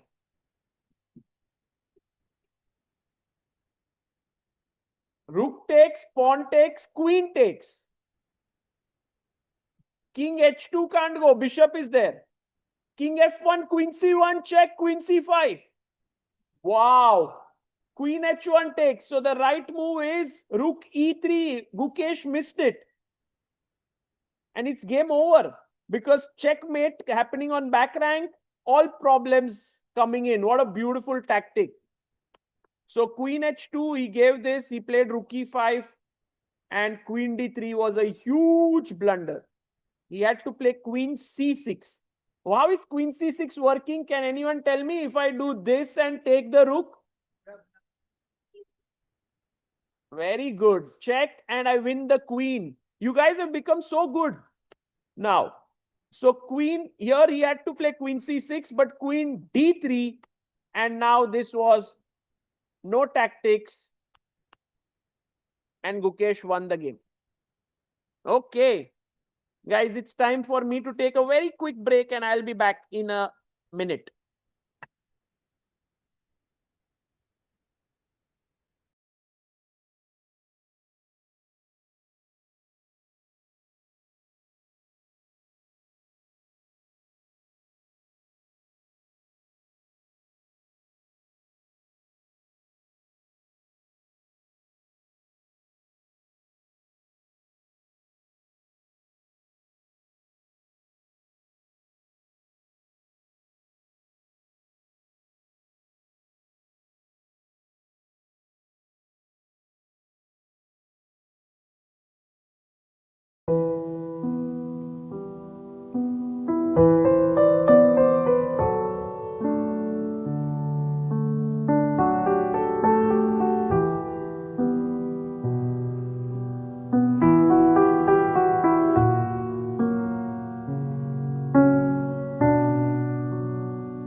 welcome back, everyone. We have a very, very special guest joining us. Let's give it up for the 5-time world champion, Vishy Anand. Vishy, thank you so much for being here. And Doha, you are here. You just arrived today. No, I arrived last night. Oh, you arrived last Yeah. night. And how has it been? Here, you were there at the opening move. Yes, I was there at the opening move, then just watching the games, hanging around. Of course, the Blitz especially, there's too much action, too fast, but you try to keep up with whatever fragment you can. And what has been your impression? Have you been able to follow the games?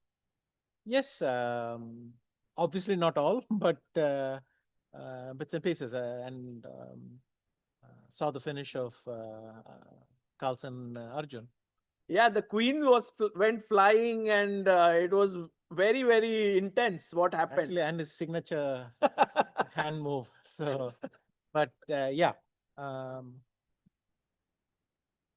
We want to actually follow a couple of games this round.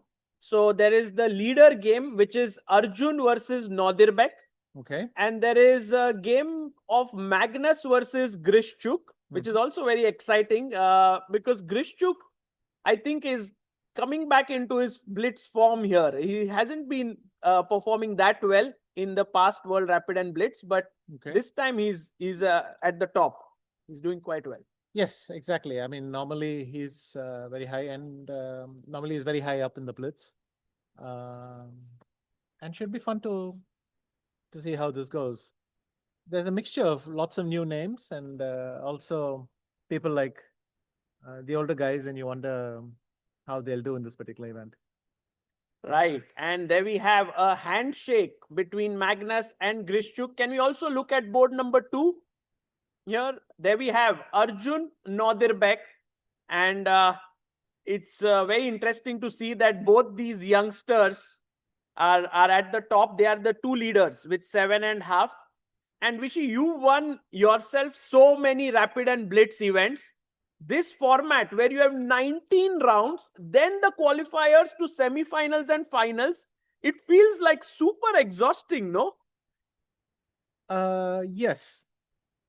I mean, a few years ago, we had 21 rounds, and now you're dropped by 2 rounds, but then you have 2 knockout matches. So there's quite a lot more work. But funnily enough, the players want it. Yes. And in fact, I think in Blitz, they're not strictly saying we want less. They actually say, well, we want more. It's fairer. And well, that's a nice bonus for the spectators, of course. It's also a very momentum-driven thing here. Can we have board 2? We start with that. The leaders, E4 by Nodirbek, E5 by Arjun, and Arjun goes for this sort of his signature opening with this knight G E7. He plays this quite a lot. Yes, I don't know yet why he played bishop A7 first and knight G6 second. Normally they do it in the other order. But maybe he's just saying, if you don't play D4, maybe I don't have to go to G6. Some minor. And Arjun is normally spotting these little details very well. But I actually played I mean, if you go bishop takes C6 and knight takes E5. Oh, yes. This is winning a pawn. Did you play this recently, this line in Jerusalem? No. Not particularly, but I actually played a blitz game against Arjun when we were playing in private. Oh. Long back. And then, I mean, I think after queen E7, I tried queen H5, but it's supposed to be good composition. I mean, black has excellent composition anyway, so no biggie.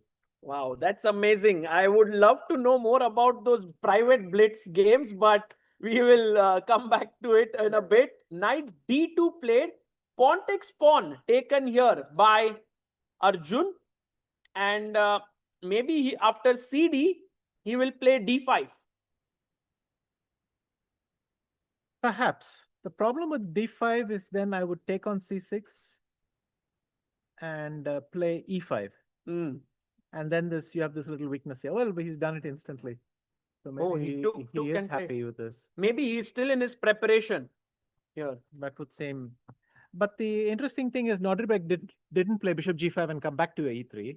To provoke f6. He didn't provoke f6, but then now that gives him the extra option of e5, which is gone.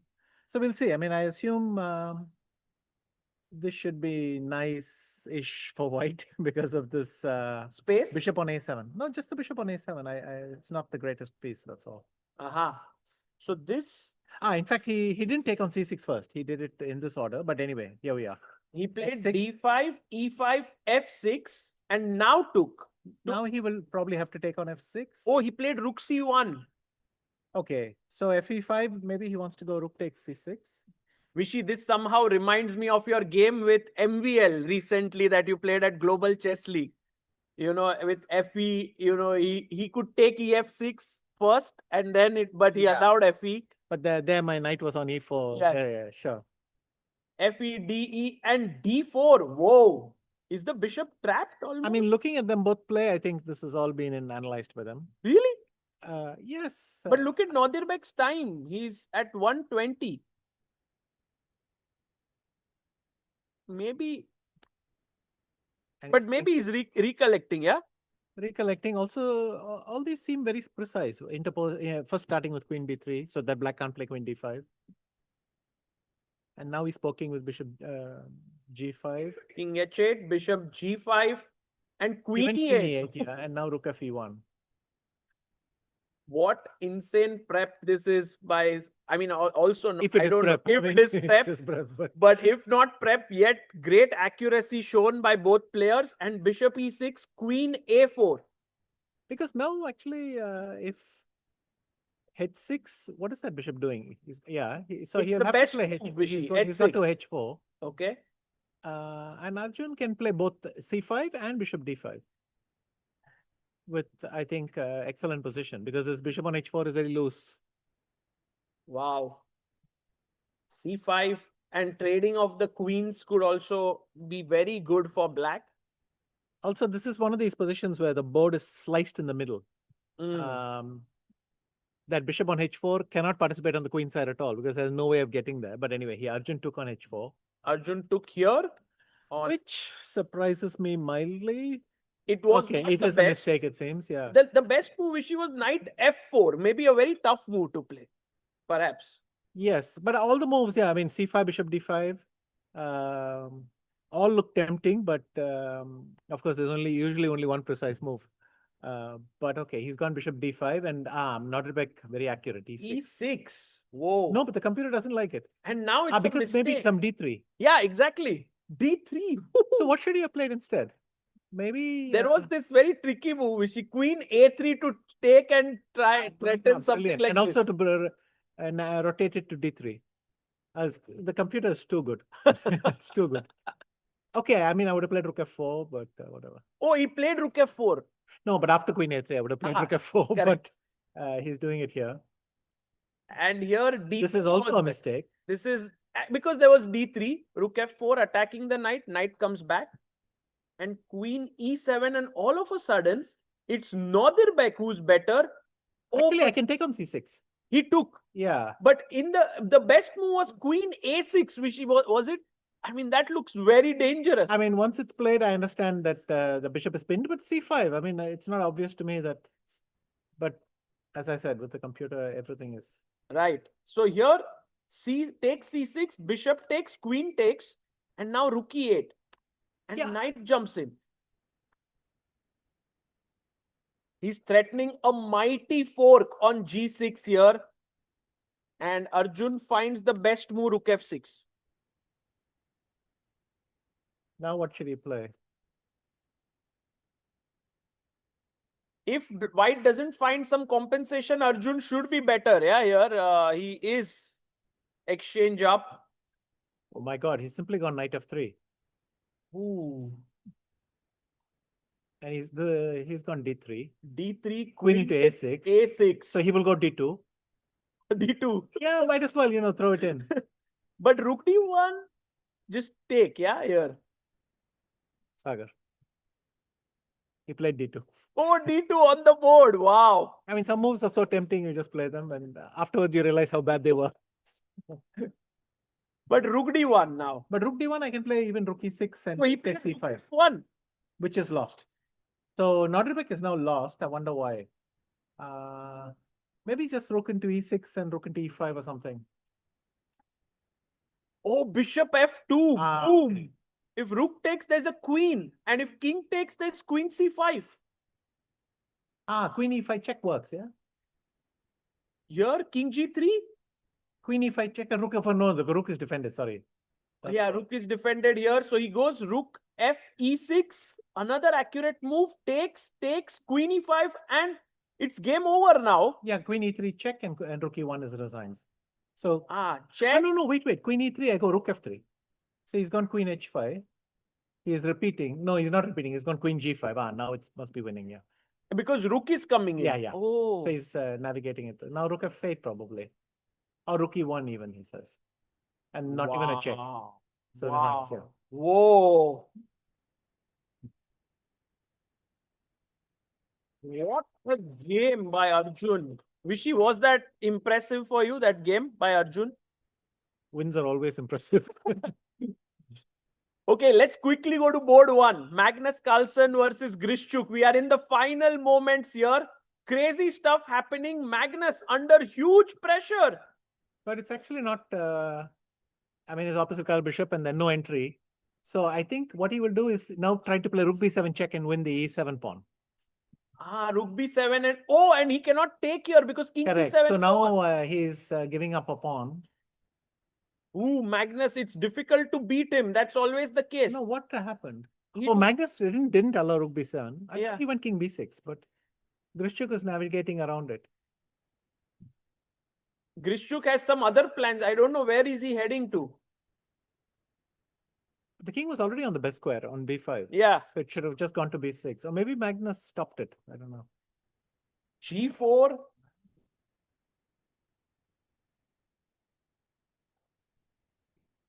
Oh, e5. And maybe this e5 move is something that weakens the g pawn perhaps in some, but not sure. Yes, at some point, maybe some rook b6 and g5 will come. But I think they're also blitzing because they have seconds. Yeah. They have 9-10 seconds for Magnus, 4 for Grishchuk. I think they cannot plan anything. Yeah, if it has to happen, it will happen.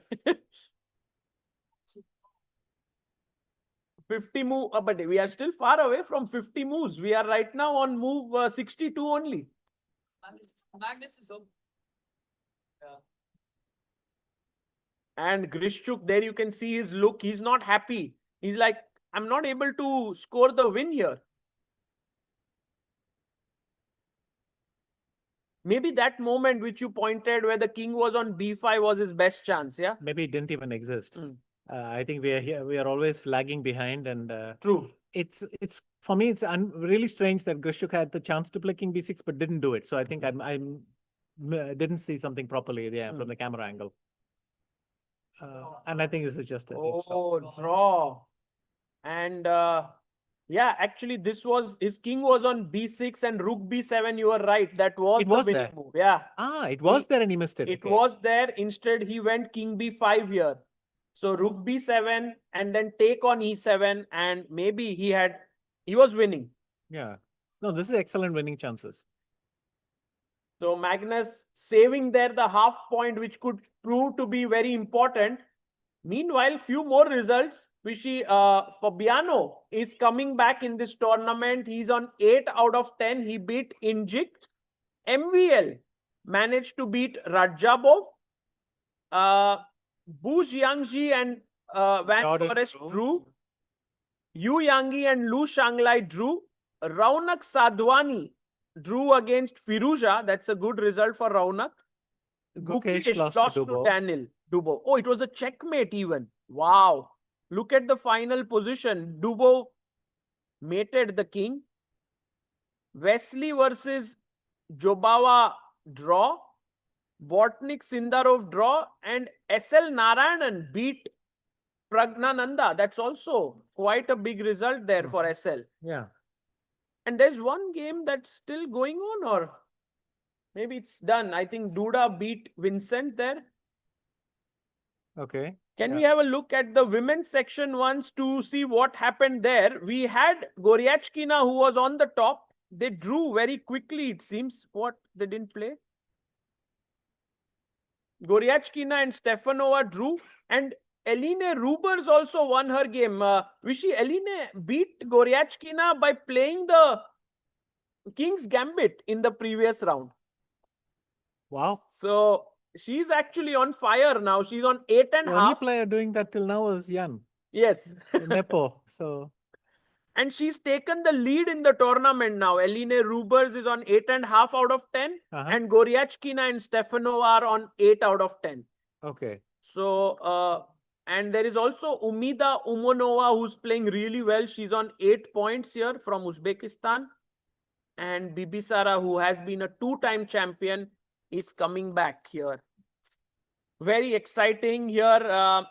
And Vishy, you were in between, you were also in Abu Dhabi, I think, right? Yes, yesterday I spent the afternoon there. I was in the Abu Dhabi, the chess club has opened a new chess academy. Wow. So I just went there for the inauguration. Very lovely place. I think especially for going and meeting someone, but I think an amazing place for the youngsters to come and watch some tournaments. Maybe they're watching the broadcast here. Yeah. And then it's a great place to do that and guess moves and things like that together. I think they have a very nice setup there. Amazing, amazing. And how did you find the overall tournament hall and this Qatar University? It's a huge, huge campus. We every day get lost in it, yeah, to reach here. Yes, but obviously the venue is spectacular, and to play this is just amazing. Very comfortable, very spacious. So for the players, it's excellent to play. Amazing. And Vishy, I can see a lot of people excited here to just get a picture with you or a signature. So I will not keep you for long here. Thank you so much for, coming here and looking at one game together. It was a lot of fun. Sure. Thank you. Good. Thanks, Slaka. Guys, Vishy Anand here, the 5-time world champion, and was great fun commentating with him. And if you would like to take a picture with him, this is your chance to do it. And it is getting intense in the tournament as Arjun Erigaisi now is perhaps the sole leader. Yes, he is the sole leader of the tournament here. He is now on 8.5 points, and he is half a point ahead of Caruana, MPL, both of these players. So he might face one of them here. I was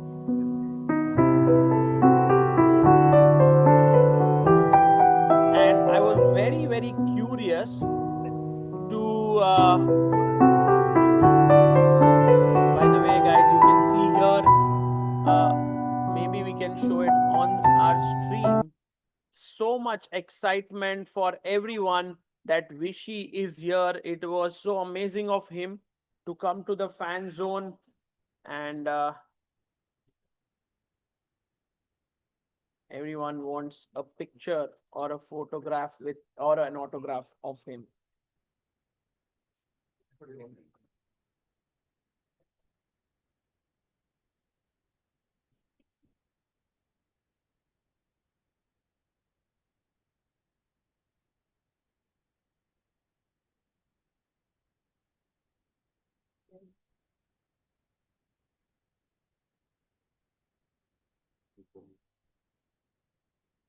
And yeah,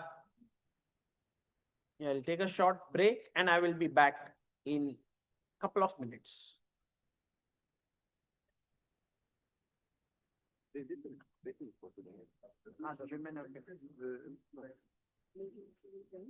Oh, I don't know what happened in last round.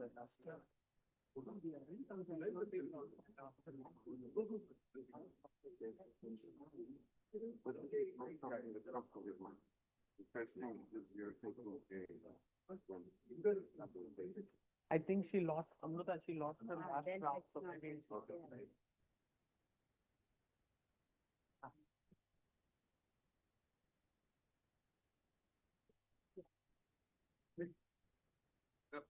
Yes. You get it right.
Welcome back, everyone.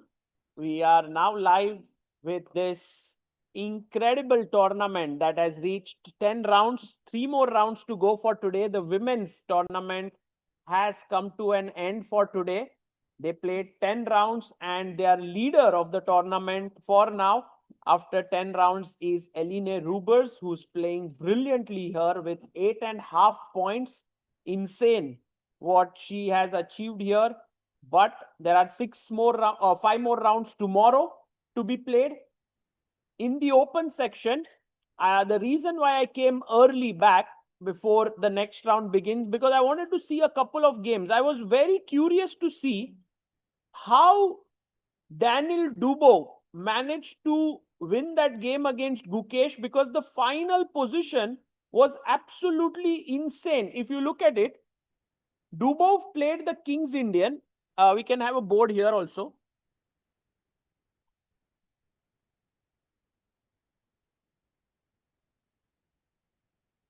Yes. So Dubov played King's Indian against Gukesh. And okay, the position was interesting. Queens were not traded. And Dubov got a very nice advantage. G5, F4 takes, Knight H5. But Gukesh fought back, it seems. Look at this. He already got back into the game. That's typical of Gukesh. What a game. Oh my goodness. He sacked a rook. Wow. Oh, and he blundered here. Queen F1 check was what was perhaps the best, but King E6, and I'm wondering what's happening. Is it Queen H3 check? Yeah. King has to go to D6 and Queen G3 check, and somehow it's a draw. So Gukesh missed this opportunity. He went Bishop F6. Queen D6 played. Rook D1. Queen E6. It was a, oh my God, this was very, very complex game actually. Check. He gave up another piece. He gave up, actually Gukesh gave up his entire house here. Oh, looking G4. And just when he thought he could checkmate Dubov, Dubov came and checkmated his king. So that was a very, very intense game there. I think a game which would have made Dubov quite happy. And there was also another game that Pragg lost to SL Narayanan. That's also a big result there. because SL, you know, he's been one of India's strong players, but clearly Pragg is the favorite in their encounter, but SL Narayanan managed to beat him here. Takes.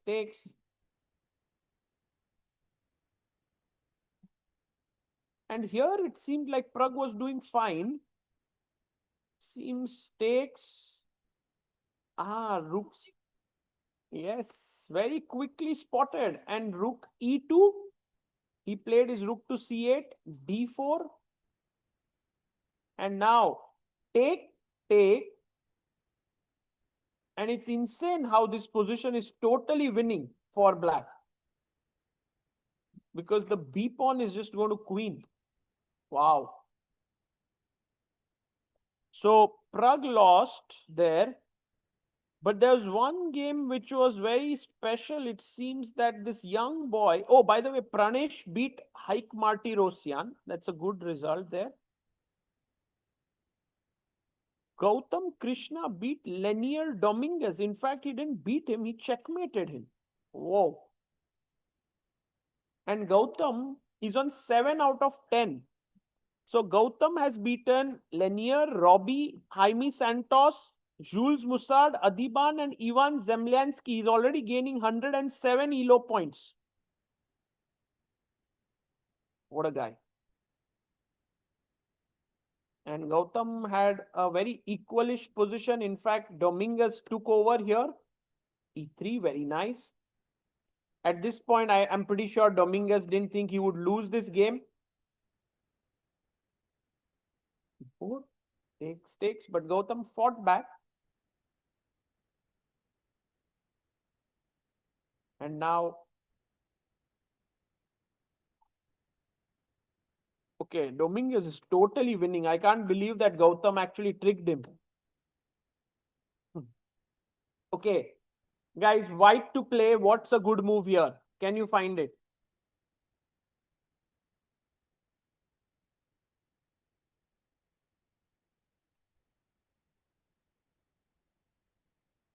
Knight takes c6. Very well done. Actually, Gautam didn't find it. Knight c6, queen takes f4, knight check, and then you pick this up. But he played e6. Rook f8. It was a huge blunder. I think he just simply missed that bishop f8 was hanging in pressure. And then, because there was, if you take back with anything, f7 is hanging. So he took here and then check, checkmate. Whoa. Okay, the players are coming back perhaps in the hall very soon. Yes. Gautam Krishna is born in 2010. Yes, he's very young, 15 years old. And I think he's a very good, he's good at classical chess. He has, I think, 1 GM norm is 2450 around. But clearly, Rapid and Blitz are his forte. He's very strong. And new round pairings are out. Carlsen takes on Volodar Murzin on the top board. That's a fixed board there. Arjun faces Fabiano Caruana. Wow, that's a big one there. MVL versus Nodirbek Abdusattorov. Lu Shanglai versus Daniel Dubov. SL Narayanan versus Bu Jiangji. Jordan Van Forest versus Yu Yangi. And we have Alireza Firouzja then with Robson, Rajabov with Wesley, Sindarov with Aronian. What crazy pairings. I mean, Sindarov with Aronian on 9th board is insane. But the tournament is so tough, Sagar.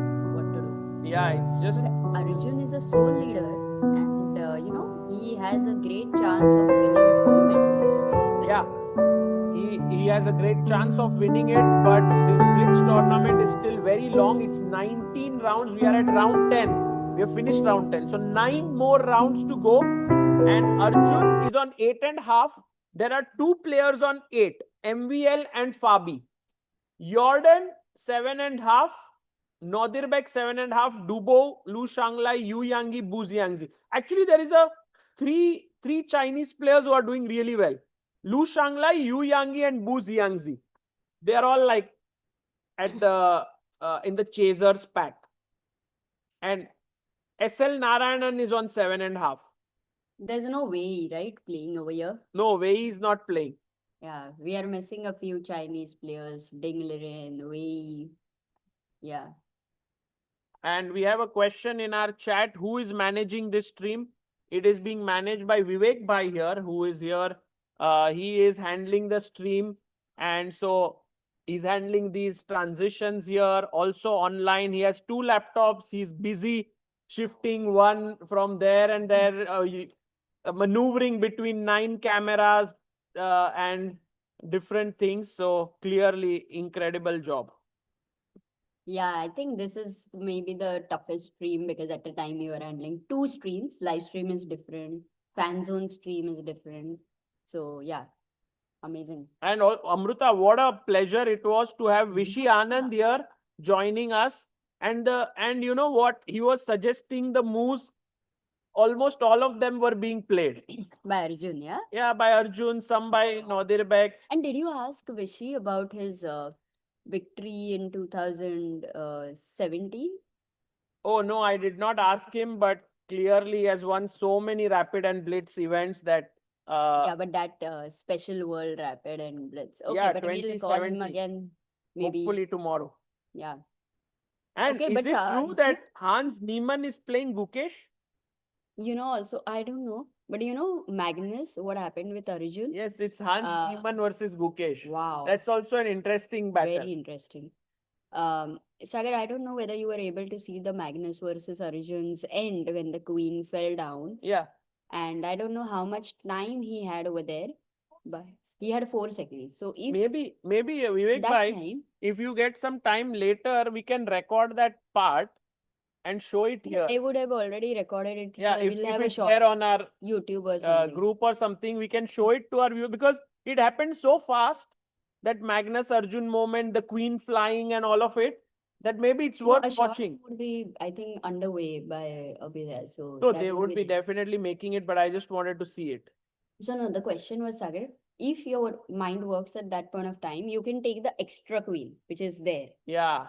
But if you are not thinking about it, then yeah, in the panic mode, it's very difficult to think about it. Otherwise, just take the extra queen and put it back. Amruta, it's so difficult to think of these things, you know. Sometimes I wonder, like, when there is not too much stress, yet we are not able to be resourceful. Like, imagine that today we were late for the round and we didn't know what to do.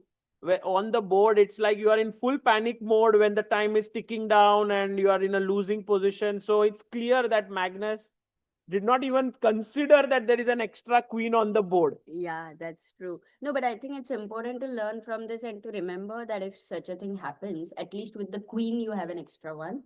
But rest of the pieces, you can't help it. Yeah. I don't know, is it legal to take another piece from if there is an adjacent board? I mean, not if they're playing. Yeah, you can do many things. Actually, you can even pause the clock when your queen flies. Yeah. No, so no, that you cannot do. It's your mistake. you No, the can because it flew away. your mistake, right? The queen falls down.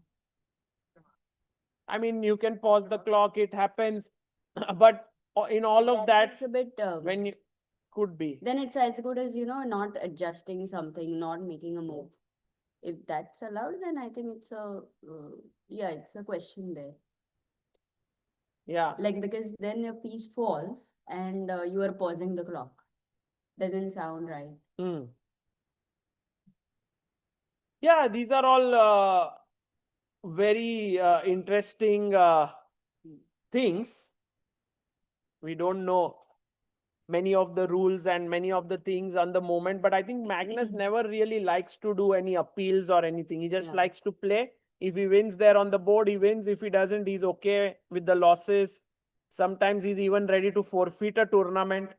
So, for him, he has left nothing to prove, right? He has nothing to prove. He just wants to beat everyone. Yeah. Anish Giri? Oh, that's a great question. I didn't even follow his results. So his question is, do you think Anish Giri underperformed in this Blitz tournament? So Anish won his first round with Maximovic, lost to Nesterov, beat Gavrilescu, drew with Paravian, drew with Lobanov, beat Akobian, Varuzan, drew with Hovhannisyan. Till here, it was okay for him. Then he lost to Ponkratov, then drew with Kosakowski and drew with Erdogmush. So I think he's on 5.5, slightly underperforming. But you know, yeah, he played well in the Rapid. But I think in Blitz, if he finishes with 3 wins now, to end the day, he'll be very happy. So it depends on how these last games go. Even Erdogmus, I was expecting more of him in the Blitz, but he's on 5.5 right now. Yeah, I think many players who, let's say, played very well in Rapid, not necessarily are doing well here. Yeah. And vice versa. That's why Everyone's for, tired, yeah. For Arjun, it's an amazing thing going on. If he manages to win another medal in Blitz, it would be huge. And I think this is the momentum. After 10 rounds, if you are a leader, most of the times you end up at least being in top 3. Oh, we have that moment here.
It's very tough to have your presence of mind in such moments. It's You have it was too less because there, Sagar, he was struggling that he's making a move with 1 second on the oh, clock. by the way, games have started. Let's go. E4, C5 in Magnus Carlsen versus Murzin's game happening. But Bishop C4. yeah, Magnus has brought in Bishop C4 and again. Oh, again Bishop C4. Let's go to the game of Arjun and Fabi on board number 2. This is the top board clash. And here we have Ekata D4. Kapoor likes this, is the comment while we were playing that video on loop for all the Indians. C5, Bishop C4, takes, Knight E5. And look at this. The knight is hanging and so is the bishop. So he gives a check. BD7 blocks it. And I think Arjun will castle now. No, he took. He took on D7, which was perhaps not the best move. Queen takes D7 was better, but Fabi took with the knight. Castles, Bishop C5. And in the opening, you will see that this position has become like very symmetrical in structure. 2 pawns for white here, 2 pawns for black, 4 for black here, 4 for white. Exactly. That's what I was wondering. That what can be the initiative for white? I think Amrita, small lead in development, slightly more space, ability to play F4 at the right time. Wow. So black still needs 2 moves. One of them short castle done to connect his rooks there and complete his development. And there's this nice rook c8 open file Sagar with some discos around the queen. So I think it's a perfectly fine position for black pieces. So Caruana has succeeded in the opening. Yeah, I think he has been successful in equalizing. The question is whether he will take over the initiative, which it seems likely because, Amrita, Now queen h4, the dark squares look a bit weak. Yeah, and you don't have time for bishop e3, Sagar, because there's knight g4 incoming. Right. So rook Rook c8. c8. And a very good move. important point mentioned by Amrita here, bishop e3 is met by knight to g4, and you never want to give up that bishop. And then you can't go f3, h3 will be slow. So he goes queen e2. a6. A6, I think, is a slow move. And he got what Yes. he wanted, Amrita, and maybe the Yeah. position is now once again equal. Should be fine. Yeah. Also going to quickly Magnus's game because it seems there is a lot of time difference over there, Sagar. And also maybe I think Gukesh versus Hans is an interesting pairing. If we get a moment, our online chat wants to look at that as well. Gukesh versus Hans. Well, I have to find that game because they are not in the leaderboard. Gukesh is totally winning. What? He's already winning his game against Hans. Really? Wow. That's a surprise No, for but sure. Why is he winning? Because it was slightly better, but Hans played this not at all good move, b5, AB, pawn takes, knight takes, d4. And here's your question. I believe Hans wanted to take here, but missed the next move. White to play.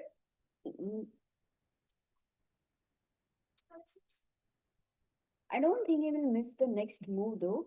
But Well, bishop it's slightly f4 is simple. a very Bishop simple one. f4. Yes, bishop f4 attacks the knight and the rook.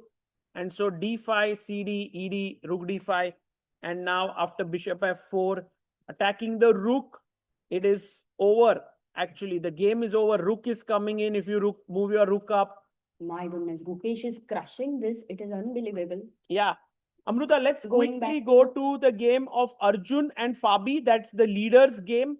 After knight f3 played here, Fabi took on e3, knight f3, queen f3, knight e5, and played his knight to c4.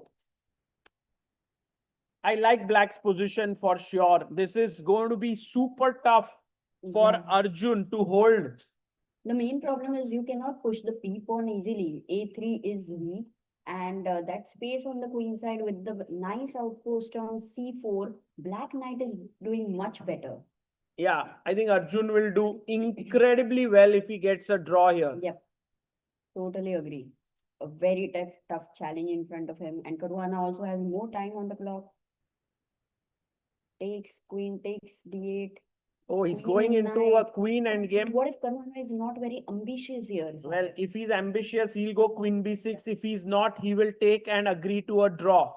Oh, he takes. But still, yeah, because sometimes you're playing against the leader and Okay, Amrita, this is a draw. That's great news for Arjun Erigai. See here. Maybe the advantage was not as much practically, and Caruana might have assessed that what the engine showed is not so easy. So this is moving towards a draw in a way. That means all those who are on 8 can catch up with Arjun. There is only one more guy on 8.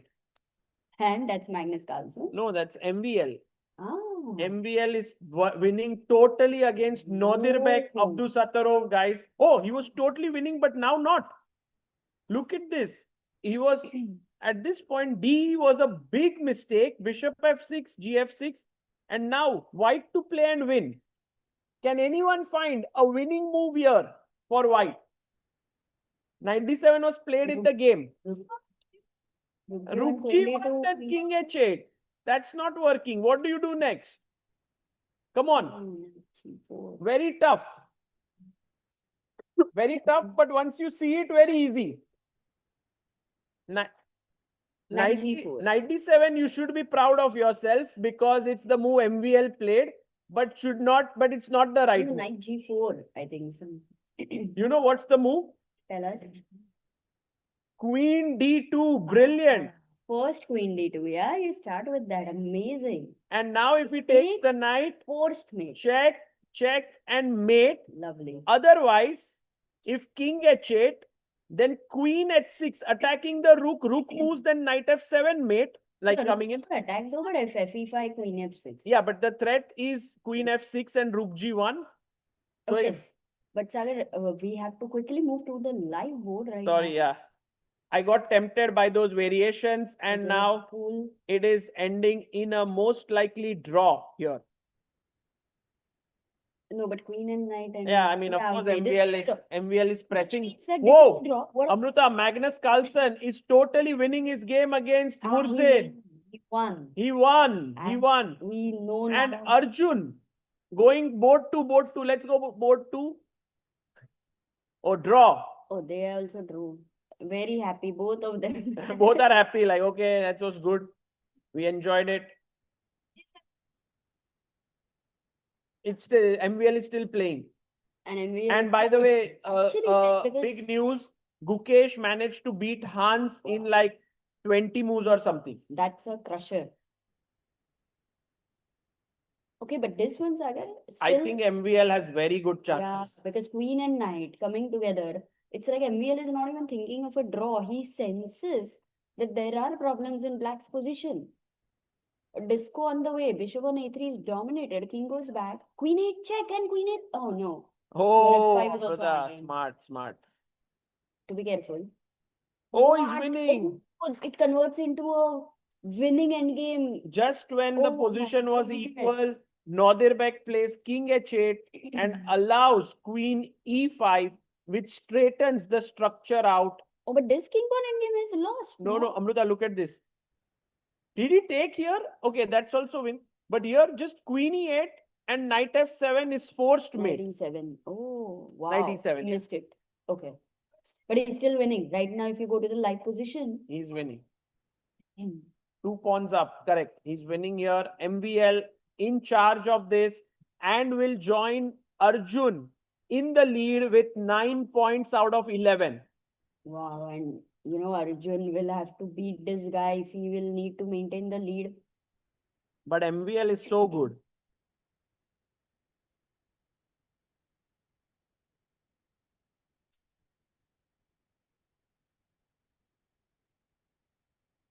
Wow. I mean, the way MVL is playing this Blitz tournament.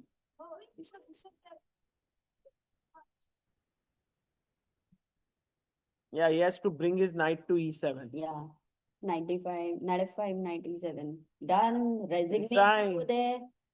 And Oh, and Nodirbek is smiling. yeah, That's interesting. he was unhappy and then he was like, okay, yeah, my opponent played well. What to do? Oh, Dubo is still playing. In a way, you appreciate your opponent's play. Yeah? Daniel That one. Dubo. Oh, what an end game.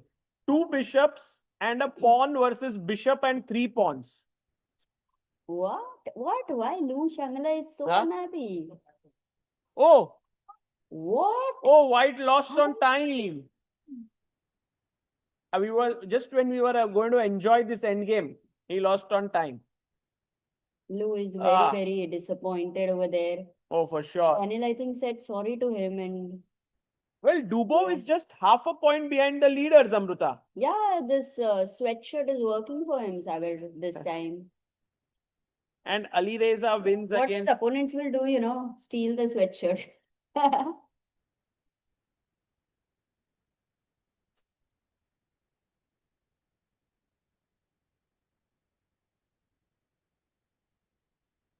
And we have Denis Lazavic winning his game against Bortnyk. I think Bortnyk hasn't lost a single game, Amruta. Can you believe it? And finally he lost. Bortnyk seems to be inspired from one player of the past. Any guesses? Bortnyk. They share such similar names.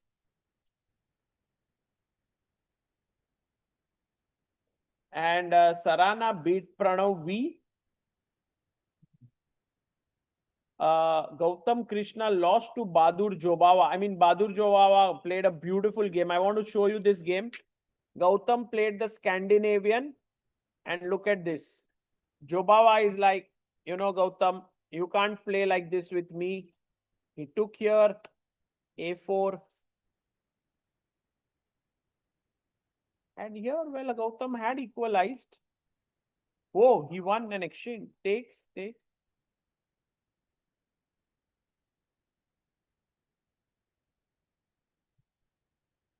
57. And queen, oh, it was equal, Amruta. And now suddenly things changed here totally. Knight d8. Very nice move, attacking the rook. You know, it's such a rare situation when the knights go to the back rank of the opponent, and that's actually a good move. Yeah. Rook b8, and now white to play and win. Anyone wants to try this? What do you play?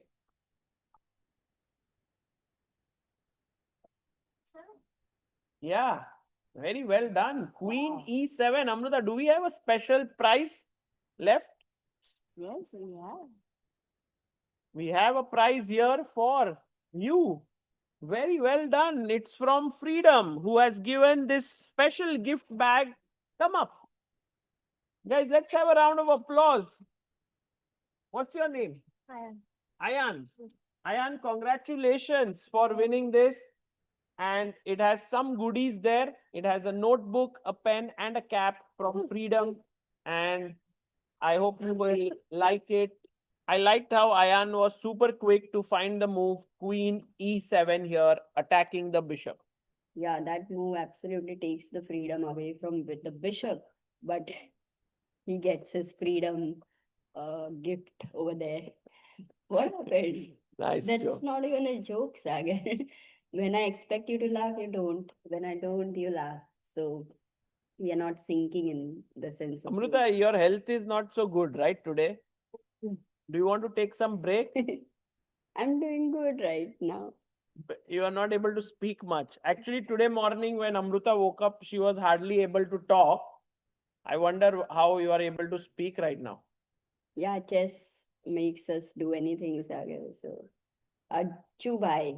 Okay, how many of you over here are? Tell me who all think that Magnus will win this tournament. Raise your hands.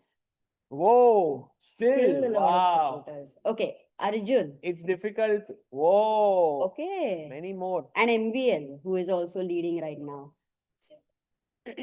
MVL fan there, yes. But Arjun or Magnus, that's the fight right now is going on. I Sagar. think, Amruta, there are more people who have a chance. I think Daniel Dubov is just half a point behind. And there's also Fabi. We cannot discount him. Yes. Oh, Fabi. So semis. So after 19 rounds, only 4 players qualify. Last year it was 13 rounds and 8 players. Now it's 19 rounds and 4 players. And in women, it's 15 rounds and 4 players. Somebody in the chat is saying Hikaru and Gotham are also sick. I'm also a bit sick due to winter. Yeah, it seems like, Amruta, many of the people are not feeling so well here. But definitely one person who was feeling well today is Gukesh here. You can see him here. He completely outplayed his opponent. Rook takes e6, won a piece. And rook a7. What a win with a flourish, because if queen a7, guys, white to play and win. Wow, very quick. Rook e8 checkmate, as we have a very, very famous personality of World Rapid and Blitz. We have Hans Solbakken here, who is the reporter for NRK, and we have our very good friend, the cameraman. Can you What's say, your name? Adam is my name. Adam? Adam. can you come Alam. over here and say hi? Alam, can you come here? Because this is also going live on air. Alam is here, and Alam, Hello. guys, do you recognize him? Who as the person who was pushed by Magnus, or the camera who was pushed by Magnus? Yes. That's so amazing, right? Did you see that? What do you think about it?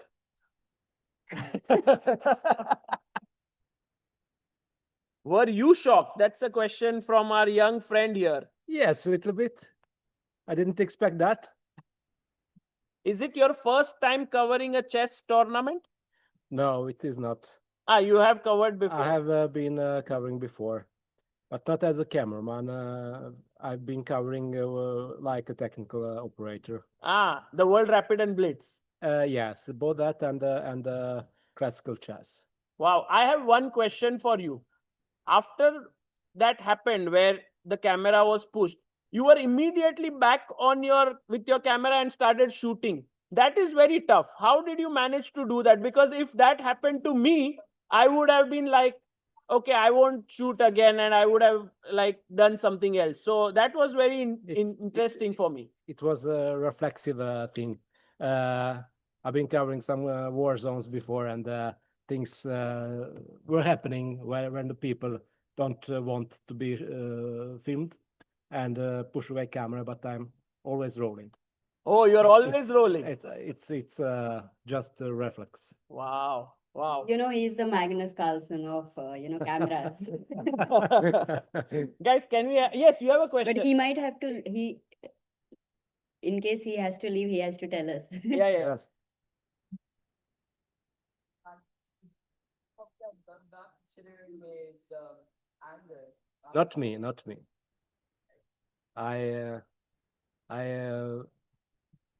I'm trying to manage my anger if I'm angry. Maybe he should be a bit better to managing anger. I don't know. Well, right now, I think after that happened, maybe he got very inspired and won 5 games in a row. Yeah. And became the world rapid champion. Yeah. So I have to show you something. Yes. Because you can see here, today he waved to the camera. Wow. Oh, See there? today Magnus waved to the camera. I don't know if you can see here. There you can see. Today he waved. Full about the camera, yeah. Up to the Don't hit the camera here. Yeah. Yeah, actually, that's Magnus, all Yeah. of his, he doesn't do anything intentionally and he's back. But amazing what you guys are doing. Today he in Norway. did like this to the camera. So Very cool. Very cool. And guys, you must give a huge round of applause to NRK because both of them, they have been covering World Rapid and Blitz for, I think, how many years now? 7 years or something? NRK done it since 2016. 2016. So since Nice. 10 years, they have been covering, and it is on prime time television there in Norway, and millions of people are watching it live as something that is exciting and entertaining. So they are the eyes to an entire country over there. So thank Take you care. guys. On the Take care. biggest TV channel. On the biggest TV channel in Norway. Bye-bye. Bye. See you guys. Wow. What a surprise visit by our friends from NRK. Wow, And but they are always very excited, and you need to have this enthusiasm when you're covering anything, any important moment, which you guys can see on the on the YouTube and everywhere, guys, on whoa, NRK channel. Amruta. I want to hear the shocking news. Okay, firstly, top board pairing was known. It was going to be MVL. Arjun and MVL because both are on 9. But then it's Fabi versus Magnus on board 2. Wow, world number 1 versus world number 3. Daniel Dubo takes on Yu Yangi. We have Grishchuk versus Firouzja. Bu Jiangji versus Jobawa. Narayanan SL versus Sarana. Wesley So versus Lazavik. Raunak Sadhwani versus Nepo. Wow, that's a very exciting pairing. Aronian versus Rajabov. Abdul Sattarov versus Sindarov. What a pairing. Abdul Sattarov versus Sindarov. Uzbek number 1 and 2. Sagar, I want to take a moment and mention what the chat is saying, that Magnus waved to the camera after he lost with Arjun. Really? That was like a very difficult moment. I Are you think sure even that as he did it after he lost to Arjun, or he did it just at the start of the day? Because it's not so easy. maybe let's get to know more. Guys, from 2 the more people rounds there. to go now today. Only 2 more rounds. So let's get it rolling now. It's very exciting for all of us. And then tomorrow, 6 rounds. Are you going to guys come tomorrow? No. Come on. Nishant is saying ChessBase posted a waving video and Sagar doesn't know. LMAO. Yes, I don't know anything that's happening outside this fan zone. It's like we are in this fan zone. And then when the day ends is when I get a lot of updates of what happened in the playing hall. Yeah, this is like another planet over here. But the team is doing some incredible work over there. Okay, what's the guess? Oh, he waved after losing to Arjun. Wow. Wow. Okay, now that is actually that is very tough because I would say that loss, even like imagine yourself in his shoes, you cannot think at all like, because you are not losing. So waving at that point of time, wow. Okay, good. So the cameraman is happy. I think he took it very nicely in general, and every World Rapid and Blitz, there's some interesting things which happen. In a way, chess grows, chess reaches more people. That's the win-win situation. Did Magnus survive the next 2 rounds? Wow, that's a very good question because this one, Northern versus Sindarov, is so hard to guess, but I think this time Northern will take it home. You know? No, he Not seems that he's stressed. stressed, but he's Actually, actually with Nordirbeck all his looks killer sort of- instinct. Looks very confident always. Yeah, I thought it's more like. Oh, by the way, Gukesh versus Duda is the matchup. Yes. Wow, that's his I think second- there are a lot of pairings which are like friends playing each other, or people who know each other playing each other, and so on. Do we have the top board over here? Are the people over there by chance? No one's there, yeah? Not yet, On not top yet. boards? Okay.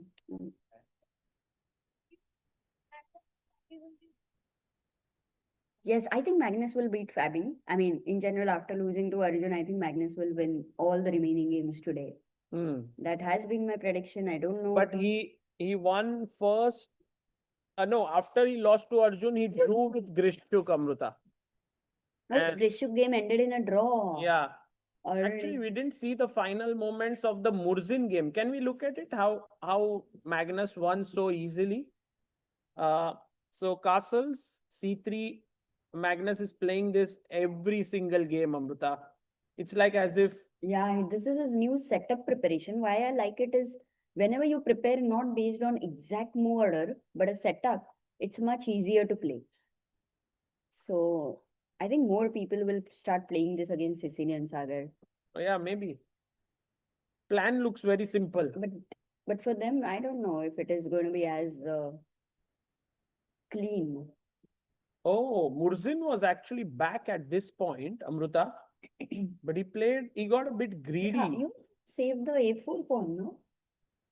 Is this a mistake? Yeah, he should have played King F8, King A4, King E7, King D5, King Because E6. knight D5, knight B6, you're losing both the pawns. Yeah, he went here in hurry. He played this and then attacked here. And what did he miss? And he lost the rook, lost the bishop. Yeah, 8 seconds he had, and Magnus had 1 minute more, so cannot be ignoring that fact. Our good friend Harshit Raja, by the way, is playing quite well. How many of you have seen Harshit Raja's commentary here? Oh, nice. Few people have seen. And Amruta, the thing is, he lost to Shimano, then he came here, then he lost to Makarian, then he lost to Yakuboyev. But then he didn't come here. Then he won against Victor Muntian and Zanas Ninis, and now he's on 5 points out of 11. Okay. Okay, all the players have started entering the playing hall, very quickly. So maybe we will go to the top board. Arjun versus MVL. And we have Daniel already on the board against you, Yangi.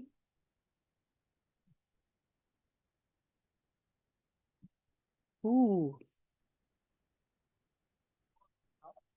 Nihal Sareen is also back in the race. Ooh, Arjun. He is on 7.5. He's playing Pranesh. He's on board 14.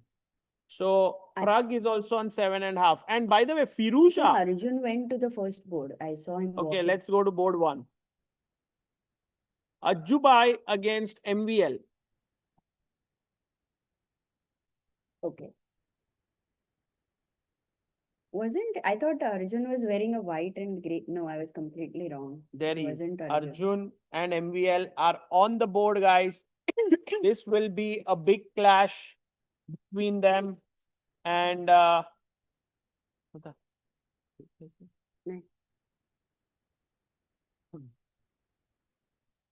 Okay, who do you think is going to win here? Or MVL. How many for Arjun? And how many for MVL? Here. And draw. How many of you think it will be a draw? That. Okay. who I also feel this will be a much closer game than what we think it is, because MVL is very tough to beat. In fact, today, after he lost his second round to Pablo Salinas, he hasn't lost a single game. Wow. And he's beaten Amruta, Gukesh, Pranav, Rajabov, Nodirbek. He's in hot form right now. Maybe we can remove the board. Yeah, perfect. Magnus will come over here. Who do you think is going to win between Magnus and Caruana? Magnus and Fabi. Magnus. Draw? How many think draw? Okay, Okay, Fabi is white. Think draw. Fabi is white. It's difficult to beat him as white. That's true. But it's Blitz, again. It's Blitz and Magnus. You know, Magnus beat Caruana in freestyle. Magnus. Very recently. Yeah. It was an important round. Yes, so, you have a question?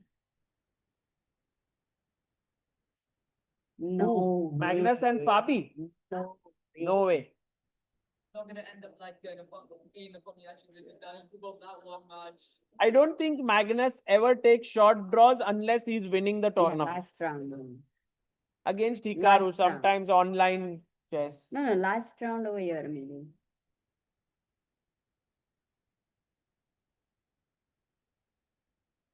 Yes, Okay. Sindarov versus Nodirbek is Magnus also a fun game. is- Uzbek number 1 versus Uzbek number 2. And Magnus arrives here.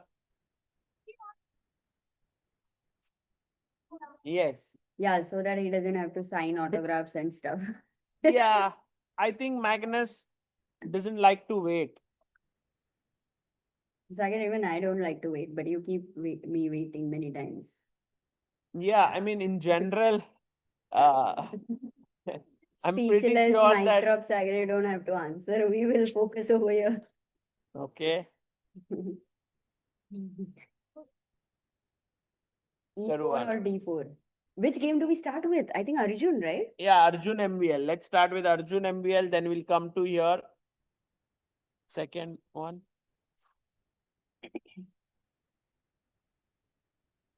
And handshake there, and D4, knight F6. Oh, we have Kings Indian. no Kings Indian BG5. Wow. Okay. Grunfeld, yes. Okay, Grunfeld has many drawish lines. Look, by the way, look at this line. Yeah, for those who don't know Grunfeld, this is very surprising because you give up one pawn as black, then you give up another pawn. Because what is the reason you do that?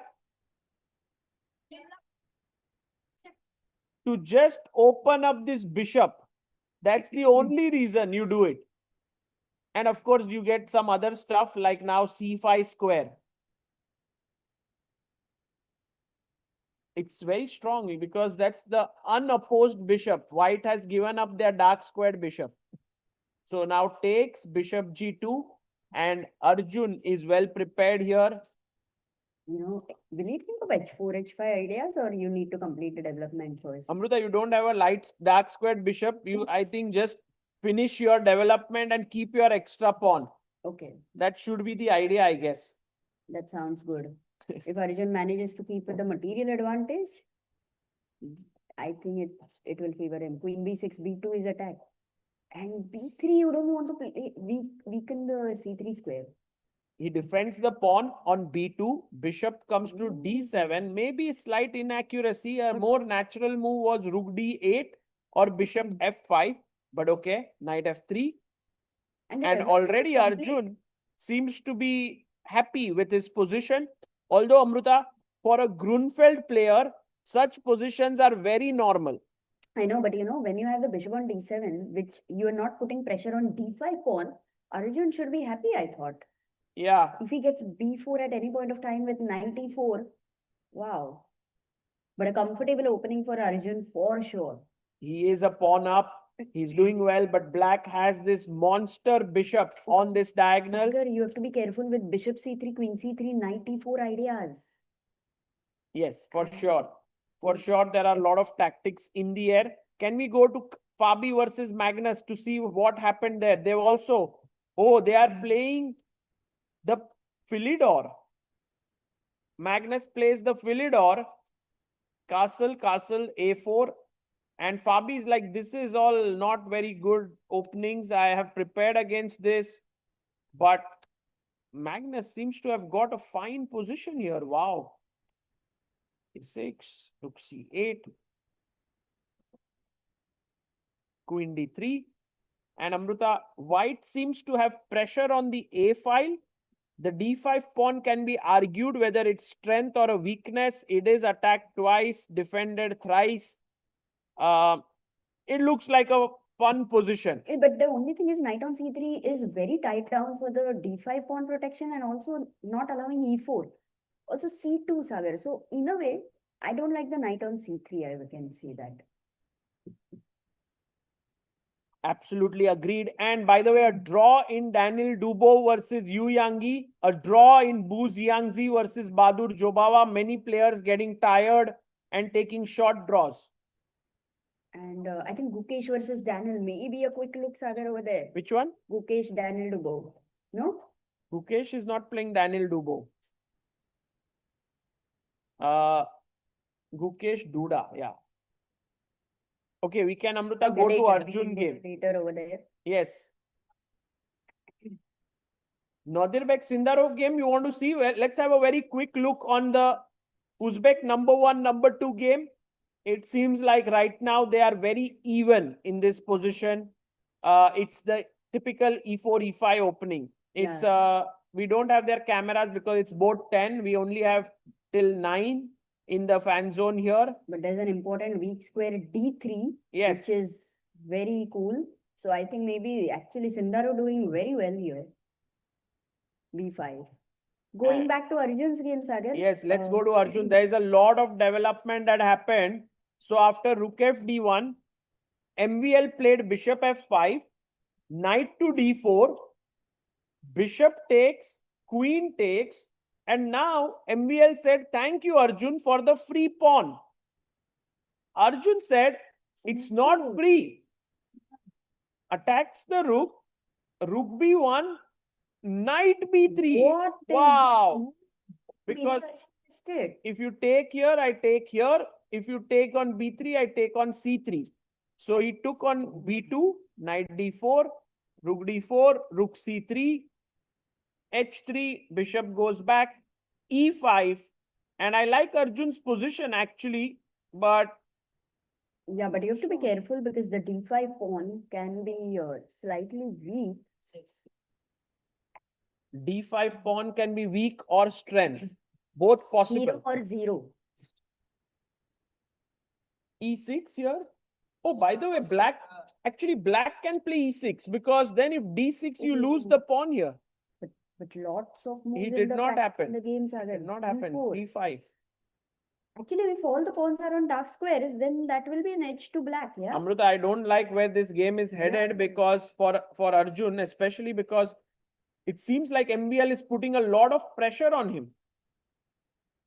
Oh, they agreed to a draw. Yeah, maybe a decent result over there. Yeah. Okay, both will maintain their lead in a way, joint leader. So let's go to Fabi versus Magnus. Very critical now for Magnus or Fabi to join the Oh, leaders. look, rook a7. Amrita, if you move the rook, knight e7 is coming and rook c2. Wow. Hey, what about take? What blunder? Oh my God, look at Magnus. Magnus gave a free rook. Oh, we've never seen that before. Oh my goodness. Never seen that before. Can you show that again, the move, final moves? Yeah, can we see that moment? What's happening to Magnus? Rook a7, look at this position. He took on c2. And Ah, there's no board. Let's have the board here. So what happened here was he took on c2, and now if rook takes rook and you try to win the bishop here, then I have rook c3. So Magnus had calculated this. But Fabi played knight b5, which was a blunder. And if Magnus takes the rook, rook takes, and then bishop d3, he's better. Oh, he wanted to do that, I think. Even he would have calculated that, but sometimes you just forget that Yeah, not he had a played rook a7. brain fog, or what do you call it? Yeah. Blind Bishop spot. d3 moment and knight takes c7, free rook. No, this is a very typical mistake. You think you've already exchanged the rooks because you're calculating that. So That's Magnus, very sad for Magnus. one of the games he lost on time. Now he's losing. He lost a rook here. Let's go to board 4. Grishchuk versus Firouzja.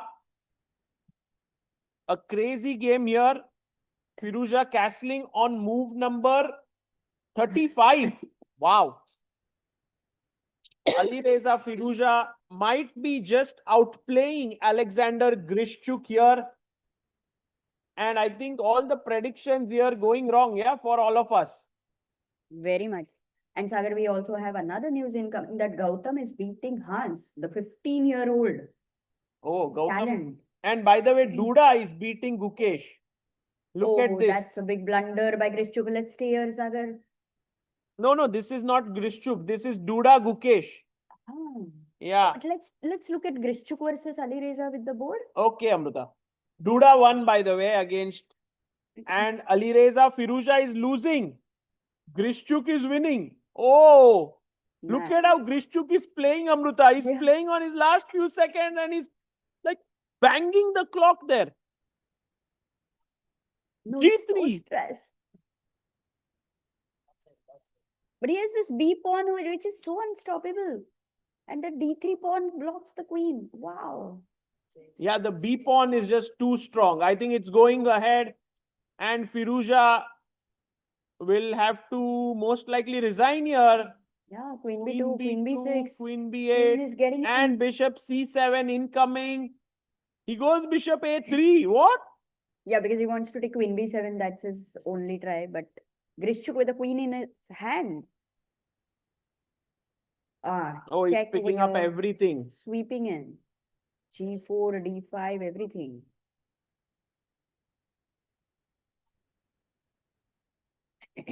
Now another queen incoming there. And it's gonna be a resignation very soon. Oh, No check. more checks.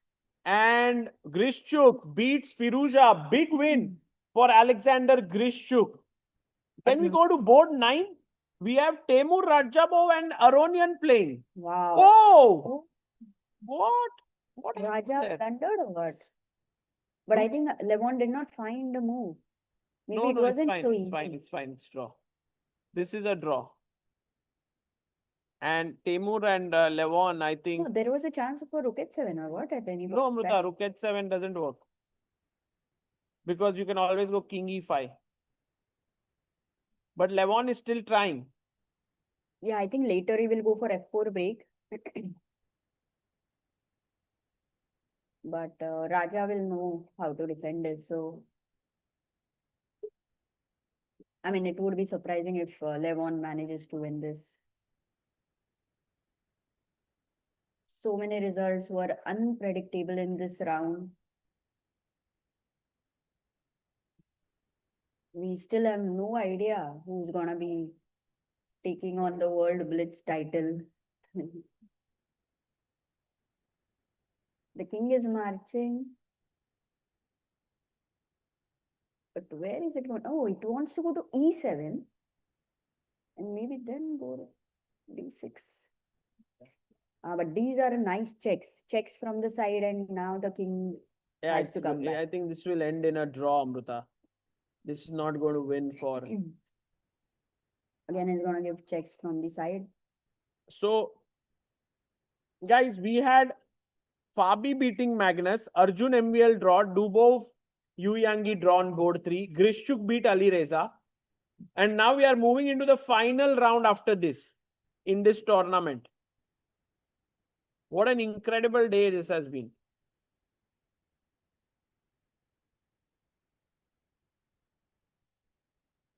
And Levon, we have 4,500 people watching online, Sagar. And maybe, guys, how are you liking it? The Blitz World Blitz Championship. Gautam beat Hans Niemann, Amruta.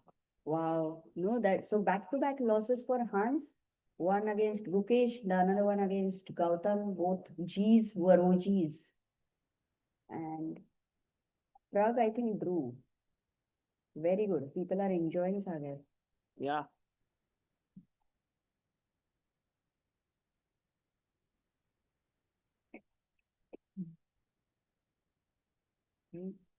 It's amazing to see that Levon is not accepting any draw, not giving up.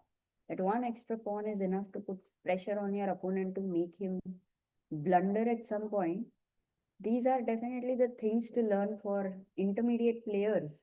What to learn? To keep playing, even if it is a draw, to keep making it slightly difficult, and finally rook on f7. It's a draw. I think Raja is doing well, sometimes yeah, it's he's playing difficult, well actually. yeah, to play after a long time and to still play good. You make a lot of blunders generally, but after World Rapid, I think he's back, back into the groove. So And Levon was, I think, winning in this game, but he couldn't convert it. we have a news by Formula who says Gautam will gain 150 rating points in this tournament at least. Wow. That is huge. I'm curious to see this game. Let's go to this game and see how he managed to beat. He played B3. How many of you play B3 here? Does anyone play B3? No. Look, that guy over there, little guy. He's plays? maybe playing right now. Look over there on chessboard. Oh, yes. You play B3? Wow. Then you must learn from this game. Oh, H5. What? Hans is going like crazy. Hans doesn't have to go crazy, Sagar.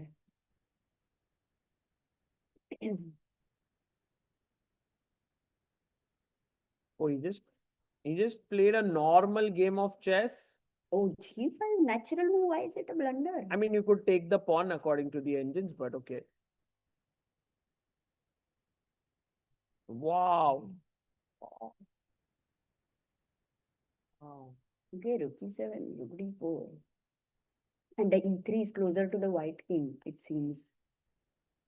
Man, to beat a strong opponent like this is something. Yeah, because it wasn't like clearly winning or something. D6. If king takes D6, there's rook D4 check. So picking the D3 bishop. He just won the rook endgame. Wow. No, this is a brilliant play by Gautam. So Gautam reaches what? 9 points? 8. That's actually the leaders right now are on 9.5. So that is, and Fabi joins them at 9.5. So there are 3 leaders now. So can we have the leaderboard? Yes. Over here? Well, I think for both the streams we can have, it would be nice. So Arjun Erigacy leading with 9.5. MBL with the best vocals. No, Amruta, Arjun, MBL and Fabi. Yeah, but vocals wise, I think Arjun is on top, right? Yeah. Tiebreak type. Arjun, MVL and Fabi. Then we have on 9, 4 people. Our online stream can also have the rankings. Yeah, online here. Achha, so Dubo, Yuyangi, SL and Grishuk on 9, 4 people. And on 8.5 we have Lu Shanglai, Pragg, Buj Yangji, Duda, Jobawa, Wesley So. And SL Narayanan is actually doing very well. Very well. 9 points. So we have 3 Indian players in top 10. Then we have 1 French, MVL. Then we have Fabi from USA. and Daniel Grishchuk. Yeah, both of them from FIDE, and Lu and Gu from China, and Duda from Poland. Actually, for Gukesh with Duda, it's been a tough opponent.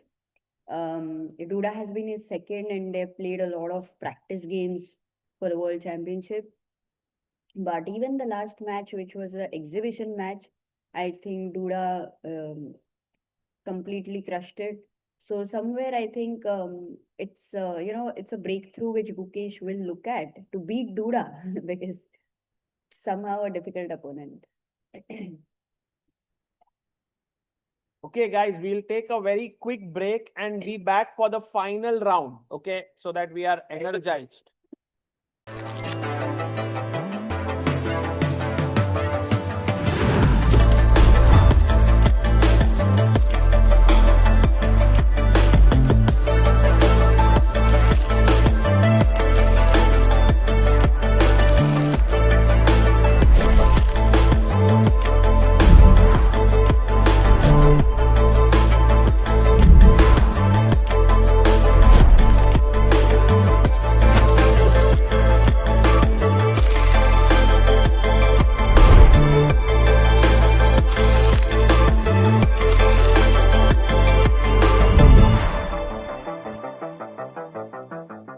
At Total Energies, we are staying the course of our transition strategy. Working with our partners and drawing on our heritage and technical expertise, we are building a multi-energy company.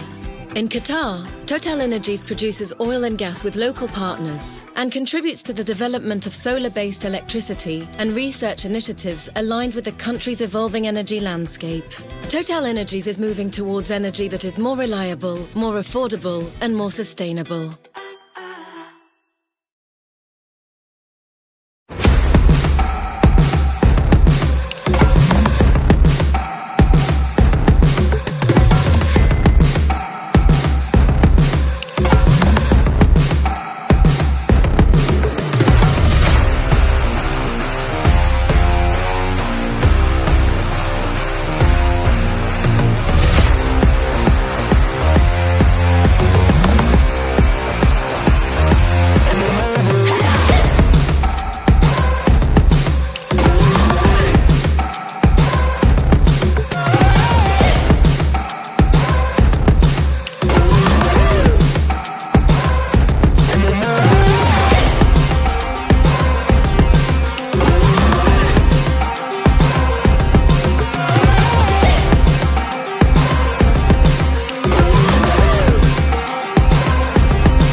In 2025, we mark the year of social chess, a year to highlight how chess connects people, supports communities, and opens doors to education and belonging. We began in January with the World Social Chess Initiatives Marathon, bringing together organizations from every region to share their experience and build cooperation. In February, research and conferences helped lay long-term foundations for understanding the social impact of chess. March focused on Elderly Chess Month, through the Chess for Longevity Roadshow, with activities and stories shared across continents. April highlighted infinite chess and autism inclusion as families, teachers, and players work together to create supportive learning environments. In May, the Chess for Freedom workshop in Mexico united federations and correctional programs, with inmates from around the world competing in the Continental Championships. June highlighted Chess for Protection, with events in refugee communities, including Kakuma. In July, the Chess for Recovery sessions explored how chess can help rebuild focus and confidence. We also celebrated International Chess Day with a 24-hour online tournament where more than 20,000 players made over 5.5 million moves, showing how chess can unite people everywhere. In August, the Women's Chess Marathon sparked a month of global connection, and September centered on chess in education, where October promoted inclusion and health, including the Chess Olympiad for people with disabilities and the Intercontinental Championship for prisoners. In November, the Social Chess Storytelling Challenge concluded, sharing powerful real-world impact. As we gather in December, we recognize that the year of social chess is not a conclusion. It's a foundation we will continue to build on, together. Now we look to the coming year, 2026, the year of chess in education. Chess is changing, and this is the next big step. Total Chess is a new FIDE-approved World Championship Tour. Created by the team behind Norway Chess, it combines Fast Classic, Rapid, and Blitz into one title. A pilot is set for autumn 2026. In 2027, the inaugural tour begins, and we will crown the first ever FIDE World Combined Champion. 4 events a year, hosted in cities around the world. A clear season structure, a bigger audience, and a stronger presence for the sport. We are partnering with sponsors, investors, host cities, and media partners to build something with long-term global impact. If you're looking for a global platform with real momentum, this is it. Let's talk about how you can be part of it.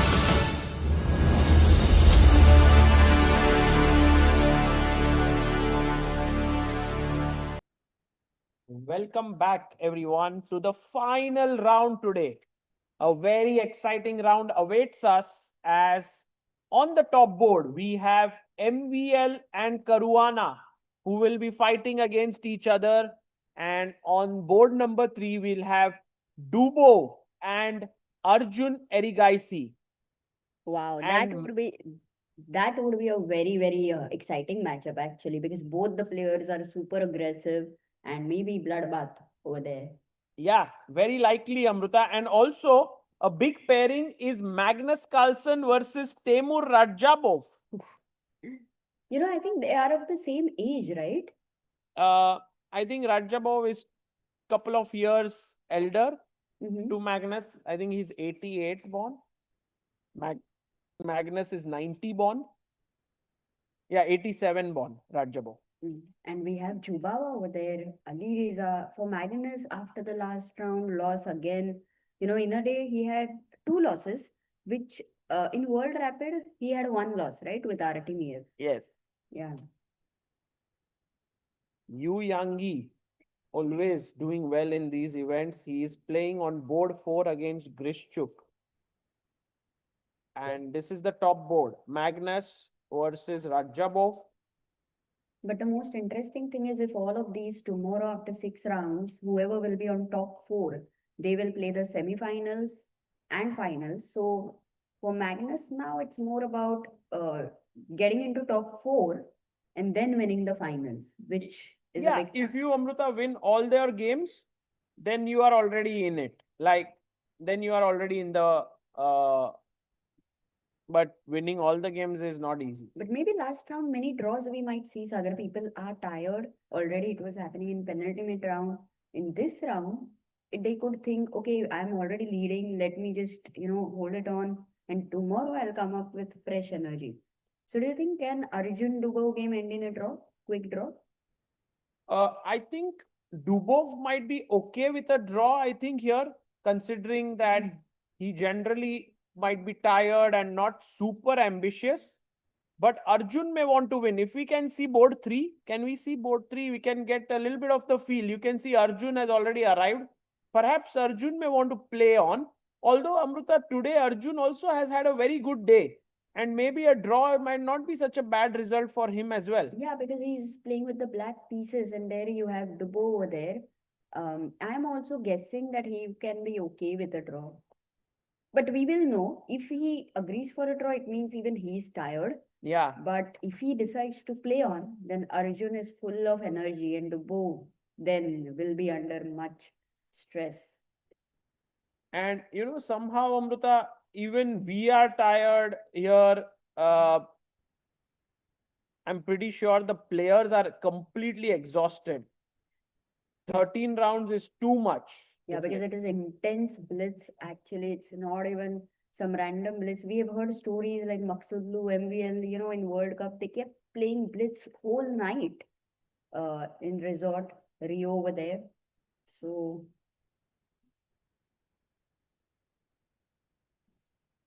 okay, this game. This one is going to be also in. I think Amruta, this will end in a draw. they will draw quickly. Yeah. While Magnus versus Rajabo, I think Magnus will want to win for sure here. He has the white pieces. Rajabo, well, he's been there, done that. He's beaten Magnus before. So, it's not going to be easy for Magnus. Absolutely. But, he's having a tough time, and today's day has not gone for him so well. So that's the reason anything can happen here. Okay. Let's start with maybe Arjun's game. Let's start with MVL Caruana and Arjun Dubo. Because Arjun Dubo, I think the opening might be much more exciting. But we will ask the people over here. Fabiano. Arjun, yeah. MVL Fabiano. Okay. These are the two boards. Let's focus on top three boards and go from one to another, because I'm also very curious to see if Magnus comes back here. It would be quite a surprise for me if Magnus loses another. Yeah, with the white pieces, at least loss will be out of question, sorry. But will he crush it right now? Even that's the question. If that will be happening, we should be at Magnus's board, leaving everybody. Okay, time to begin now. Guys, ready? Play E4, Daniel. I want Sicilian on the board. No, Daniel goes D4, 100%. Because Dubo Tarash. No, I mean, he just likes to play D4. He's actually thinking already. There you go, handshake. Yeah, pawn to D4 by Dubo, knight F6, knight F3, D5, and he plays Queen's Gambit with C4. Oh, we have the Catalan. Check. Bishop D2. Oh, he plays knight D2. Interesting. Blocks it with the knight. Knight.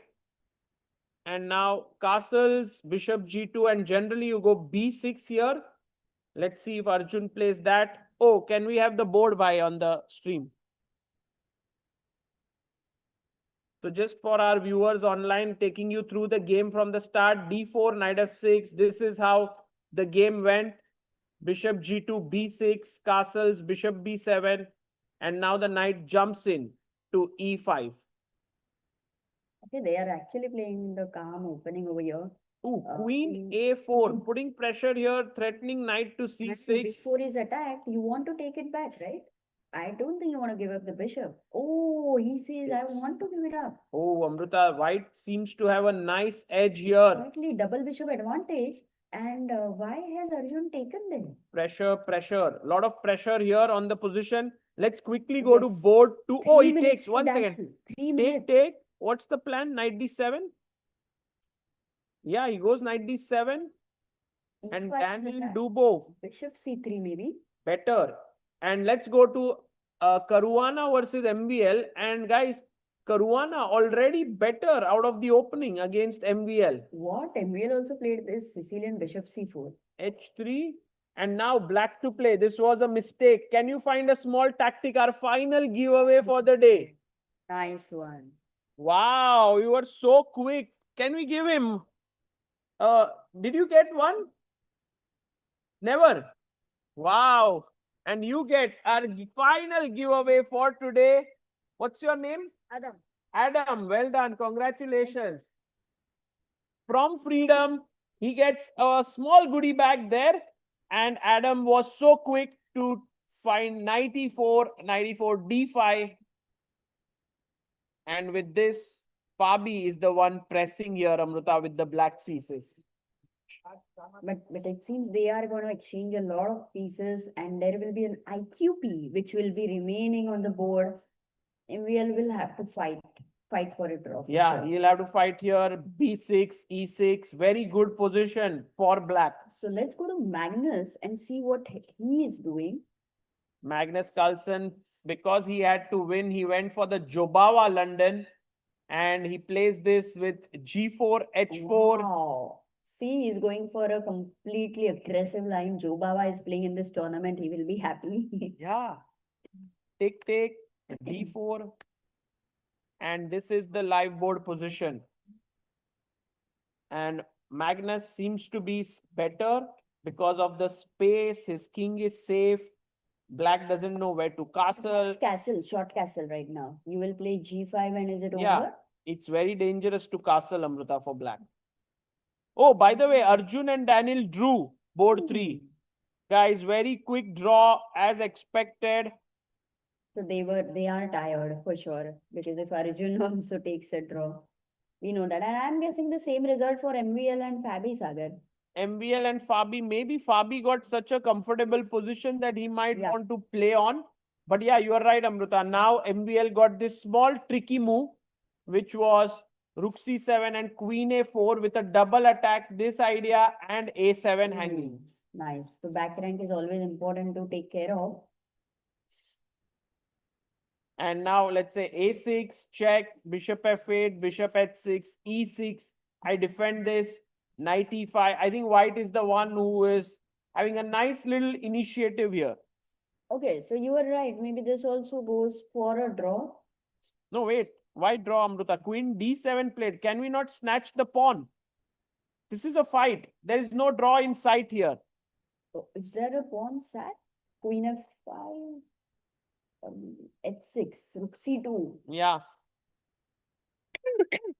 So Maxim is a pawn up now. He could very well take the lead for tonight.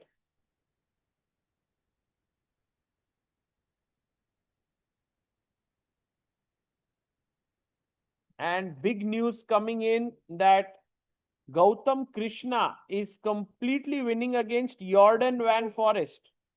Getting another. And what? Pragnananda drew against Bu Jiangji. Okay. Can we stick to Magnus's board right now? Because I think Okay, let's go to there was board a 1. really interesting opening with the kings in the center. All right. So here we left it at this position. He played Queen A5. We had Rook C2. Knight came to B6 with the idea of coming to C4. He pinned it. Knight D7. Queen D3 played by Magnus. But how is the structure with Queen F5, Knight B6? I mean, they look so dangerously in that pin. Yeah, but now he comes back. And Amruta, I think black might have more comfort now to castle somehow. Yeah, and then the knight will jump to C4. White will have to be careful about sometimes E5 break ideas if the king remains in the center and black completes the development. Magnus has 50 seconds. Rajabov has 38 seconds. He goes Queen B4, putting pressure here, threatening Knight C4. All that matters, sir, is who plays the best in the final 5 seconds. Yeah, Knight jumps to F4. And now Knight is coming to H5 sometimes to hassle the G6 pawn. G7, but he can sorry, G7 pawn. But you're not scared he of wants castle. to trade the queens, Amruta, and I think Magnus will avoid. Why? I don't think he'll trade.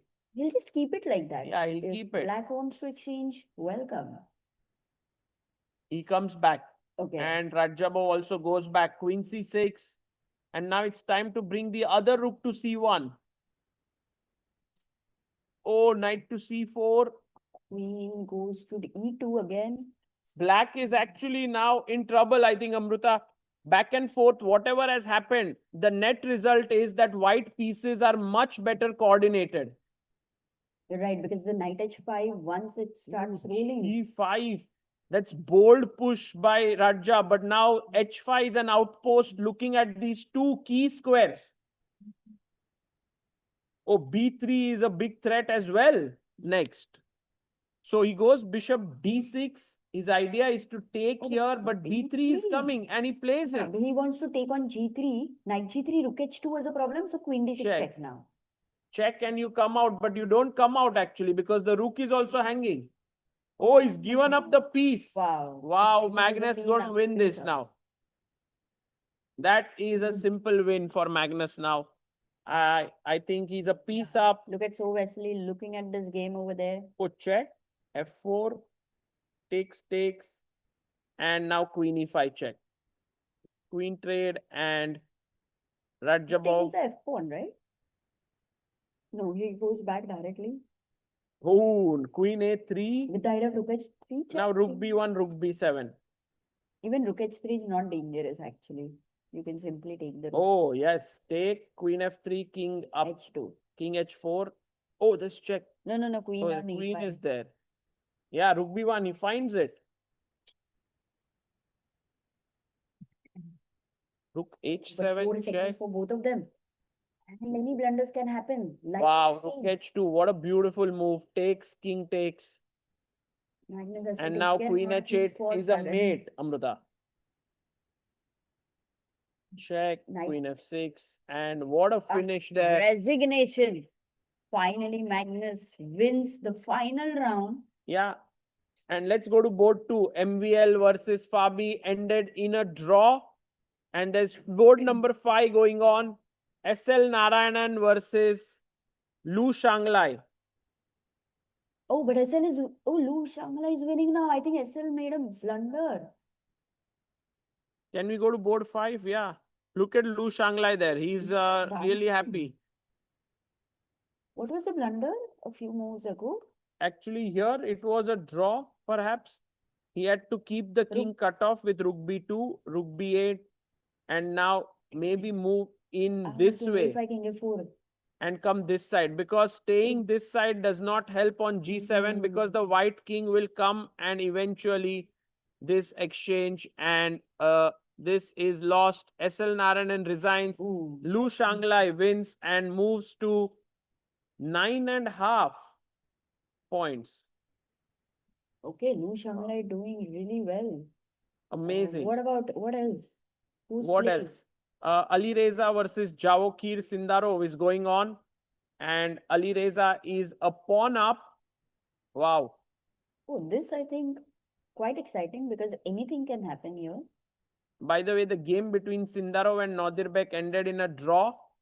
And now Ali Reza pushing in a pawn up position. But it requires some hard work to convert this. Not even sure if this is actually winning or not. King goes back. Can he not win the h5 pawn? H3 would be lost, so that's why knight f5. Now he's going with the knight because he needs to keep the h3 pawn defended.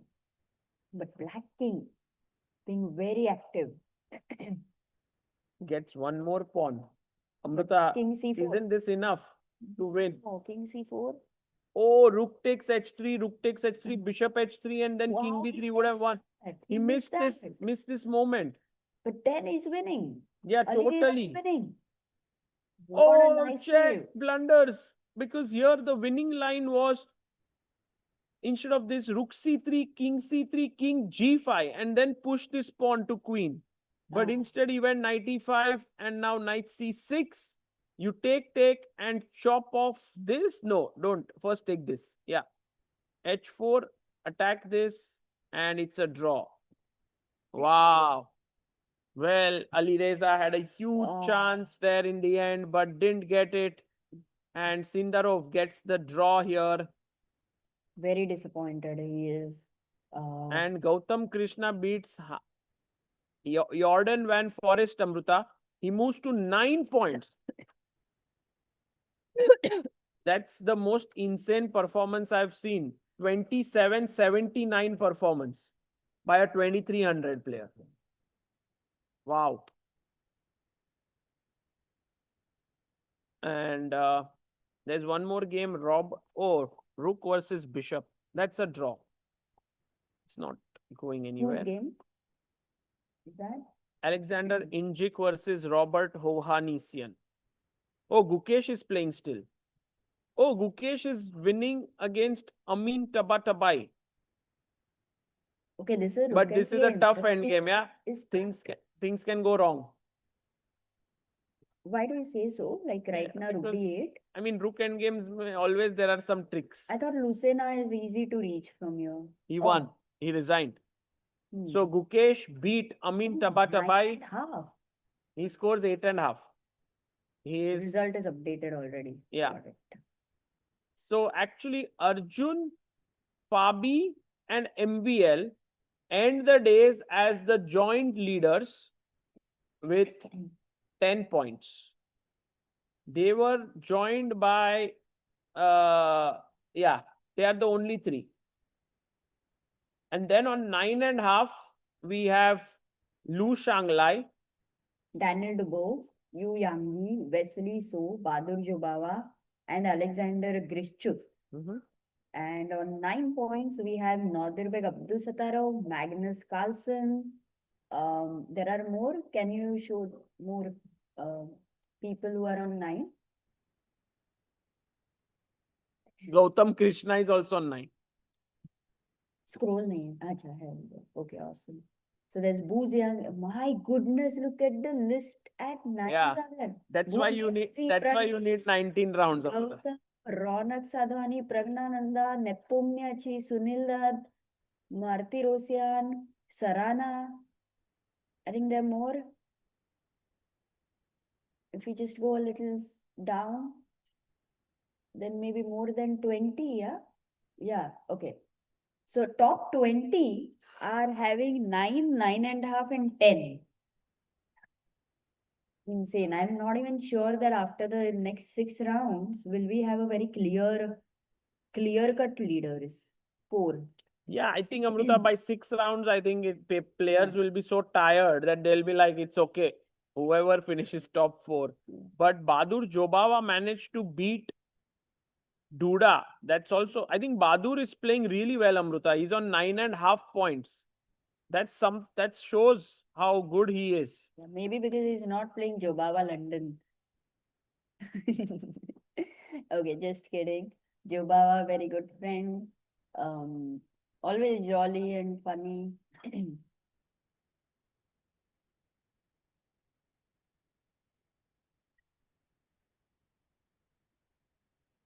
But I think then in this tournament, Gautam Krishna is kind of the most surprising kind of player for a youngster. So last one, Yaz Khan. But we all knew Yaz Khan very well. Gautam, of course, in India, very known, talented youngster.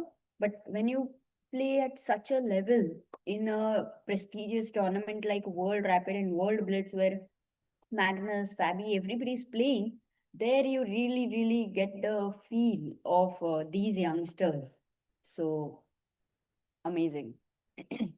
Yeah, these are amazing youngsters. And I think we had an amazing day of chess. No, wait a second. We forgot to show women's standings and pairings also. Sure.